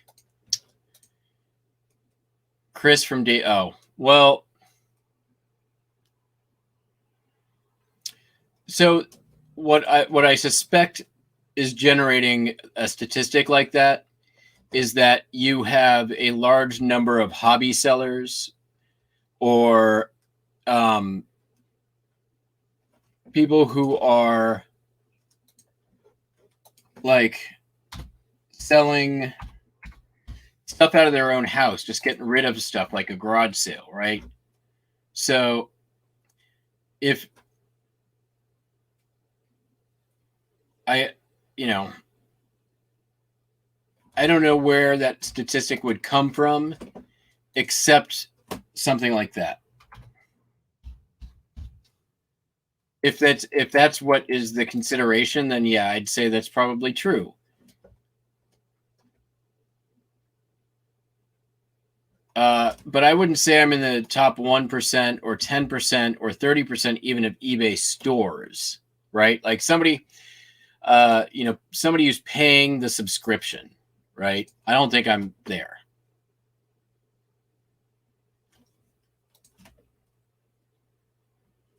Hi, Buster. What's going on? You just knocked over stuff. Thank you. Yeah, I mean, of all eBay sellers, I think, if we're considering everyone and not just people who are paying for the store, then sure. But I don't think that's a very high bar.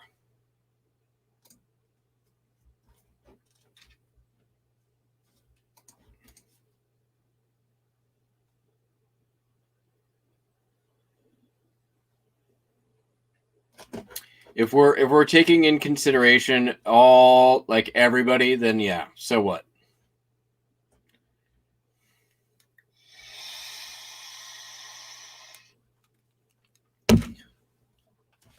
I also probably work more than 70 or 90% of them, right? So I'd hope I'd get more out of it than they do. All right, let's I sold another video game. Hey, Buster. This one is a N64 game. It's called WCW NWO Revenge. $14.95 free shipping. Not big money.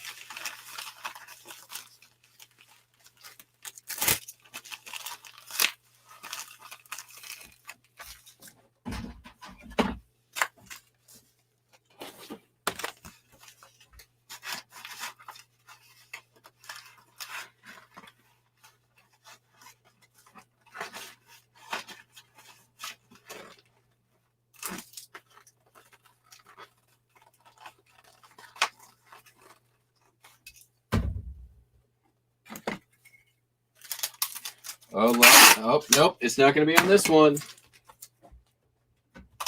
We're getting near the end of the tape, though. I'm surprised. I've only changed the roll once today.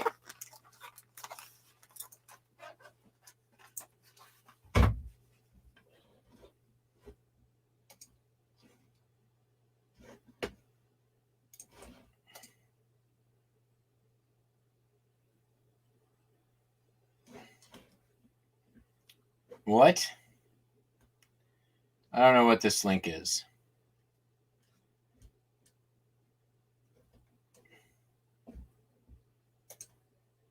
Hold on. You're making me go. You're making me go to YouTube now so I can see this.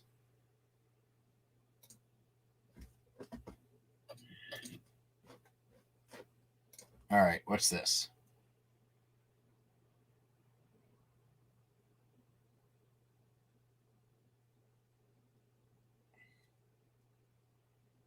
My rank is dropping. This is whatever.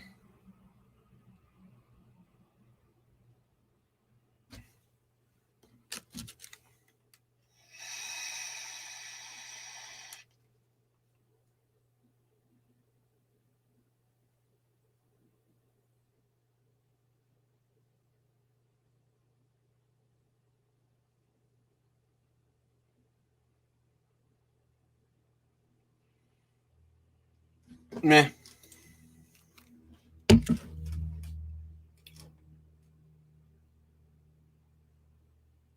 I mean, it says here that a month ago I was 30,000 and now I'm 36,000.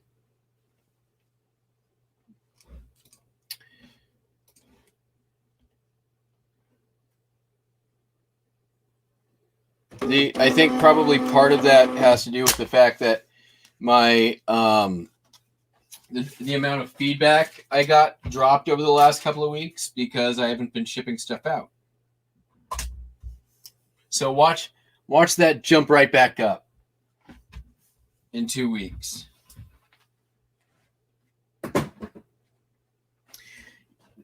You shouldn't have shown me that because I get very competitive when it comes to stuff, rankings and numbers and stuff like that. That's my sales background.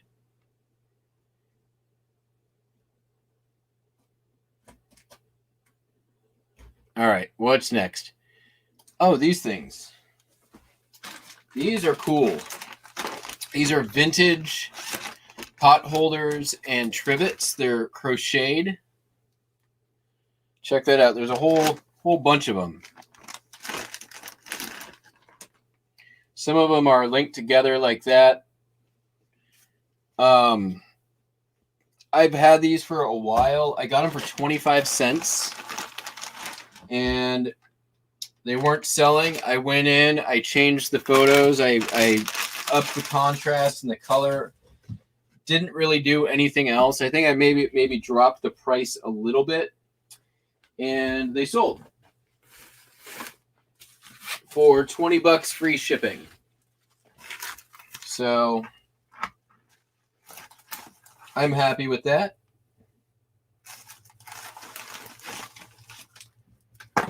I picked them up just because I thought they were cool. I like the color. They're very mid-century, like you've got that goldenrod sort of avocado green thing going on.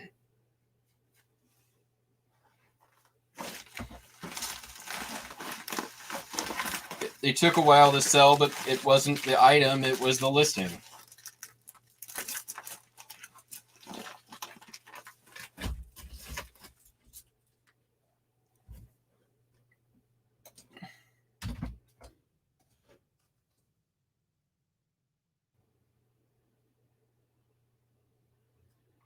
Yeah, I'll get the guy who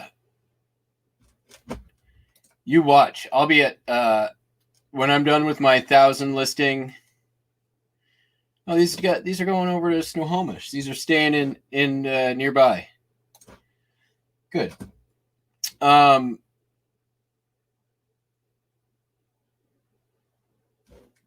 I'm on that, Lobster. You watch me shoot up to 27,000 in the completely useless arbitrary ranking system.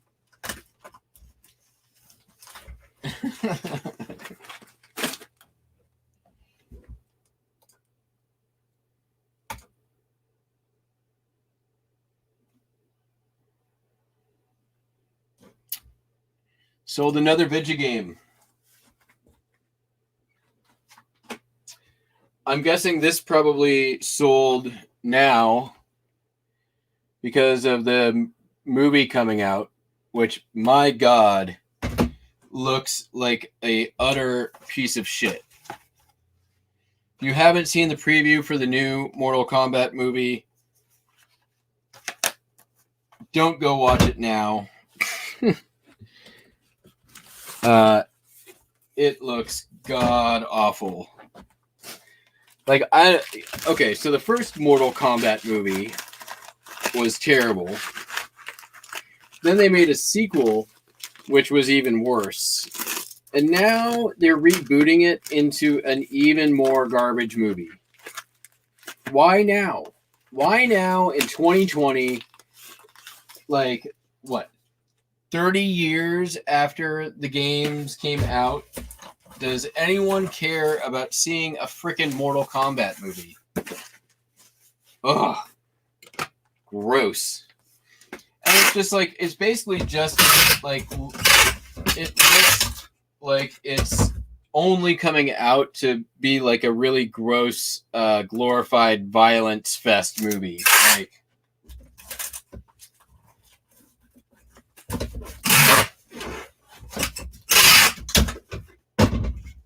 pass.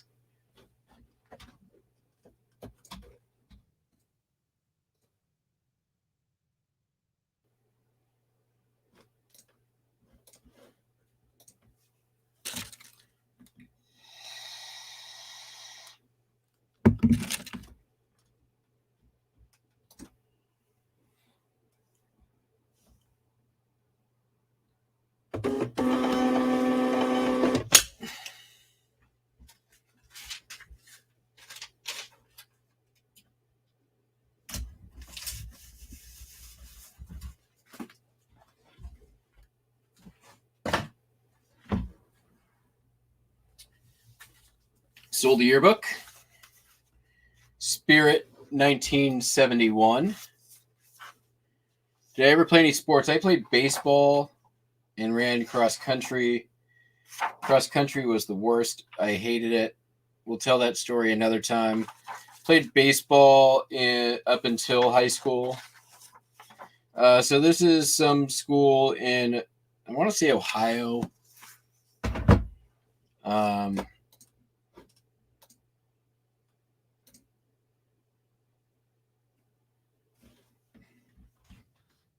It smells like my grade school library, though. Very much.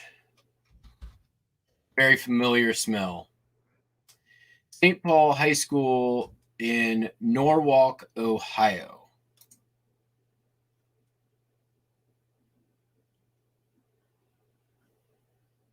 So that's where that's from. So we'll send that out. I think I'm just going to do this and call it a day.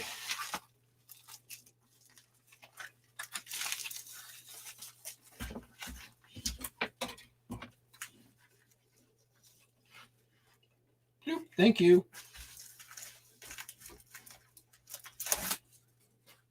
Sold for, as yearbooks normally do.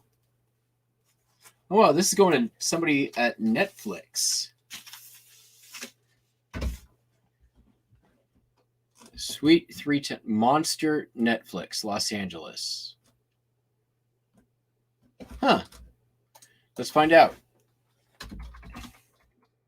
Netflix Monster. Netflix official site. Monster. Talented teen implicated in robbery turned murder fights for his innocence against a criminal justice system that's already judged him. Coming Friday.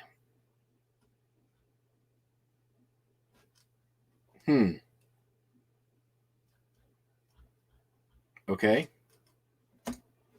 What's this say? What do you see when you look at me? You're ready for your test, right? I study.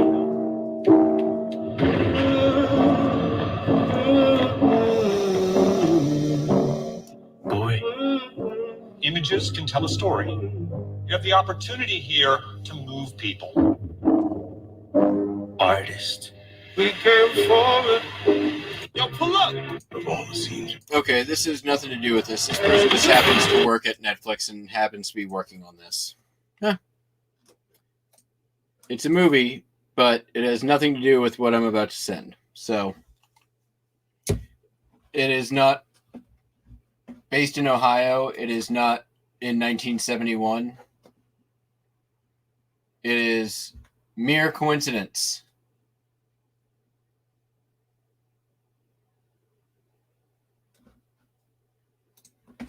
Not even a coincidence. It's just a lot of times this stuff is like prop. It's a Gene. You're on the right track there, but I think this is just somebody who wanted the yearbook.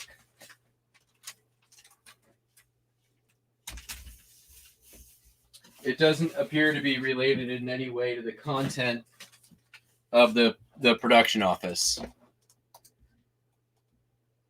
But it could be that she's working on something else for Netflix. Let's see if Netflix has anything set in 1971.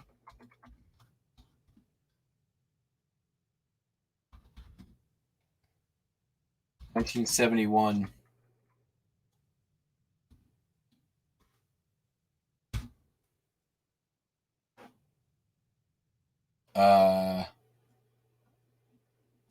There's a nope. Netflix Productions, production projects, Ohio. Aha. Okay.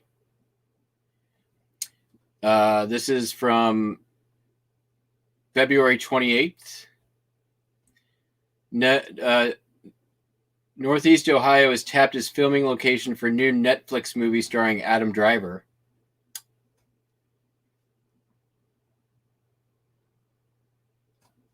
This is sounding more like it.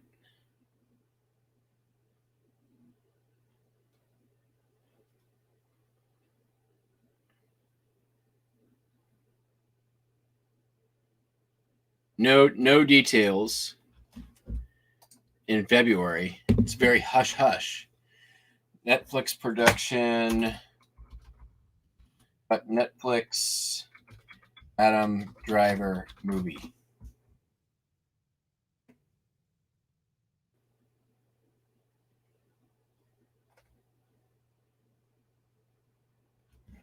Upcoming. So maybe it's related to that.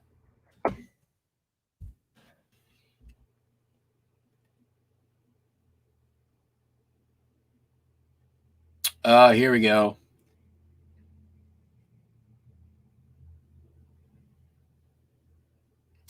The movie is called, it's an adaptation of Noah Baumbach's White Noise, which is about a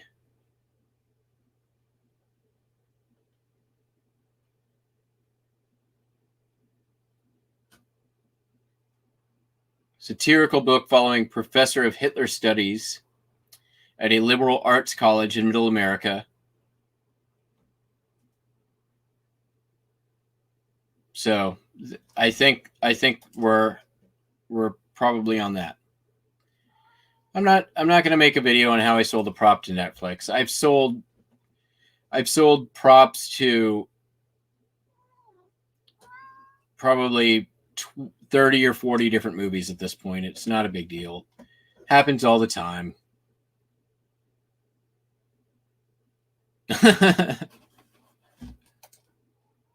All right. What else are we going to ship here? Getting distracted. Hey, not right now.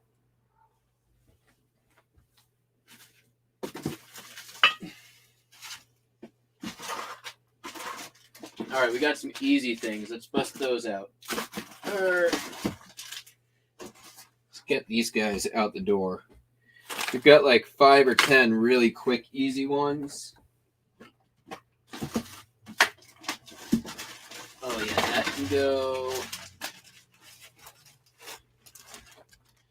All right, these are some baby clothes. These also came from the eBay store that I bought out. So we'll ship these. These are an easy one.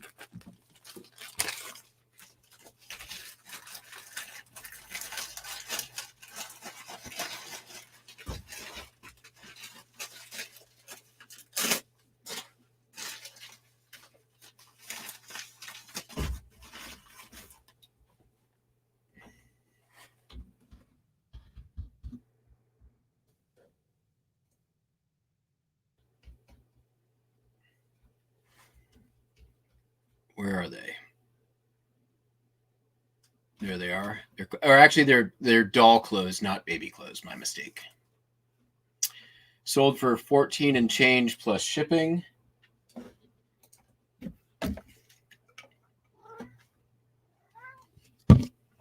Hey, we're not doing that right now.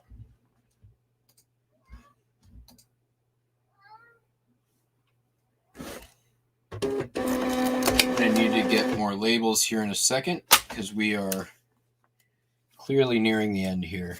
Do I have another roll up here? Nope, I thought I did. Oh yeah, I do.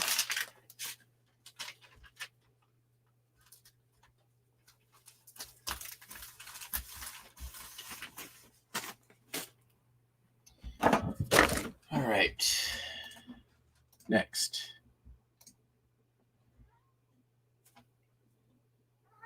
Okay, you want treats? Come on. Be right back. Let's go. Let's go.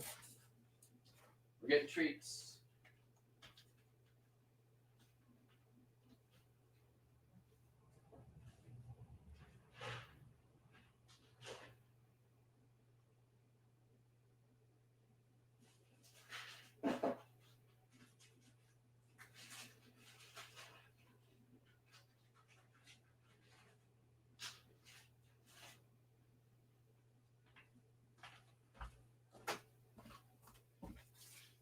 Okay. This is a vintage, genuine leather Buxton wallet. See? Sold for. This is the second time I've sold this too, I think.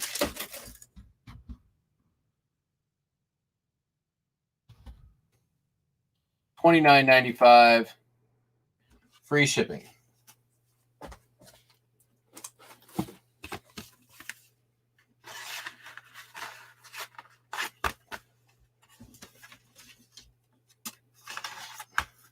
Somebody returned it to me last year. They were like, this is too big in my back pocket. I'm like, all right, whatever. Send it back.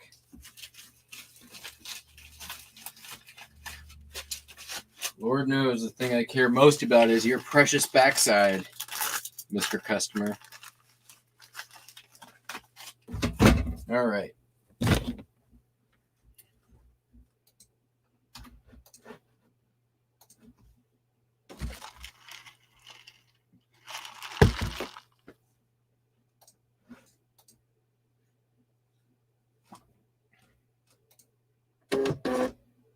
Oh, yep. That's the end of that roll.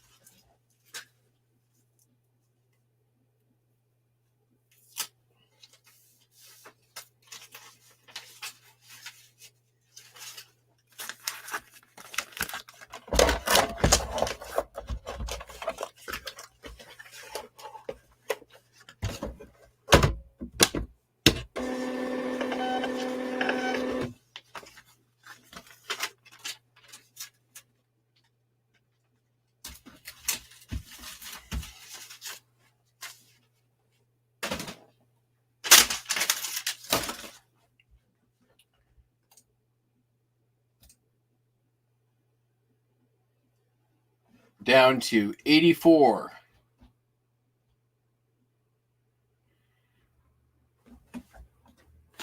Next up, same kind of deal. This is a Jerry Garcia limited edition collector's tie with a special pin.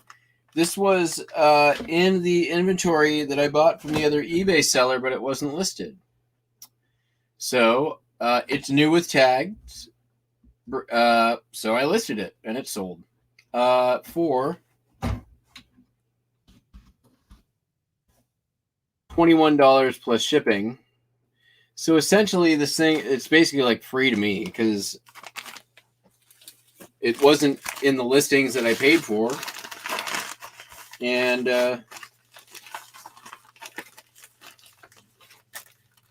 yeah, can't complain. It's a pretty easy ship too, and a pretty cheap one at 3 ounces. Ties are great if you sell the right ones. They're one of those things, if you know your stuff, can make really good money.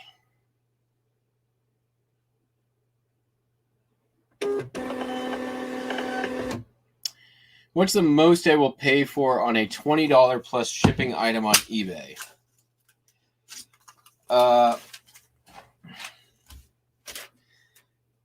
I don't want to pay like more than $2 or $3.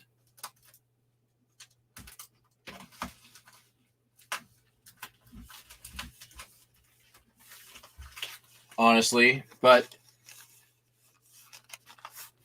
you know, for the stuff that I sell for, like, usually sell for $20 plus shipping is usually stuff I'm buying. You know, if I'm buying if I'm buying a lot of stuff, I might I'm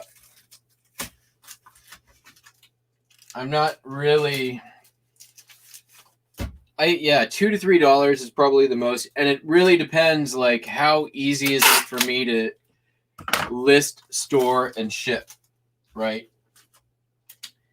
Like, I'm not gonna buy a, you know, DVD VCR combo or something like that for $3 I can sell for 20 plus shipping, because that's a pain in the ass for all the things. I don't want to do that. But if it's something like this pair of very nice vintage Crown Trifari earrings that is basically nothing for me to pack, list, and ship, then, you know, yeah, I'll pay $3 for them.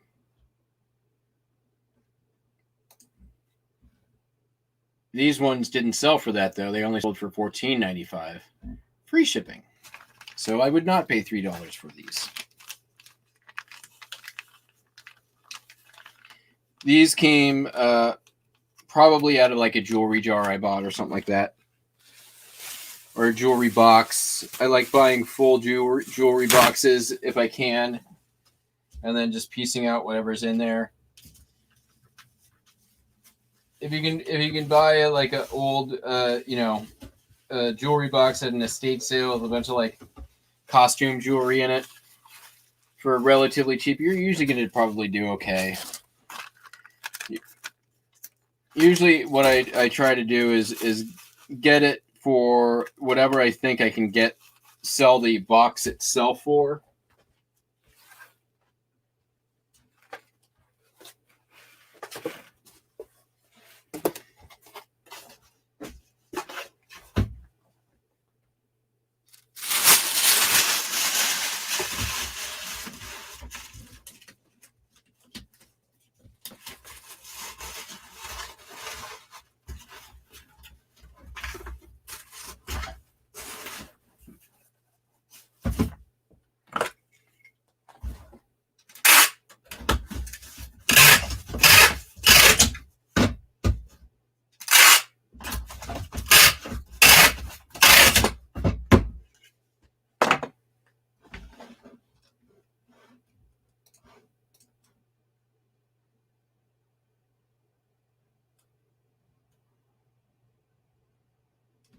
Yeah, I mean, I agree with that. I'm not really interested in turning $5 into 20. And honestly, like, you know, for that same thing, I don't necessarily want to turn 10 into 50. Like, sometimes maybe if it's an easy enough thing.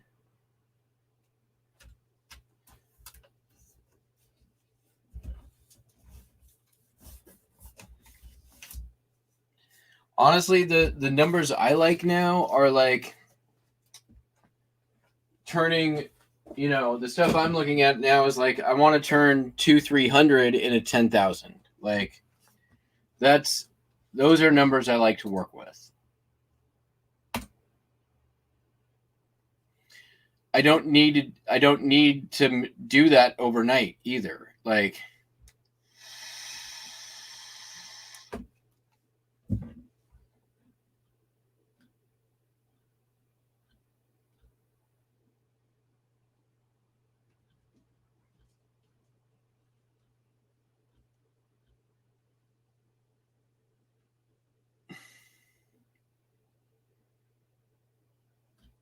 all right, what do we got left here?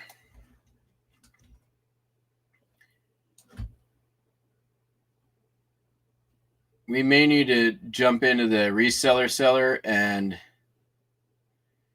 do a few more. Pull a few more items. Got some. We'll see. I'm going to keep going with what's here. I think I can. I want to get down into like 50s before tomorrow. Like, it'd be great to only have 50 to do tomorrow because I can easily do that.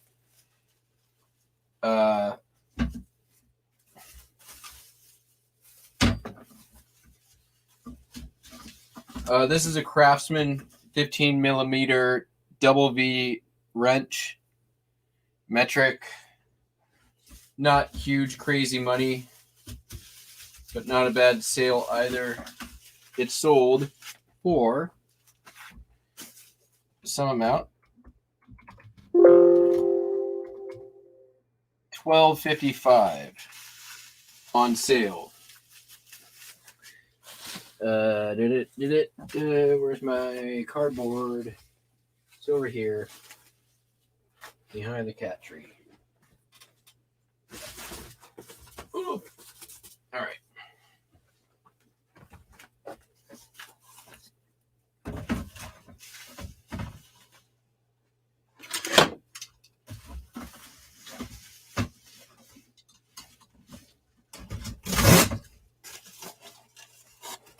All right, stuff, you need to move.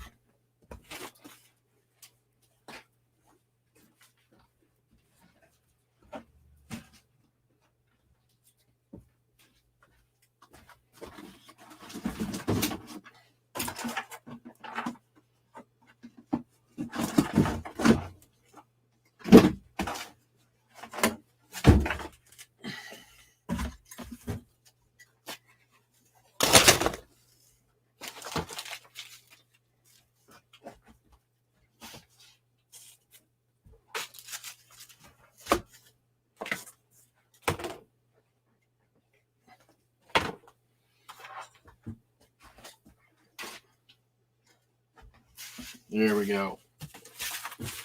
That's what I'm talking about. Okay.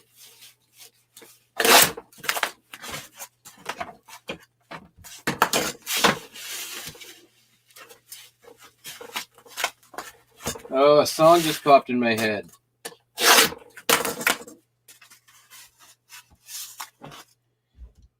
Let's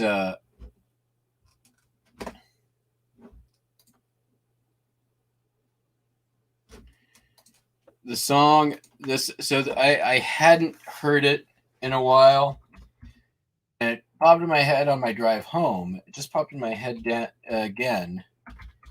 This song about 2 years ago was all the rage on TikTok. It was one of those challenges, right? That everybody was all like, you know, we're everyone's gonna do the song. Right It's now, a good song. I just need you to get real loose. Get comfortable. Oh, lobster. Grab your loved ones or grab your love partner. And if you're by yourself, no worries. Just follow after me. Gonna do the two-step, then cowboy boogie. Grab a sweetheart and spin out with me. Go down and get into it. Take it to the left now and dip with it. Don't throw down. Take a sip with it and lean back. Put your hips in it. Let's have some fun. To the left now. To the right. Now take your left hand and put it on your No lobster, it happened. Gonna roll your shoulders. Do the slip inside. This next part's my favorite part. This time it's shy. Gonna do the two-step and cowboy boogie. Grab a sweetheart and spin out with me. I can't do the dance. Take it to the left now and dip with it. Don't throw down. Take a sip with it and lean back. Put your hips in it. It's simple. Slide to the left, slide to the right. Now cool down. Have a good time. Slide to the left, slide to the right. Do the butterfly. Have a good time round and round you go. It's time to show out right now and take to the floor. Gonna do the two-step and cowboy boogie. Grab a sweetheart and spin out with me. Hold down and get into it.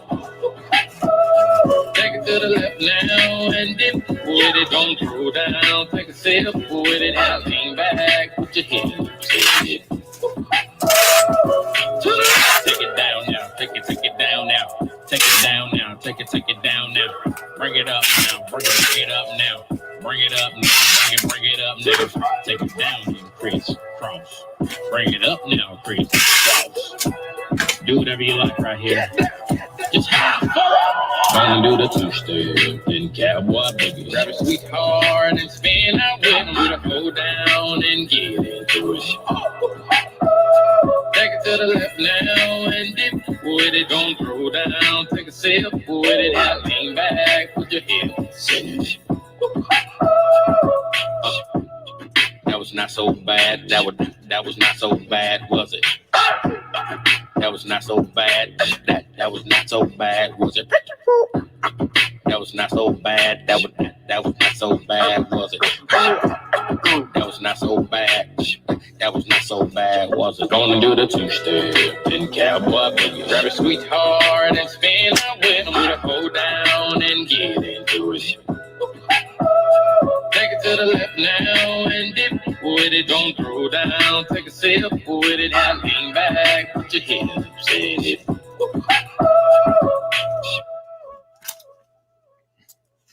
Yeah, the dance craze was all over TikTok. Like I think was one of the first like really big TikTok dance challenge things. Oh, this is a great song too. This just played. A little older. Oh, we're getting some copyright claims all over the place.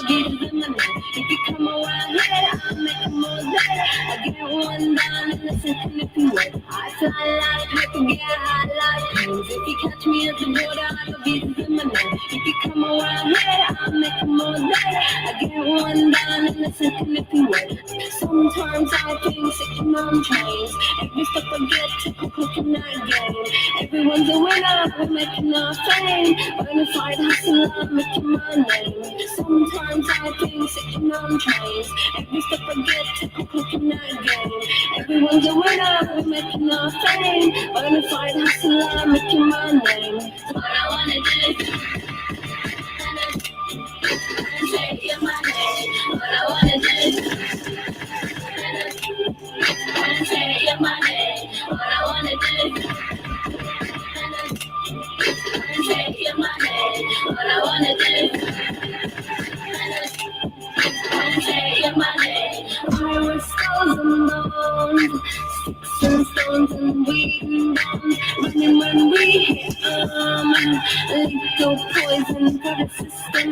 Pirate skulls and bones. Sticks and stones and weed and bones. When we hit lethal poison for the system. No one on the corner has like a lighthouse. Hit me on my banner, prepaid wireless. Reply I can deliver like UPS trucks. Already going hell, just pumping night gas. No one on the corner has like a lighthouse. Hit me on my banner, Both prepaid fit in this wireless. bag. You see Reply the I can big roll. deliver like UPS trucks. Already going hell, just pumping night gas. All I wanna do is take your money. All I wanna do is take your money. All I wanna do is take your money. All I wanna do is take your money. MIA, third world democracy. Yeah, I got more records in the KGB. So, no funny business. You already are. Some of them I let go. Some I murder. Some I let go. All I wanna do is take your money. All I wanna do is take your money. All I wanna do Right, Cameron? is take your money. All I wanna do is take your money.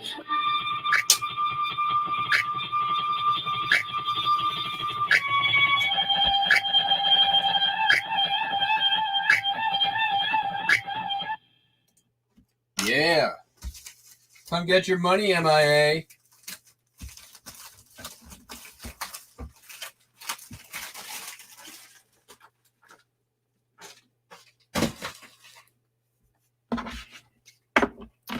All right. Where are we at? We'll get some more tunes going here in a minute, since we're clearly we're making this video to line the pockets of many performers. Ooh, you know what else is good? It's not musical, but this is like some of the music that first got me into DJing. See if we can. We're gonna do.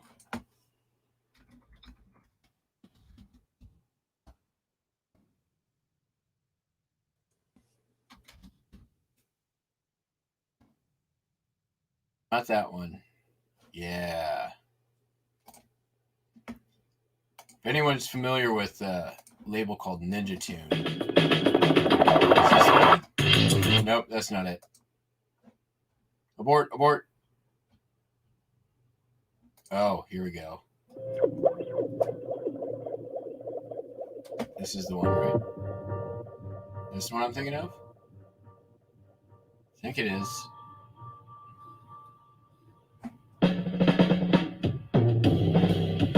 Nope, that ain't it. Let's see. Where is it?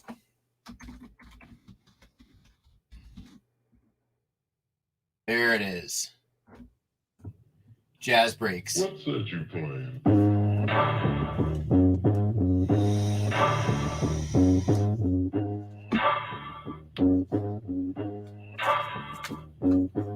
Anyone remember The Warehouse?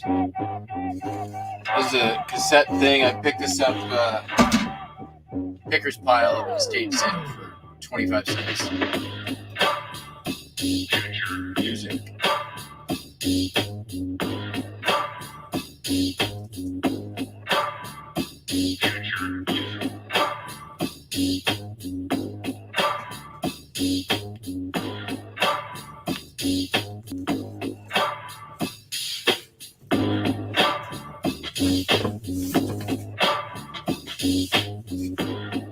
Seems overkill.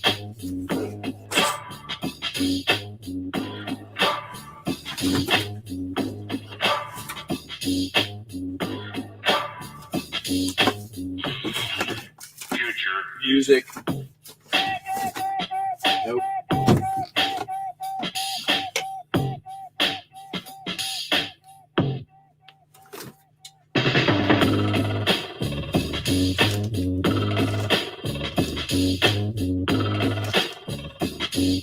Too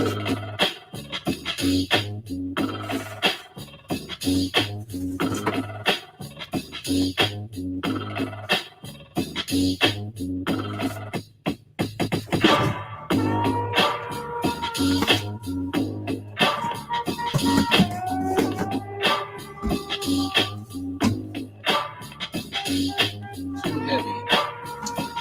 Not quite the right size. We can do better.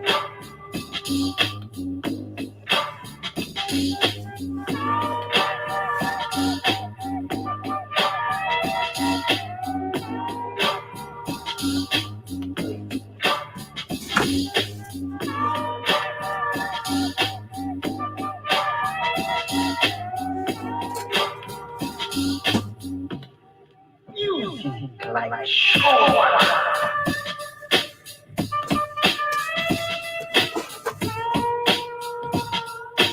Yep, we'll just Frankenbox.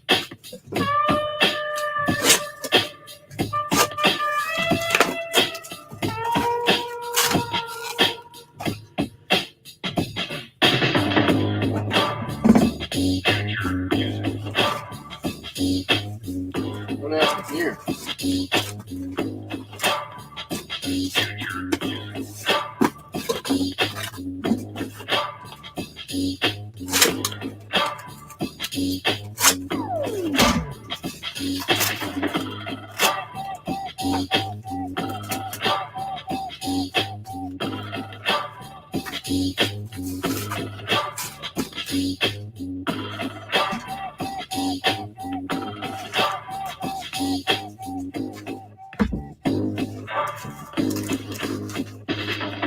No, we'll just pull it out.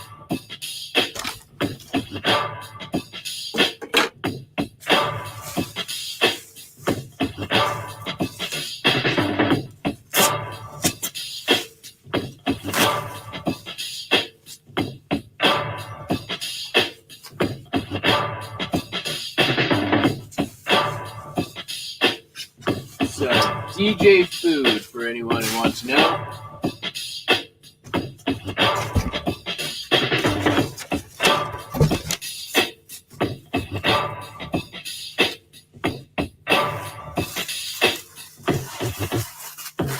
Yeah. Oh, I just nutted myself with this stupid case. All right, we'll do next up this song. Let's see here.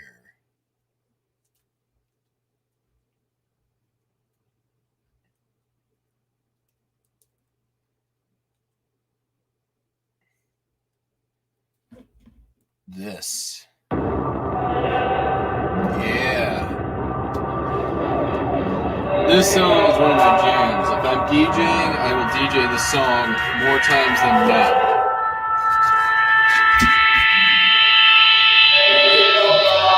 Good on me.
you can call me William Tolerate your Cooper the boot. Mr. Mojo rising on the case again. So tell your mother and your sister's friends. Like an exterminator on number one dust. I'm fucking powder itching and it can't be trusted.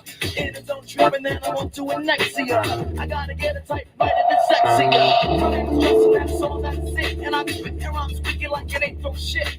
House of the Holy like Jimmy Page. But the song remains the same, so stuck in the rage. Just like Jane, when she's going to Spain. I think I'm going away tomorrow just to go in the rain. Light up the candles and bless the room. I'm paranoid, no blind, just a black people moon. By the dust of my just so you know how boys run on the just I'm tripping. Let it take control about the thing I'm about. Trying to not blow the cover. By the dust of my just so you know how boys run on the just I'm tripping. Control about the thing I'm about. Trying to not blow the cover.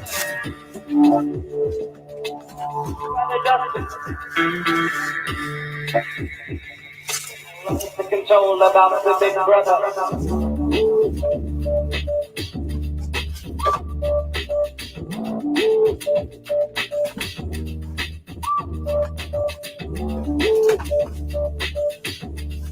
Why is this not? Come on, I want to be in there right now.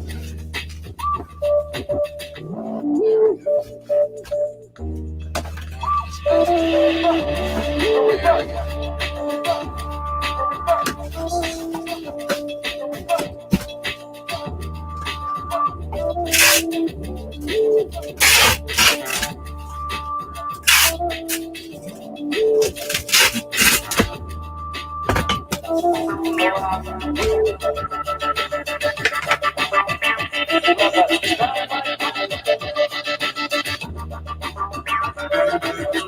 Hi there, Selling Tennessee. How are you doing?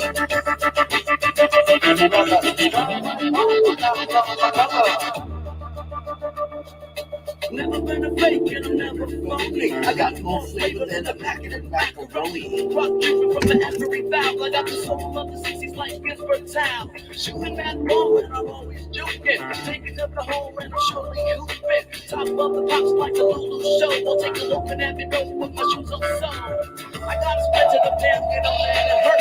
I got a Vegemite sandwich for men at work. I keep minds in line with Tom Savant. So when this church should find something like a good one. A psychedelic weekend, the reach and the bone. I got a man who's out on my own. Looking for the sun, I'm standing caravan. So with quickness and I'm feeling like standing man. All the dust in my one jism. No how boys run into some tripping. Running to control about the big brother. Trying like cons and out on the cover.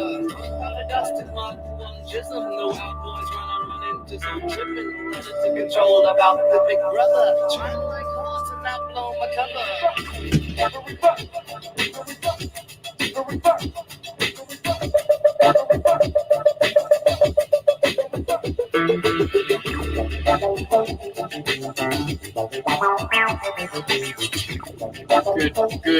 Good vibe as we're getting into the after dark portion of our program.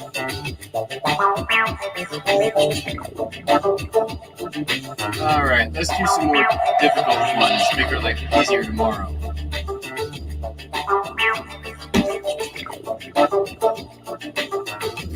It's a mug. $20.95, free shipping. We're gonna send it priority mail because we have to. Got something on his tongue, he's starting to stain. Showing up the quips of what he A&W step up off my ladder and it kept me down. Cash box down, so I'm singing day glow. Waking up the dead with surfing in the rainbow. Just for Goldie, Rodney, and other hay. The fish that say just birds without J. Shocking your ass like a faulty vibrator. Hear me now, but you're about to get the vibe later. Who knows when the wicked wind blows? Just leave it alone. Put the space close and don't dump the down ticker. Making measures with my man like a shrinker. Pass the lover, throws down the pillows. Pump on the ceiling, blow rings and pillows. Kick off your shoes and relax your feet. Now roll up your sleeve, folks, lyrical triumph.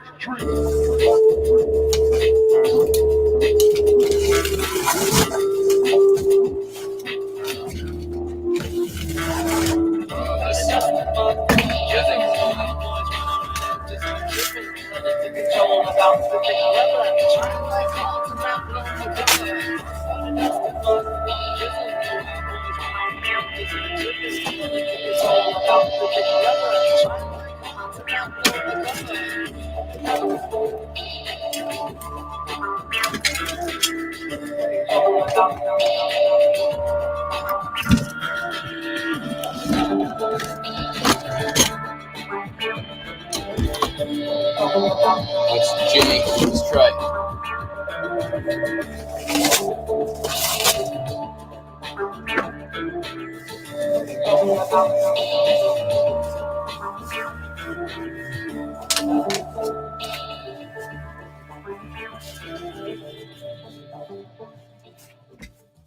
This is going to Montana, so I don't really care that much about weight. But let's get into my later DJ stylings. We're not playing this.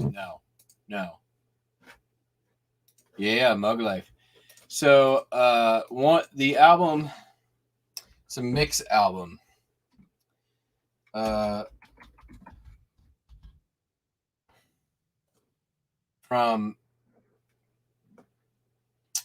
From a couple of DJs that when I heard this, I was kind of like, it blew my mind as to like what could be done with music. Ooh, that's not it. I was like, oh, because up until like I heard this first, Hello. You are now I thought listening DJing to was like DJs, house music DJs or hip hop DJs. If you're listening. This blew my mind. Hopefully you enjoy it. I'm gonna back to it. Everything you did has This already is been more done. reflective of my style as a DJ. Son of a bitch. I am fucking sick and tired of coming into this Waffle House every fucking morning hearing the same fucking music on this jukebox. Now you people need to get some fucking new music inside this joint. Change the fucking shit. Come on. And hurry up with my waffle.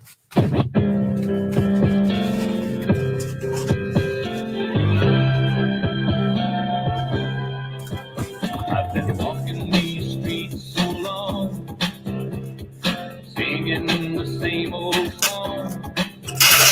I know every crack in these sidewalks of Broadway,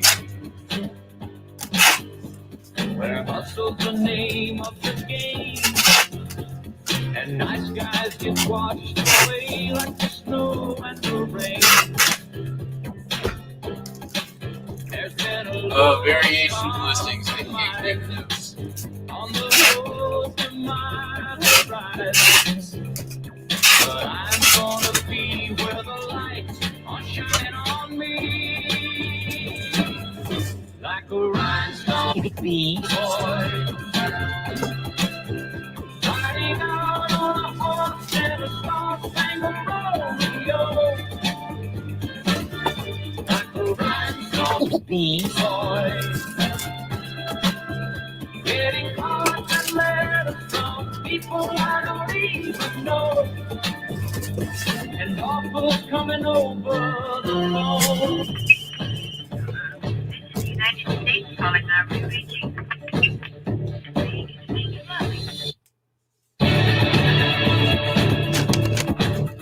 eBay or YouTube puts a little break in the actual track, but it's a smooth transition in real life.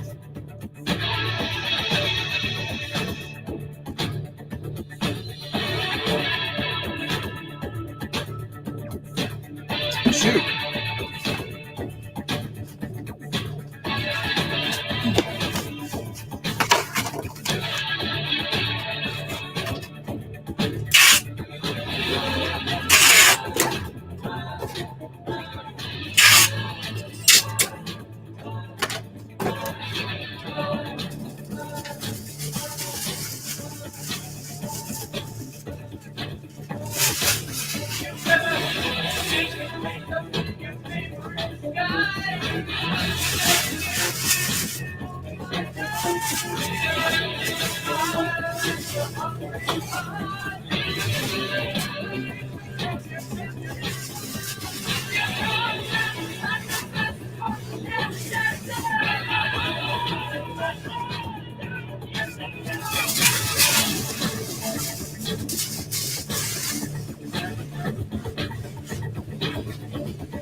Yeah, this came out 20 years ago, and like my mind like was blown. And this seriously like spawned an entire different DJ musical culture that never existed before. Yeah.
You know, it's late. I don't blame anyone for not chatting. It's all good.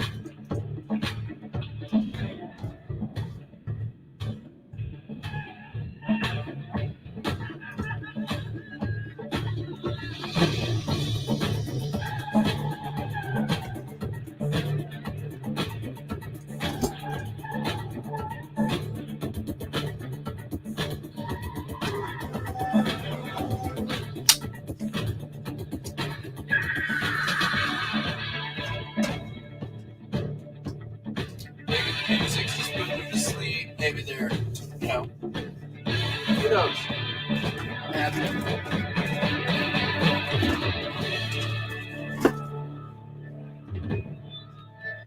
Of the world. I want all of the world. Send the word. Baseball's Furies dropped the ball late and early. Our friends are on second base and trying to make it all the way back.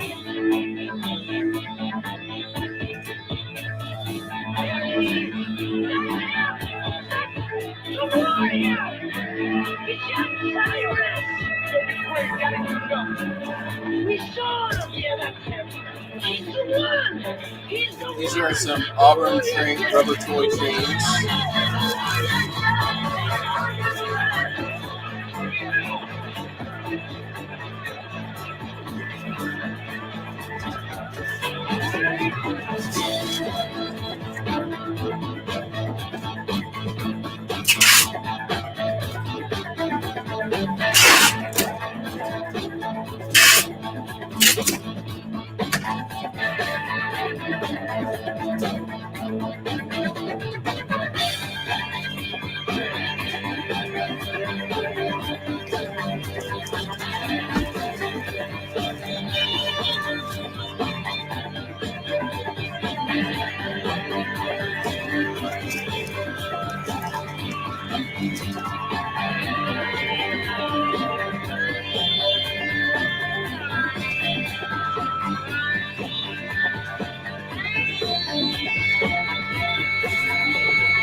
You're looking good, boy. All the way back to Cody. Yeah, here we go. When you come riding, exactly to where I'm down on my knees. I wanna take you there in the midnight hour. I can feel your power, just like a friend. You know I'll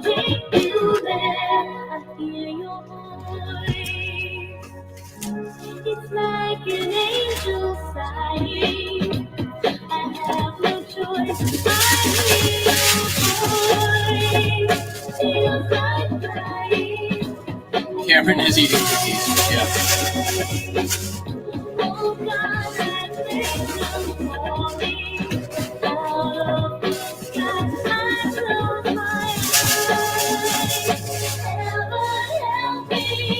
When you call my name, that you so fair.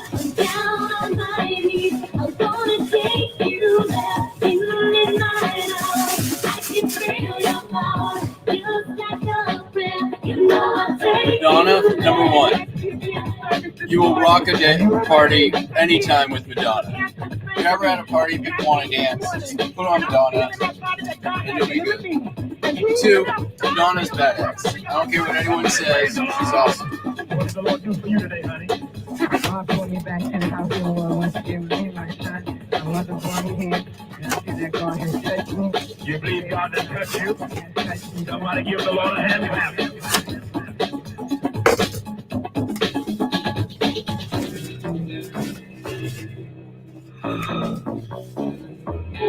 Good. Almost people good. Come on. Jam on it next week. Seriously, this is like the next double DJ skill.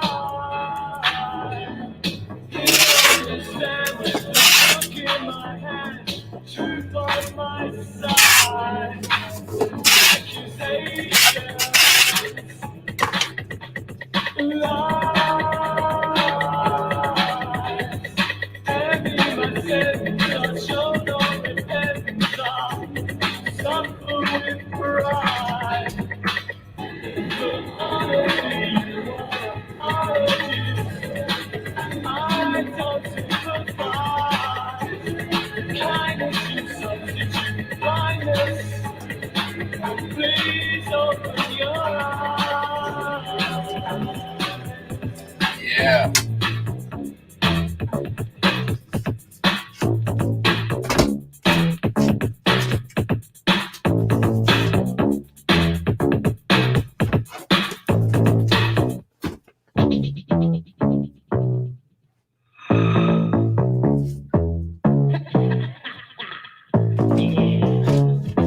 Sold a razor. Shocked, right? Come on. How do you even think of this? Like so good.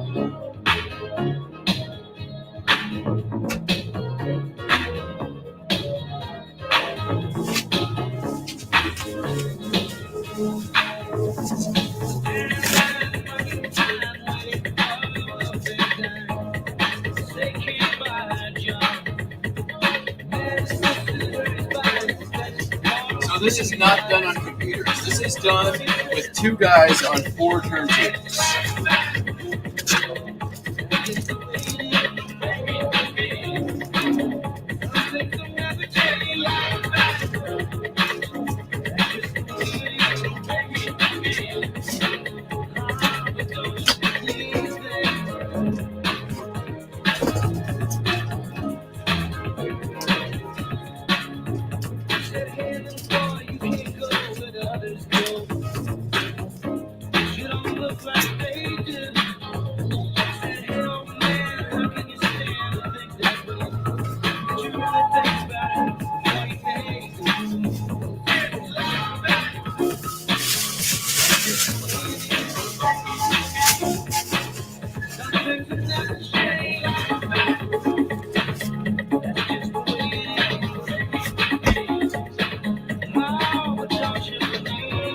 Yeah.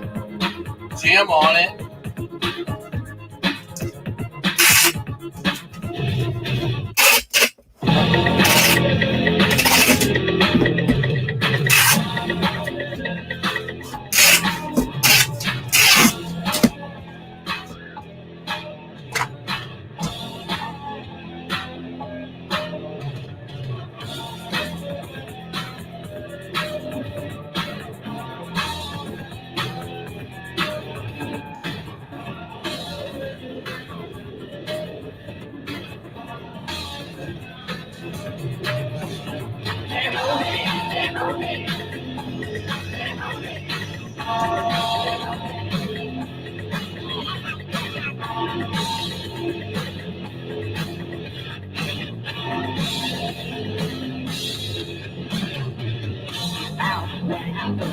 Come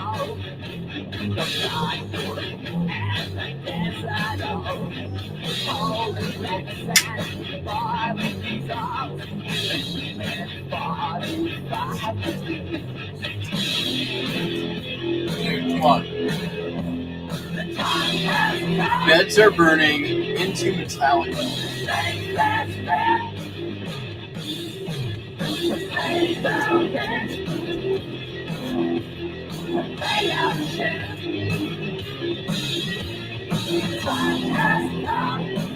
Oh, I didn't get a paper cut.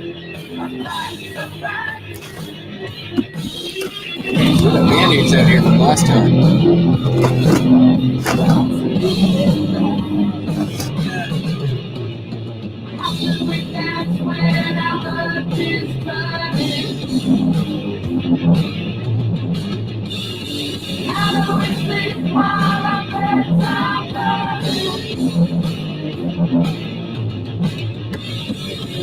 Biggest fight on the hill in the early days. Got the chills deep inside. Johnny gun on their run through the endless parade. On their fight for the right, and you refuse to say. For a hill and we kill. Why did you not know? Giving forward just a ride. And I'm still alive through the raging world. Ankles honing rod. $30. About $1. Yeah. Right, Rods? You don't even know where the transition happens.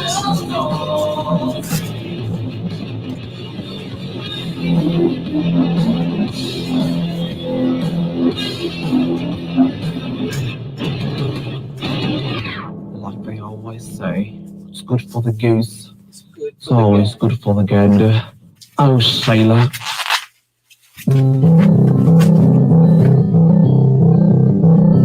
And after that, just like...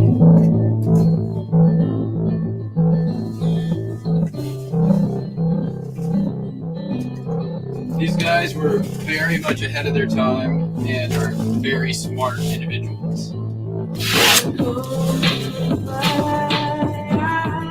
Lay down a freaking live hip-hop remix of Dusty the Wind. Like,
good night. Damn, man, have a good one. Thanks for watching. Joining all day.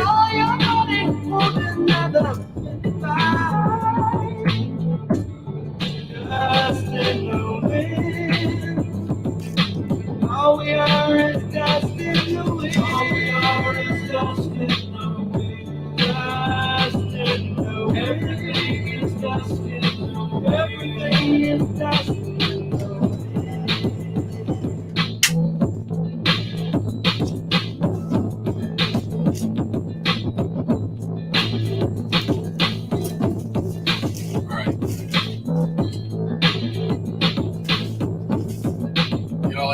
retire my coffee.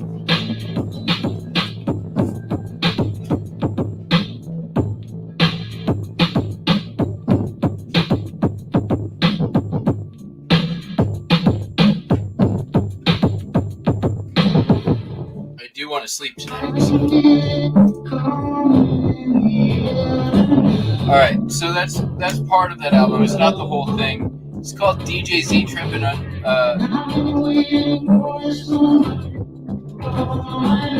DJ Z Trip and DJ P Uneasy Listening Volume 1. I highly recommend checking out the full album. It is sick as all get out. Let's see if I've got.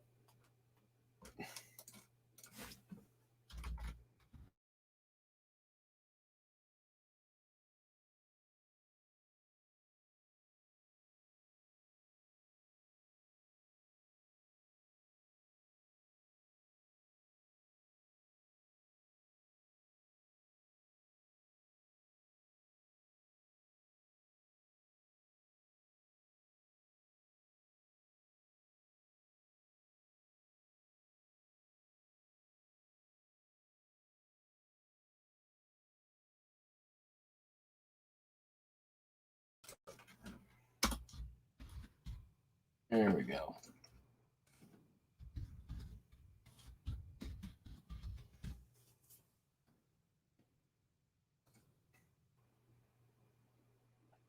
So this is one of those same DJs, but see if we can.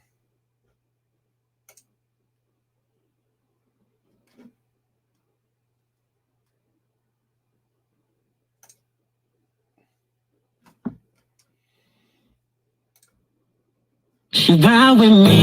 Nope, that ain't it.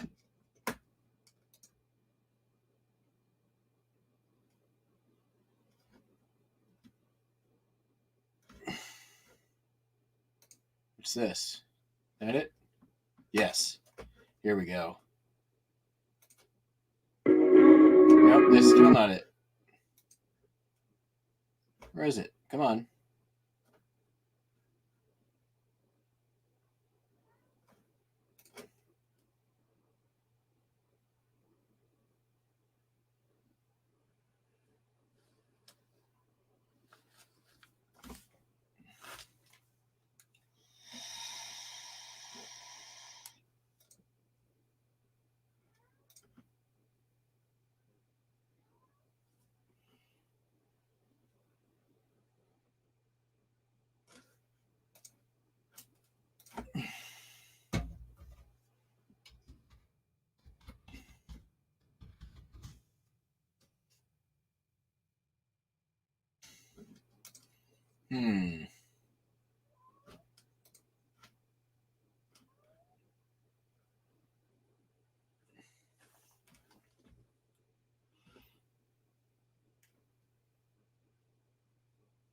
I have it on my other computer. All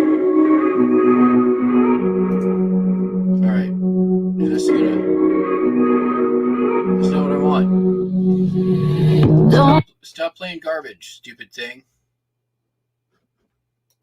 No, I don't want that.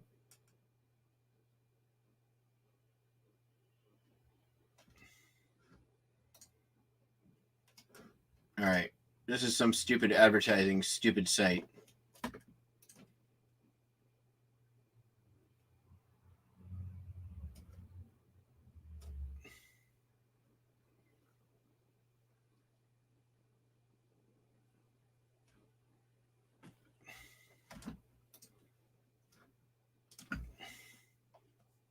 Hey.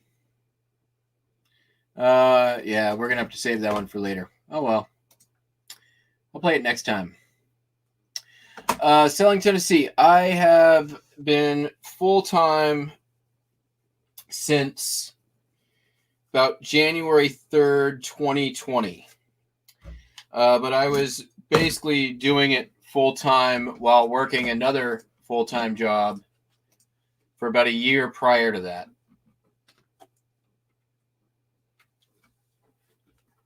Buster, what are you doing? You're being silly. All right. What do we want to ship next? We're going to ship this. Here it is.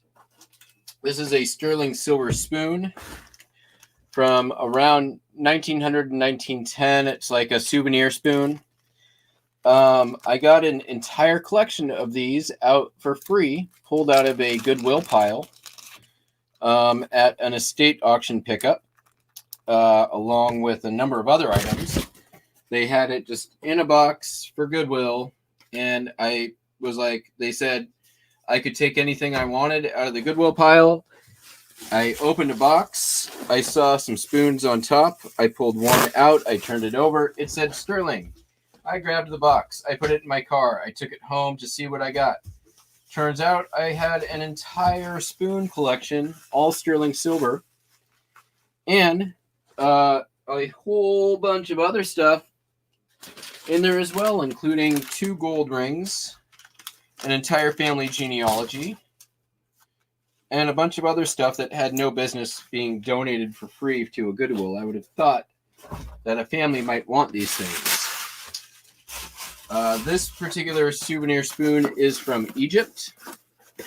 It's not sterling. It is 800 silver. It's sold for $30. It is one of the listings that I fixed recently and sold rather quickly after that. So pretty happy with that. Nice sale. I still have quite a few. I'm mostly sold through them. Mostly sold through them at this point. But I mean, I probably made just in the scrap silver, the ones that were broken or not valuable outside of their silver value, probably made around about $1,000 off of that, and another few $100s off the gold rings, and then probably around 10 grand over the past 2 years on the rest of the spoons. So not bad. Running out of room. All right.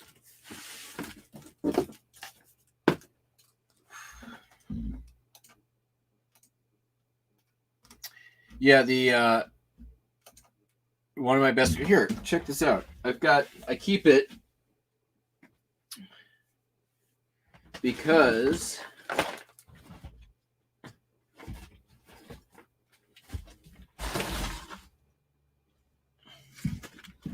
it's in here somewhere. I know it is. There it is.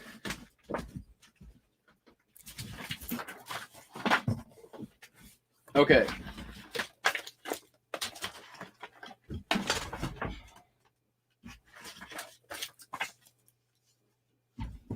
So also in the box was a manila folder with, and here's what was in the top of the box. When I opened the box, this bag with a whole bunch of spoons in it was in the top of it.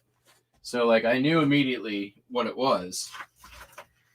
And in that manila folder was, it's not really put together, but it's a bit mosaicked,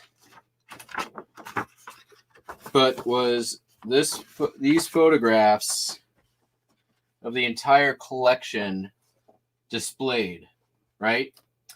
And they were numbered, right, from upper left to lower right, the whole collection here, right? So you can see, there was probably around 100 or so spoons. It had gone down 2 generations. Okay.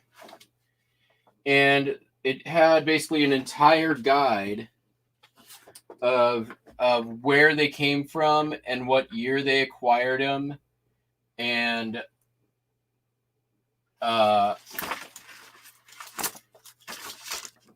it was spectacular to be able to find that. And this was at the point where like the family had just like already gone through and taken everything they wanted. Nobody wanted what was there. And those souvenir spoons, honestly, like if they're from the 60s and 70s and 80s, like they're mass produced and there's so many of them, they're not worth anything. If you can find the older ones that are like 1900s, 1910s, those things can be good money. Talking like I've sold them anywhere from, you know, on the low end, $15-20, but up to well over 100.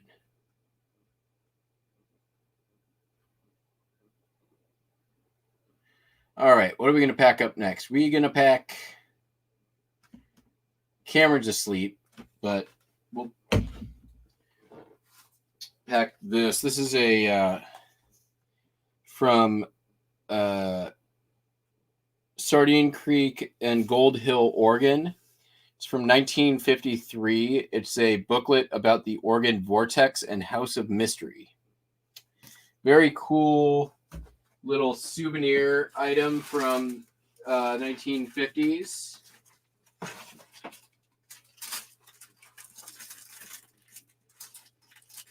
I actually had 2 of them at one point.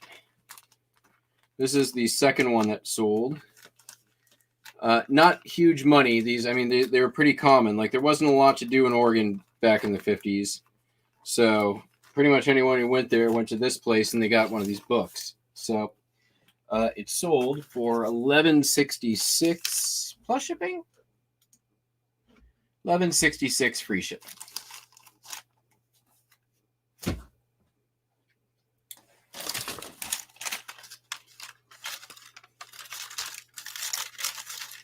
Yeah, selling Tennessee. Lurking on live. I do that too. When I'm listing, I'm lurking on lives very often. Or I'm just watching I watch a lot of YouTube content when I'm listing. It's good. It's a good thing in the background.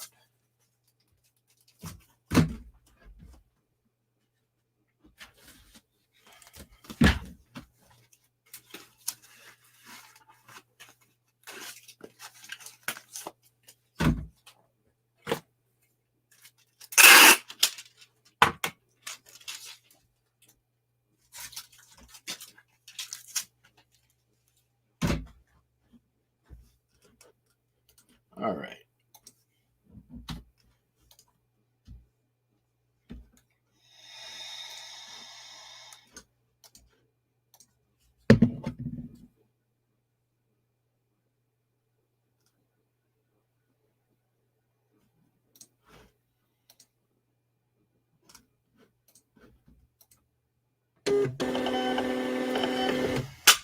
All right. I need to close my doors because outside critters get my cats all riled up this time of night. I'll be right back.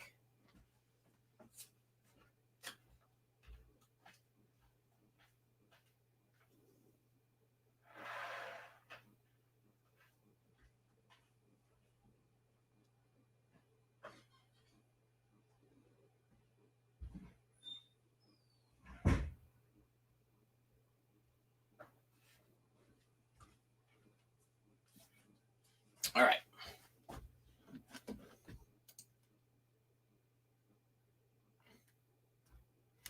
We are down to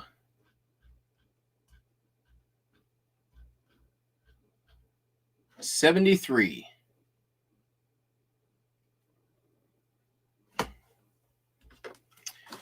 All right, so let's do this. We're going to do a couple of quick postcards.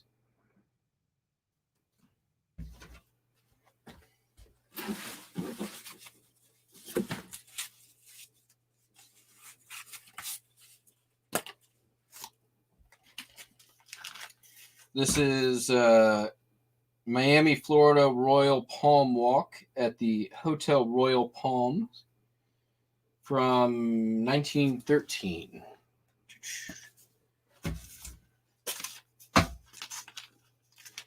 More on that in my what sold video. We're not spending a ton of time going over postcards here today.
Gonna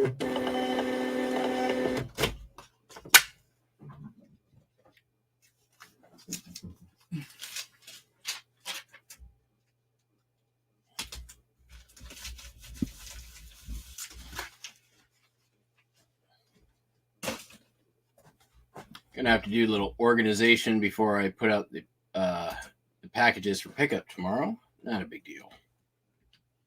Next up,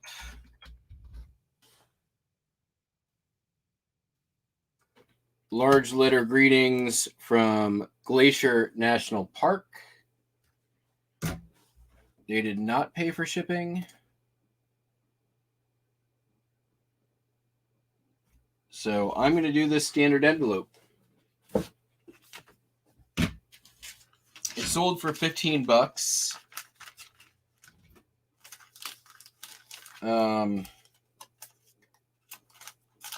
This one's kind of going to be a tester. It's only going to California.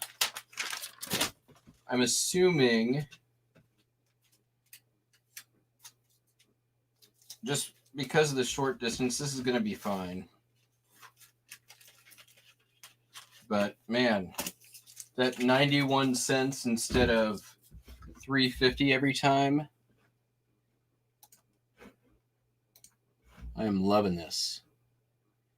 Hopefully, I mean, we'll see kind of in this first wave. Make sure everything's working.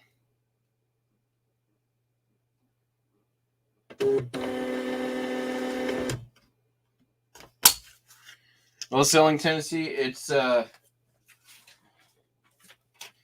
it was definitely a big leap for me to go to that. You know, it's scary. Not gonna lie.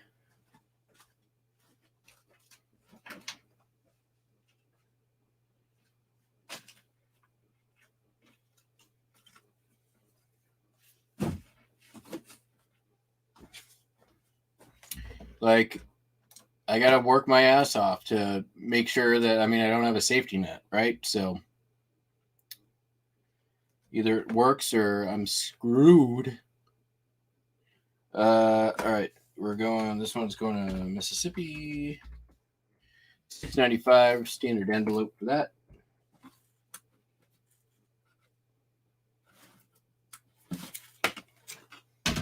Starting to feel myself lose a little bit of steam. So I'm going to try to push through. It's almost 11 o'clock. Which means I've been shipping for the better part of 12 hours today. I'm getting pretty close to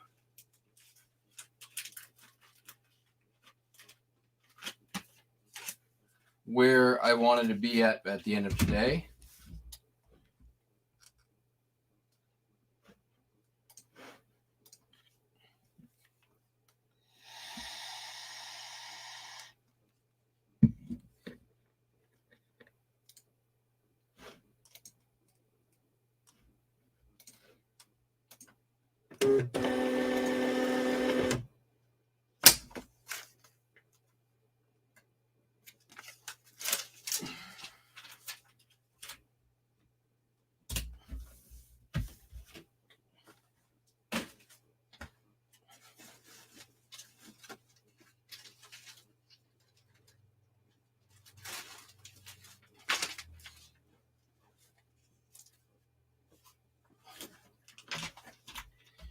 Got a ESSO roadmap for Richmond, Virginia, 1950s.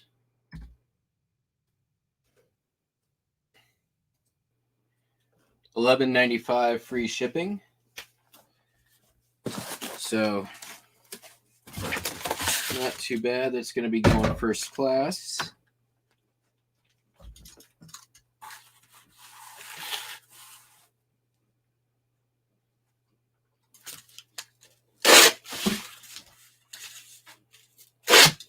Oh, that sucked. I did not cut that well.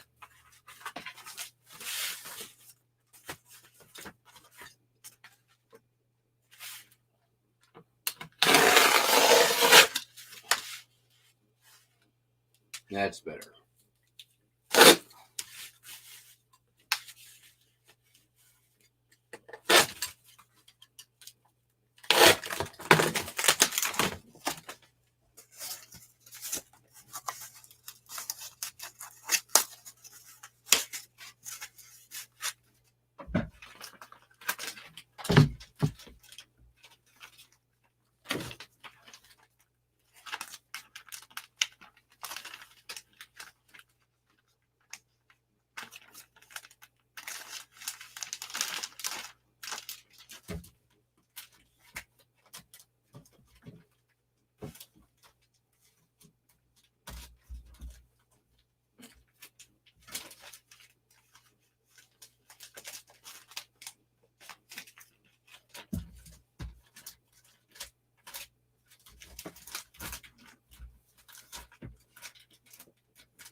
Next up, similar item. This is a Aloha Airlines timetable from October 1984.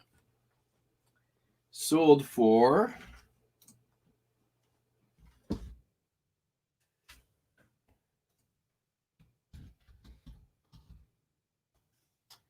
$9.95, free shipping.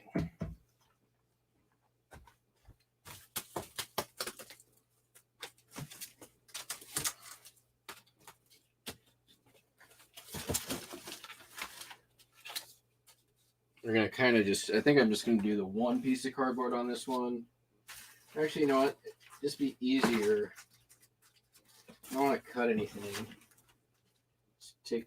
We'll do the comic bag and board.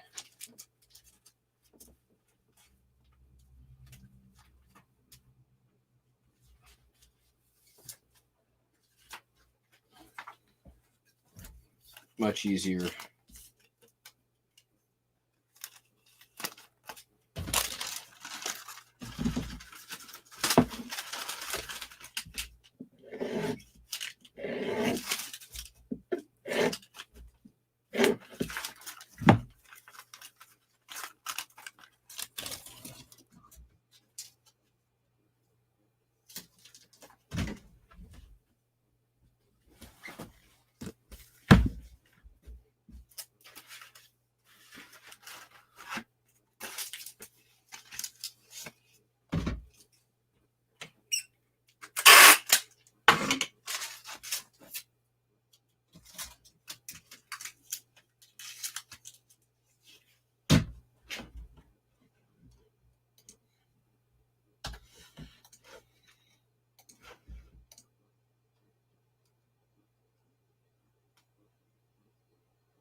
You know, it's honestly, I'll be honest with you. I really do enjoy it. It's not, I don't consider it distracting. I feel helps me stay pretty focused in what I'm doing. I mean, yeah, there's like, we get silly every now and then, and we talk about some other stuff, but I consider it much more like being in an office scenario where you have coworkers and stuff, right? You guys are kind of my coworkers. So to me, it's actually rather helpful. And I enjoy it. It makes the work go faster, and it's a little more fun, and I definitely don't have a complaint. This is a Napier hat pin, sold for $10 free ship. Going to be pretty easy to pack that bad boy up. Do I have another small? I think I'm going to have to stock the 4x4x4s tomorrow morning. I think I'm out of them up here.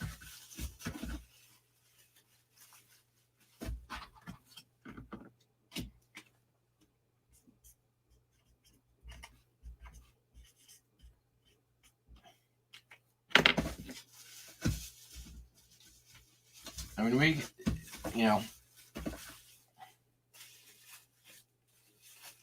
say what you will. I feel like today was a pretty productive day shipping wise. I think I've got like one of those weird. Yeah, there she is. There it is. I was like, that'll be fine. I've had these around for a while. This is a straggler.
All right. This is you can't see it, but it's under there. Green Federal Glass cigar ashtray. This is going to be going flat rate.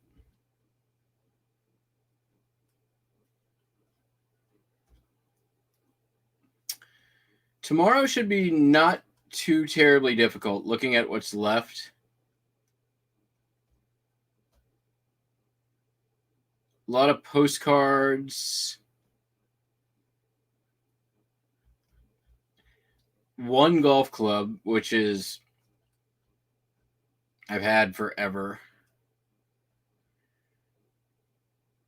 I've got these knives. I can do some of this now. Let's do these Tupperware too. All right.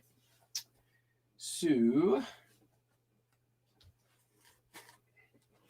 here, cardboard. Yeah.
Wow, $25 plus $25 shipping. How did I say I was going to ship it? Yeah, priority mail. That ain't right. How much to pay me? $20 for shipping.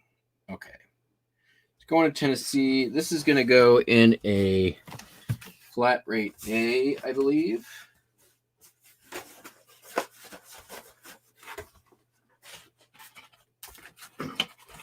Right? You're going to go in this flat rate A. Yes, you are. Yes, you are going in the flat rate A. First, we need some more bubble wrap on that bad mamma jamma.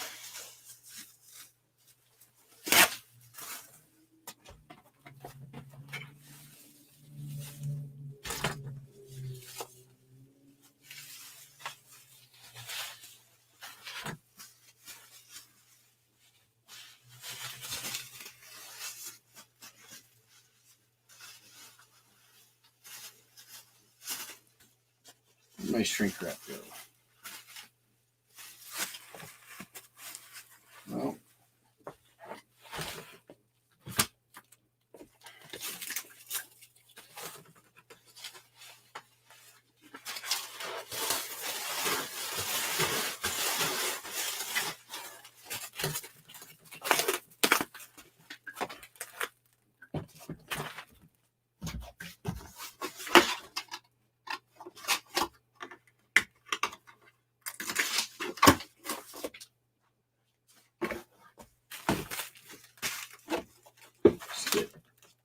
paper in there.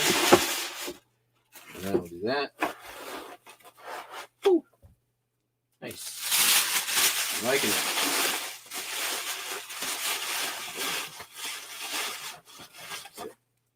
Another little pad there, another little pad there.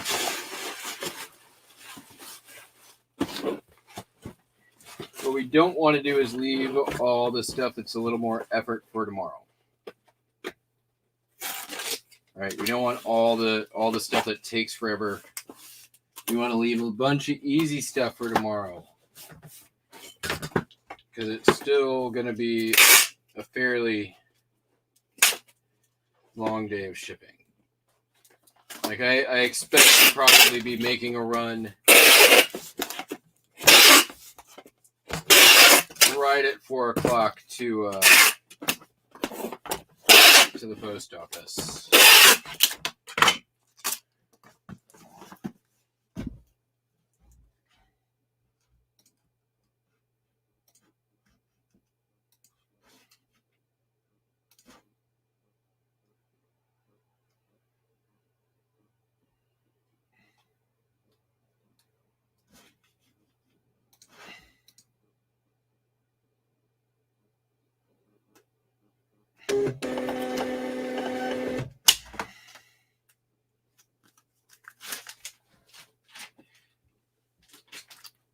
I mean, Tennessee, you know, it's insured. 2, I mean, it's pretty heavy duty glass. It's got a cardboard wrap. It's got bubble wrap, a cardboard wrap, another bubble wrap, and paper. So, I think I've done pretty much reasonably everything that I can to protect that. But nothing is foolproof, right? Nothing's gonna. There's always a chance it can still break. And honestly, I'm not out looking for a ton of glassware these days either. Sold some Tupperware. Some more Tupperware. We sold quite a bit of Tupperware. This is 3 little Cervelier things. 12 ounces. Can I get it in? Can I get it in here? Are we going to work in there? I think that might. Nope. That's too. Maybe? We got probably another box that would do just as well. We got tape and bubble wrap. That's what happened here. Yeah.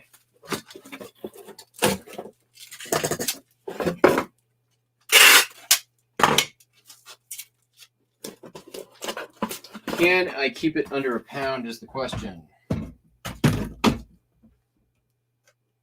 I think I can. We're at 15 ounces.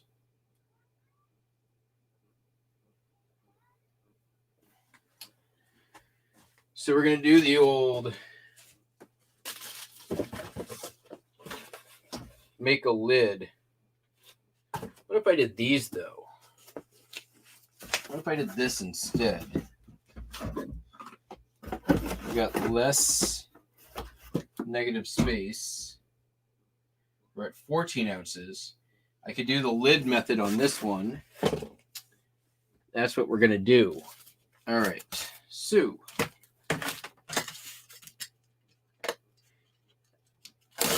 we don't need the whole box. We only need half the box. Okay.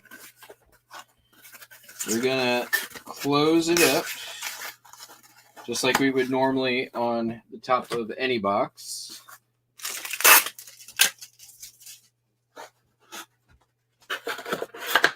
This is like the easy, like TV show Christmas present version of Frankenboxing.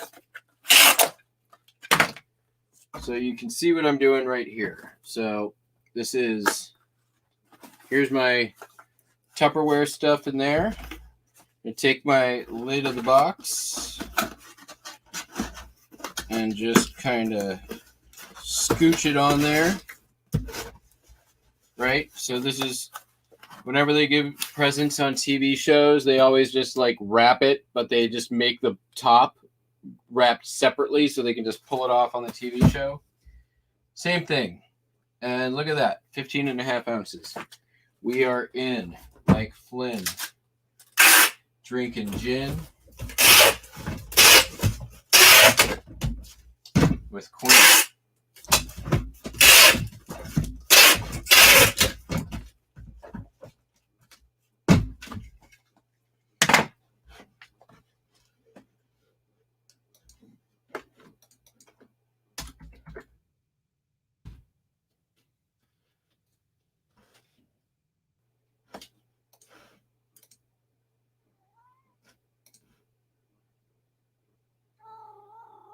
Buster Wiley. So much to say today.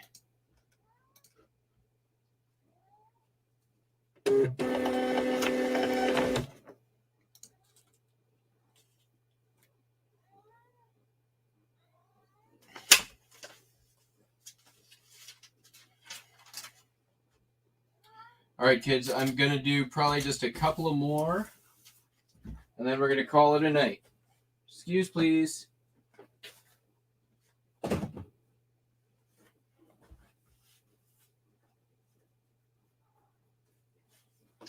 Here we got a we'll do this one here. This is the Pink Panther. It's a puzzle. I put it together. I know it's complete. When they're small, not a million pieces puzzles, I'll put them together. And then I'll take a picture of the put together puzzle so people know that I know that they know that it's complete.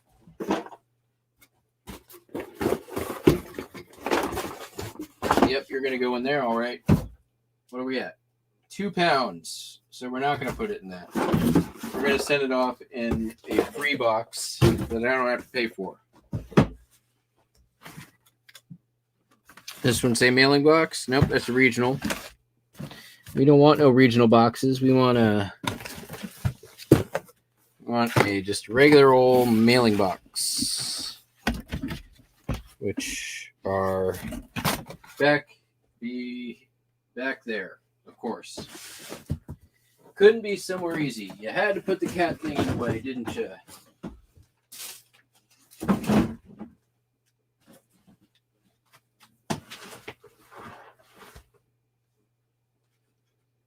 Medium flat rate box.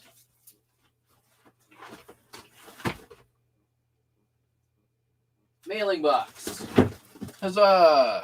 I knew it was there.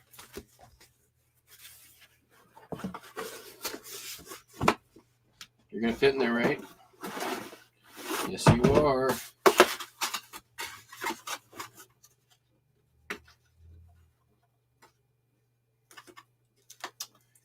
Crap, man. I don't want to send this. Can I get this in? Can it get lighter? I don't want to send it priority if I don't have to.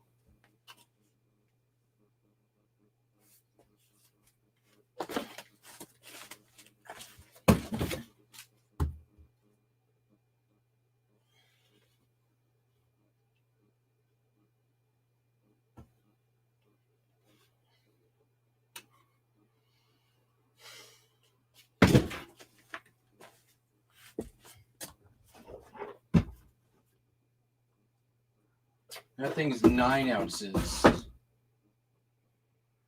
Like, it doesn't have to be in this full box. I can find a lighter box.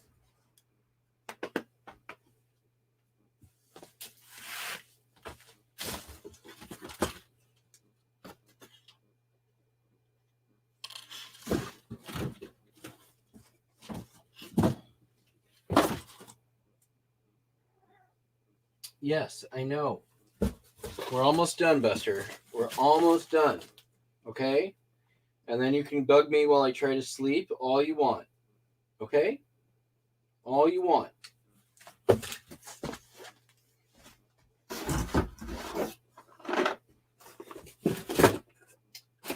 I mean, come on. You're so close. All right, we're going to deal with this tomorrow. My brain is not wrapping around what should be a relatively easy problem at this point. So let's move on to something else.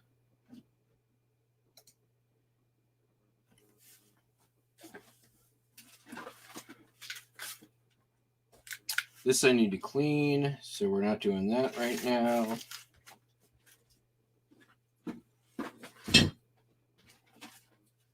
Here we go. There's a Echo Flint Vanadium nice stainless steel knife. I think you all know about my affinity for Echo Flint.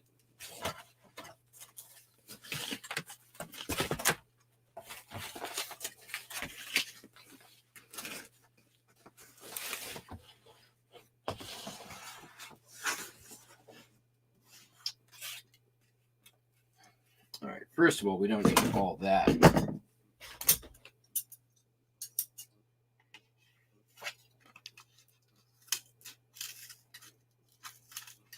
Yeah.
Sold a pretty good amount of knives and honing rods while I was gone. I'm down to like only 3 honing rods in stock.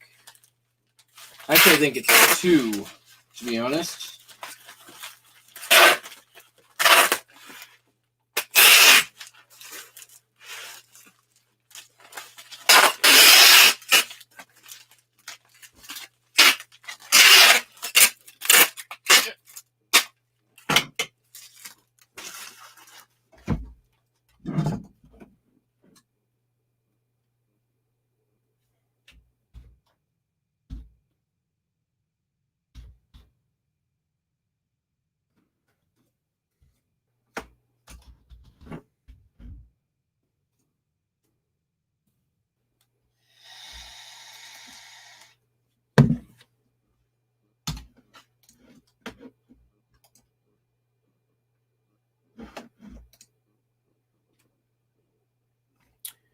Later, Lobster. Good night.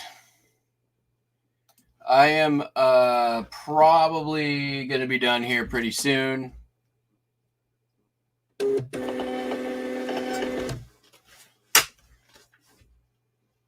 I'm sort of just pushing myself till I got no steam left, which is not far from now.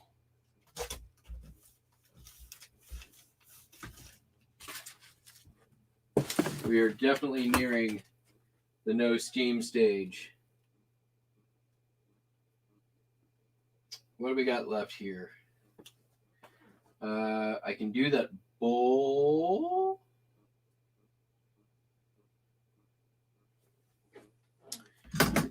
Yeah, let's do the bowl maybe.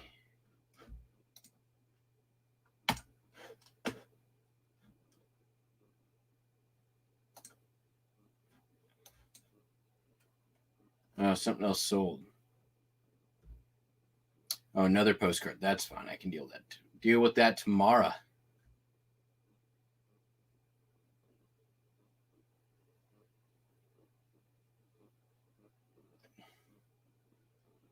Some records tomorrow. A lot of postcards.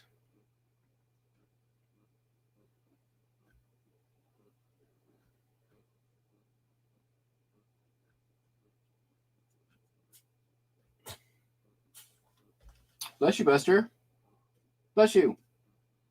Hey, come here. All right. You know what, kids? I think I'm at a decent stopping point right now. I have left 64 eBay orders, probably a dozen or so other miscellaneous orders, but of these 60, 1, 2, 3, 4, 5, 6,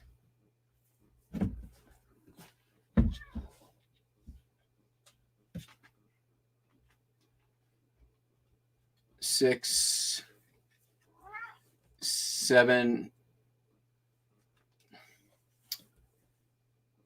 8,